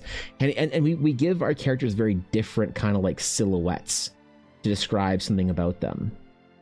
Right? We give people these like kind of, in cartooning, we give these like over exaggerated features to describe, like, I don't know, to communicate an idea about them when we're designing a character. And I think the way that we sort of like told stories about certain fantasy and folklore ideas, we sort of did the same thing. So they had like pointed noses and pointed ears, and they had very sharp eyes, and they're very like, you know, like we described elves as kind of like very strange creatures if you go back to the original descriptions of them. And so what are you trying to describe when you're saying they have weird, different pointed features? Well, you're calling them otherworldly, different, strange. Who has pointed ears? You know, who has a long pointed nose and ears and whatever and all this kind of shit? Like nobody around where elves were designed and came up with in folklore. So the thing is, the idea of them having pointed like ears, now the pointed features didn't survive, ears did. And so when Tolkien wanted to make the elves as otherworldly, Tolkien also told them as otherworldly beautiful. So that's how he made them otherworldly, is by making them beautiful, right? Another way of thinking about elves in sort of a different way is like the Vulcans. And Vulcans in Star Trek, they're otherworldly. They keep the pointed ears, but they also get pointed eyebrows now. And they're also very like, their otherworldliness comes in the form of their behavior. Right? And so the idea is, what are the important features that are good to describe otherworldliness, and what are simply the self-referential ones? And so, like, are pointed ears a great feature for describing otherworldliness? Kinda, yeah, actually. Pretty good. So if you want to redesign elves, I don't know if I would touch their ears. And you can use the ears to describe other otherworldly creatures and people. So that's why tieflings have pointed elves, and you know, all these different people and creatures and whatever and races and species in fantasy have pointed ears. But what's the core idea of it? So I think that if you take an idea in fantasy and you unwrap it enough, you have to know so much about myth and psychology and all this other shit to unwrap it properly. And I'm not smart enough for this, and I totally out of my depth with it, with most ideas. You have to keep unwrapping an idea to try and figure out what the core idea was originally that they were trying to describe. The thing that you and I know is true through a fucking evolutionary biology, whatever standpoint, that if we see pointed ears, we think that's fucking weird, man. You know, it's really deep systems in our brain. So when you're thinking about like the features of a dragon, it's like, what's the core feature of a dragon? Basically describing the most terrifying thing you possibly can. And so we know, like, there's a lot of like fucking just Mesopotamian myth, African myth, Mediterranean myth, whatever, about snakes. We don't like snakes. We don't like reptiles. We evolved to not like snakes. There's a whole thing about fucking Moses in the desert and his staff and the caduceus and whatever with snakes. We don't like reptiles. We evolved to inherently not like reptiles. It's why you show a kid a spider and the kid recoils and is terrified. Yeah, we evolved for that shit, man. So, like, how do you make Ungoliant or Shelob the most terrifying, fear-inducing creature? You make them giant spiders. Fair enough, man. That shit's scary, right? I'd fucking skip the Shelob shit whenever I was watching that shit when I was younger. And so, but if you're trying to think of the most terrifying creature that is the most monstrous hunter of you, you describe a dragon. That's how you describe some shit if you're in the ancient world, right? Yeah, it's like a giant snake. You're like, oh my god, nobody likes snakes. But it also flies. You're like, oh my god, a flying snake? That's terrifying. Yeah, it's got like claws. You're like, oh god, that's awful. Oh my god, it's the worst. And it breathes fire. And you're like, holy shit, that is the most terrifying thing ever. And so when you think about like all these things and how to like you could maybe make a case for making spider dragons that would be more terrifying. That's more fear than terror, if that makes sense. Those are two slightly different things narratively. So this is where I go on ideas like this. This is why I dive deep on certain things, because I don't think that I think that the idea of rewriting dragons for the sake of being original and throwing away their scales, their fangs, their fire, and their wings, I think these are mistakes, you know, that people make. That's just me. And so, but it's harder to try and redesign an idea within the context of trying to keep the parameters that are important and discard the ones that are less important. So, can a dragon be scaled or feathered? I think scales are inherent. We don't have an inherent fear of fucking birds, man. We have an inherent fear of snakes and shit like that. Great, give it scales. Nasty teeth and fangs and whatever. Sure. Make it breathe, I don't know, pin missiles. That's not as scary as fire is. Right? Make it breathe frost, like okay, I don't know that, like, but when you say fire, you're like, ooh, right? There's a part of your brain that just does that a little bit. So it's just weird, you know. I think it's important to try and keep in mind. Obviously, I'm okay with like the deviations for the sake of deviations if they're in the name of something like trying to be different and trying to be original. But I don't like the rules that people sort of set up and think that it's like, I hear a lot of people talk about these ideas as if they think that they are playing within important rules, but like have zero fucking clue what an actual narrative rule should be. And it's better to know that you don't know what the rules are than to think you do know what the rules are when you're wrong. And I'm much more confident in saying like, I don't know what the rules are, but I'm willing to explore them. Rather than being like, oh, I'm an expert on how to draw or how to make compelling dragons, you know? A lot of people that claim to do that get it terribly fucking wrong. I don't know. They're like exploring the uncanny valley, and what if it was made to make a humanoid that was human but felt off before television coined such a term? Yeah, like what happened that would we evolved that? It calls for anthropology through storytelling. It's my most favorite thing about fables and storytelling. Yeah, I love that shit too. I think it's really interesting because I think that's how you create a new idea that's interesting and powerful and profound. Right? And that's how you create something that people like know is true. An idea that people relate to. A story that's compelling. Is you have to figure out how to tap into that very old brain shit. Orcs have that, yeah, with a couple of other different additional features, but yeah, exactly. The same kind of thing applied to undead. There's skeletons and zombies that are mindless, fear of ours, and vampires who are hunters, another fear. Yeah, I don't know too much about the undead stuff, you know, type of thing. I think that the idea of the skeleton versus the zombie or the ghoul, I think is also cultural. Depending on where you go. And again, I'm not only a little bit out of my depth here, I'm just speculating.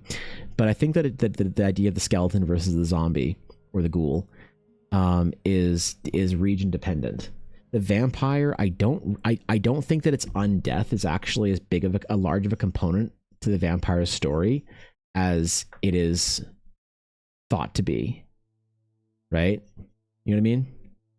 I think that the vampire, the important thing, the reason, it's like the idea of undeath in the vampire serves a function of like cursed immortality rather than being the thing that needs to be referenced.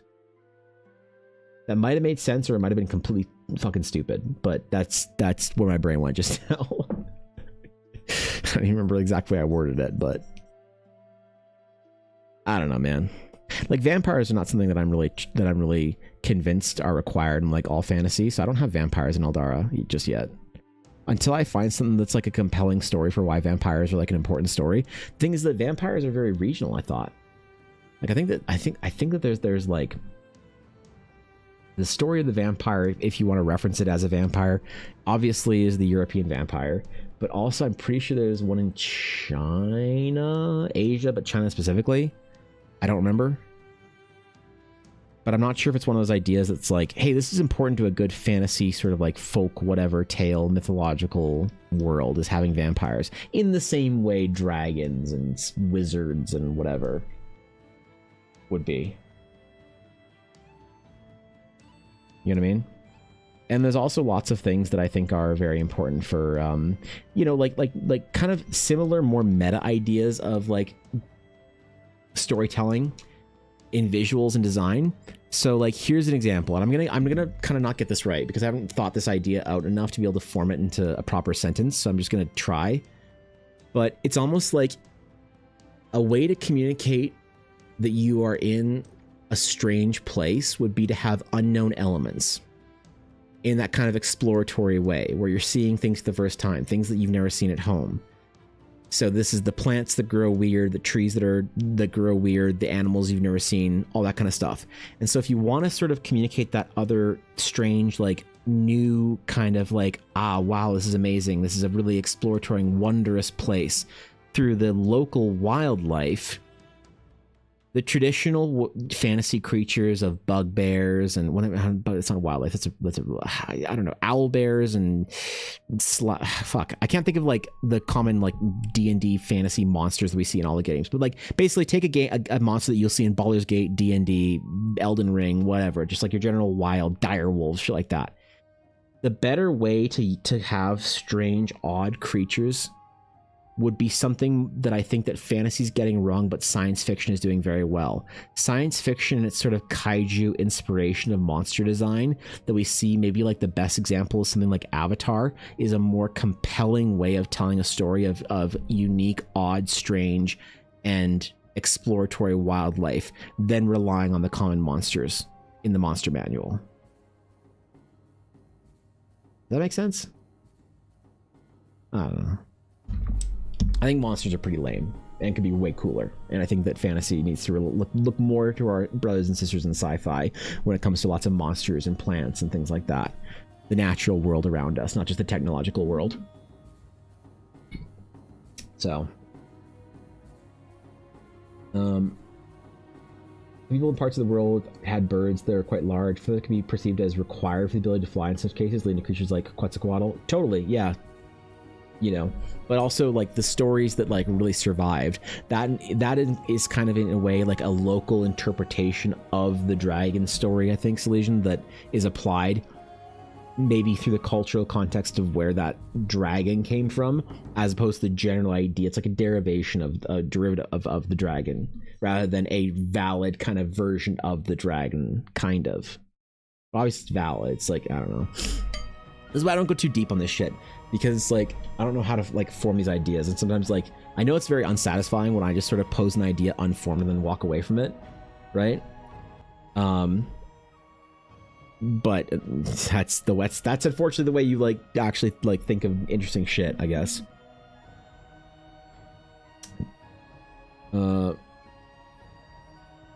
Regional for different for regional differences. I personally find it less scary. For sure, yeah. But also don't forget, Quetzalcoatl was a feathered winged snake. The entirety of Quetzalcoatl, I believe, in the description of the deity, was not that it was feathered all over. It had feathered wings and a feathered mane, but I'm pretty sure it was still like serpentine and had like all those features that would still evoke that idea of reptilian fear and whatnot. Vampires have some kind of unstoppable force vibe, but dragons do, only more relatable maybe. Yeah, it's definitely the idea of being hunted by something like that. Yeah. As long as they don't sparkle, that's a whole other argument. Yeah, right. As long as they don't sparkle. God, the damage that fucking book did to vampires. Vampires used to be cool, man. And they're still reeling from that. They're still suffering from it. Can you imagine that? Can you imagine like if How to Train Your Dragon ruined dragons for like 2 decades? Right? That'd be atrocious. Absolutely atrocious.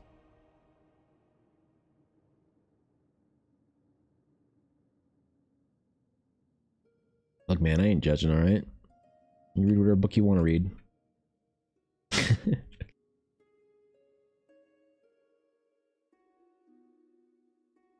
I mean, what would be interesting to do with vampires is look at the original stories of vampires and see what they're trying to communicate by basically designing this like person that like could only come out at night, that could be warded off with certain like kind of, I don't know, alchemical apothic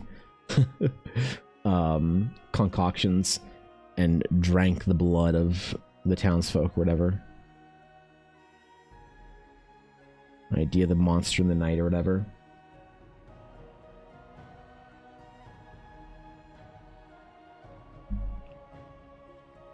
I don't know the origins of that entire storyline, I guess. I'm not an expert in that side. To be fair, I'm not an expert at anything, but, you know. Except for maybe Bib Fortuna lore. That's it. Original myths are wild as far as the original can be defined. Sure, the oldest version and variation that we can possibly find. Right? Because, like, who knows what the original actually is? It's been passed down and told and retold so many times that who knows what's actually the origin story for it, for like a lot of stories in the ancient world. Some that are assumed to be true, some that are established myth, some that are sort of religious in nature and thus kind of like adhered to by certain people, but believed to be just like creation myth or whatever by others. It's a whole thing, man. Break your brain. Snow White fits the markers of being a vampire. Oh, does she really? I don't know much about the original Snow White tale.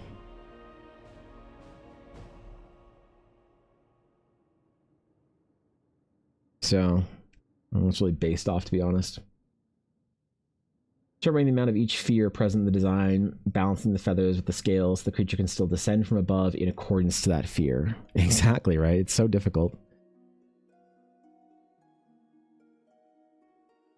And then also redesigning an idea like that to fit into our sort of modern fear sensibilities. Like a modern redesign of a dragon that I think is maybe the best redesign of dragons in the modern world of storytelling, the contemporary age. People don't like when I say this, but they're actually Star Destroyers. I think Star Destroyers are dragons. I think they're dragons, man. I also think Thanos is a dragon. Much more in the narrative sense, though. Obviously not in the design.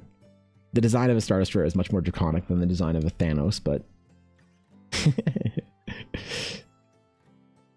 My new video essay I'm going to come up with, alright? How Star Destroyers are dragons.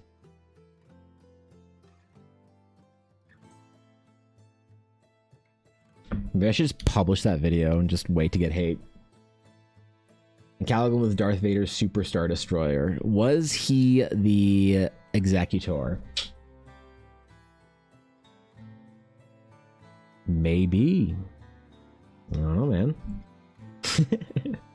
Snow White, raven black hair, beyond human pale, blood red lips, huntsman sent out with a stake to drive through her heart, sleeps in a coffin for a long time, wakes up unaffected by time. Snow White is a vampire. Confirmed. Yes, you're right. Snow White is a vampire. Now it's a hot take? Yeah. I said it. They're modern redesigns of dragons. The wingspan fits? Uh-oh. Uh-oh.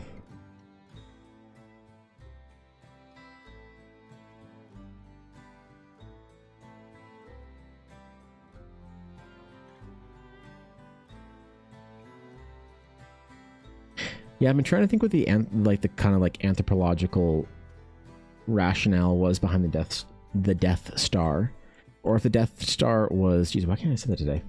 If the Death Star was more metaphorical than anything else, and not directly referencing something more so.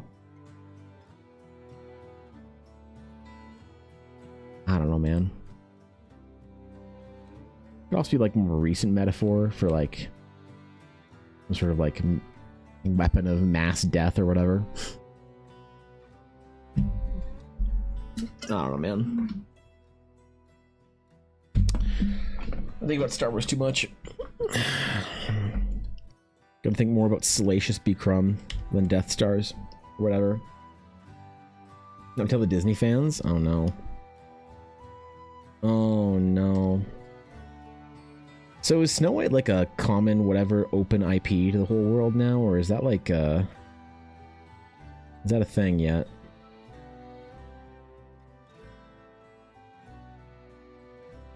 Because I know a lot of those Disney movies are based off of like tales or whatever. Snow White, Aladdin, Little Mermaid, whatever. Can you make a Snow White movie now? It's not Disney.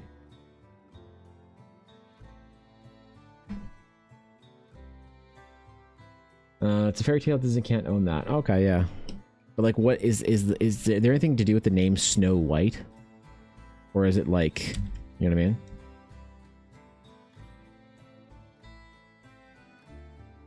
How based on the fairy tale is the movie? way too often about when the second Death Star is being built and there were already people operating on it. Must have been doors everywhere that's open into vacuums of space. Yeah, man, you gotta be careful. You got nothing but a guardrail between you and the super laser, so you gotta be on your footing, all right? You good Imperial. That's right. You gotta be wary. You gotta be careful. And then you want to pay for railings there at the Death Star. But deep dive into fairy tales and their history, can't recommend the Resurrectionist YouTube channel. They do all kinds of research on that stuff. The Resurrectionists. I feel like I've heard that before. Wonder why it sounds familiar. I feel like that was like a media project or something that I recall something about. Maybe I'm crazy. It could just be, that's like a, I don't know, fantasy enough sounding name for a thing, like a YouTube channel, that it could just be whatever, but I feel like that rings a bell for some reason. Alright. Where's our recording process for this bitch? Oh, we're cool. Okay, cool. We're good. We're good, man. I realized that a lot of the recordings that I did, like in the last month or so, have just gotten lost to space issues because I wasn't making videos, right? It's been very hard to edit videos with my like hearing fucked up, so I didn't post a new video for like 3 or 4 weeks there for a while, which was awful. So I have all this extra footage of recordings not compressed down into short little whatevers. So a lot of stuff over the last month that I thought I recorded process for, I just didn't. Which is not great, man. It's not what you want out of this.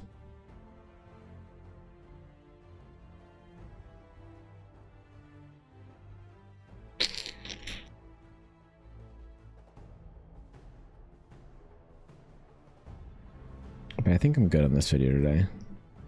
I started like compressing and deleting and purging shit, like making sure that I can actually like make videos again, process videos. But I gotta find like I think I need to do some bigger pieces of art. Do you have the link? Okay, thank you. I appreciate that.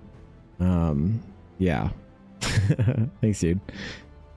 I gotta make some bigger pieces. Like, it really sucks that my commissions have been so sporadic and weird and kind of strangely like offset time wise. God.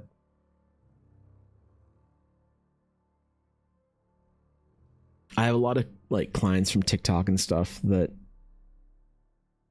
I've half considered or contemplated just canceling the projects on them until I'm done with the adventure. So they're not like just in the background. And I to be fair, I did tell people that like it would be however long it would take, that it would be whatever.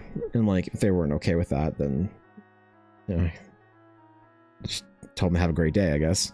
But still, I feel like I'm over the expected amount of time by like a good margin, so that kind of sucks.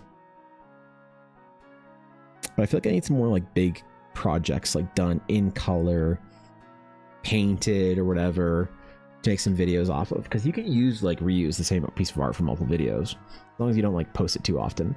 But if I'm talking about a certain idea in character design and I use like an old character that I made or whatever, that's fine. That's totally not an issue. I think a lot of the like the just general character portraits are like not as interesting to look at than like proper like full, you know, character design pieces.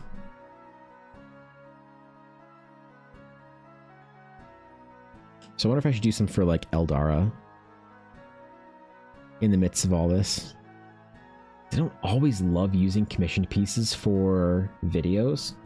The requests on Coffee are completely different because they're like almost entirely, well, they're sorry, not almost, basically entirely my design, my ideas.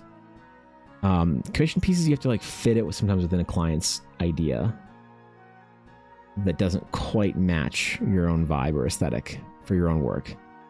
So it's hard to make those into like videos where you're talking about something like super, you know, design related or art related or whatever. I don't know, man. Thought about this at length. But I also want to start painting more. Maybe I just start doing some speed paintings every single day. And then I pick the ones that turn out well and I make a video out of them. Because like I realized this after RENFAIRE, I said I was going to start getting back into speed painting. And I plan on it still. Not for like a couple days, but like this weekend probably. But I know it's going to be really bad. When I get back into speed painting.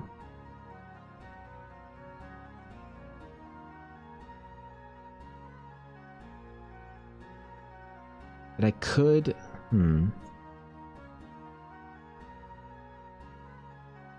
Oh shit, Jace, what's up, dude? I didn't check my DMs, but I wasn't sure if you got or saw the shit that I sent you over the weekend in the RENFAIRE.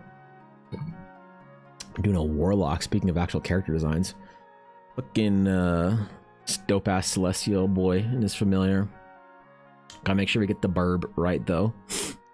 Yeah, I think speed painting might be the way to get back into it, to have like better kind of like videos and stuff. I think the like portraits, they're just kind of like, I don't know, portraits are a little, they're fun, but I think they can get a little repetitive for the video making anyway. They're like something once in a while, but if it's like every video I do. Because I did get somebody to refer to me at GameCon, or sorry, at RENFAIRE, like, yo, this is the portrait guy that I showed you on TikTok, and I was like, oh fuck. Ah shit. It's like people call me a D&D artist. Oh god, gotta be careful of that. All right, okay, all right. It is after 3. I gotta go take the little puppy out, man. Make sure she's all good downstairs. But hey, thanks for chilling with me today, guys. Appreciate it. Did not quite get that piece done. I wanted to get it done, but I guess we had a lot to monologue about and talk about for RENFAIRE and everything like that. And oh my god, what a busy weekend it was. So, and I'll probably think of some shit that I forgot to talk about, you know, over the last little bit. Thanks for being here, Jacob. Thanks for being here, Brooklyn. Thanks, Atari. Thank you, Mediamancer. Thanks, Salesian. Thanks, Jace. Yeah, I got it. I'm only at 4,500 steps. So if I'm needing to hit my 12,000 step goal every day here, I gotta get moving. I try and get, if I can, well, that's pretty close, 5,000-ish steps before streaming every day. It's harder when I don't go to the gym. I didn't go to the gym this morning because I slept in because we just got back yesterday. But anyway, all right, where's our outro? Boom, there it is. Cool. So tomorrow I might do some character design, might do some other stuff. I don't know, man. I don't have clear projects lined up this week. I know I wanted to finish this and do some stuff for Quincy this week, so we'll have fun. That'll be good this week. I might do some card art thingies for super secret cool project. Ooh, yeah, we gotta talk about that. Okay. All right, cool. I'll see you guys tomorrow. Thanks for chilling with me. Hope you have a great, fantastic rest of your day. A good start to the week.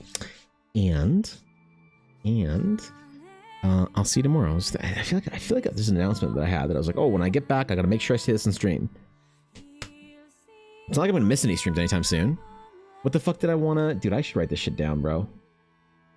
Alright, okay, whatever, I'm not gonna overthink it. If it's important, I'll post it in Discord. Anyway, thanks for hanging with me, guys. I will see you tomorrow, and until next time.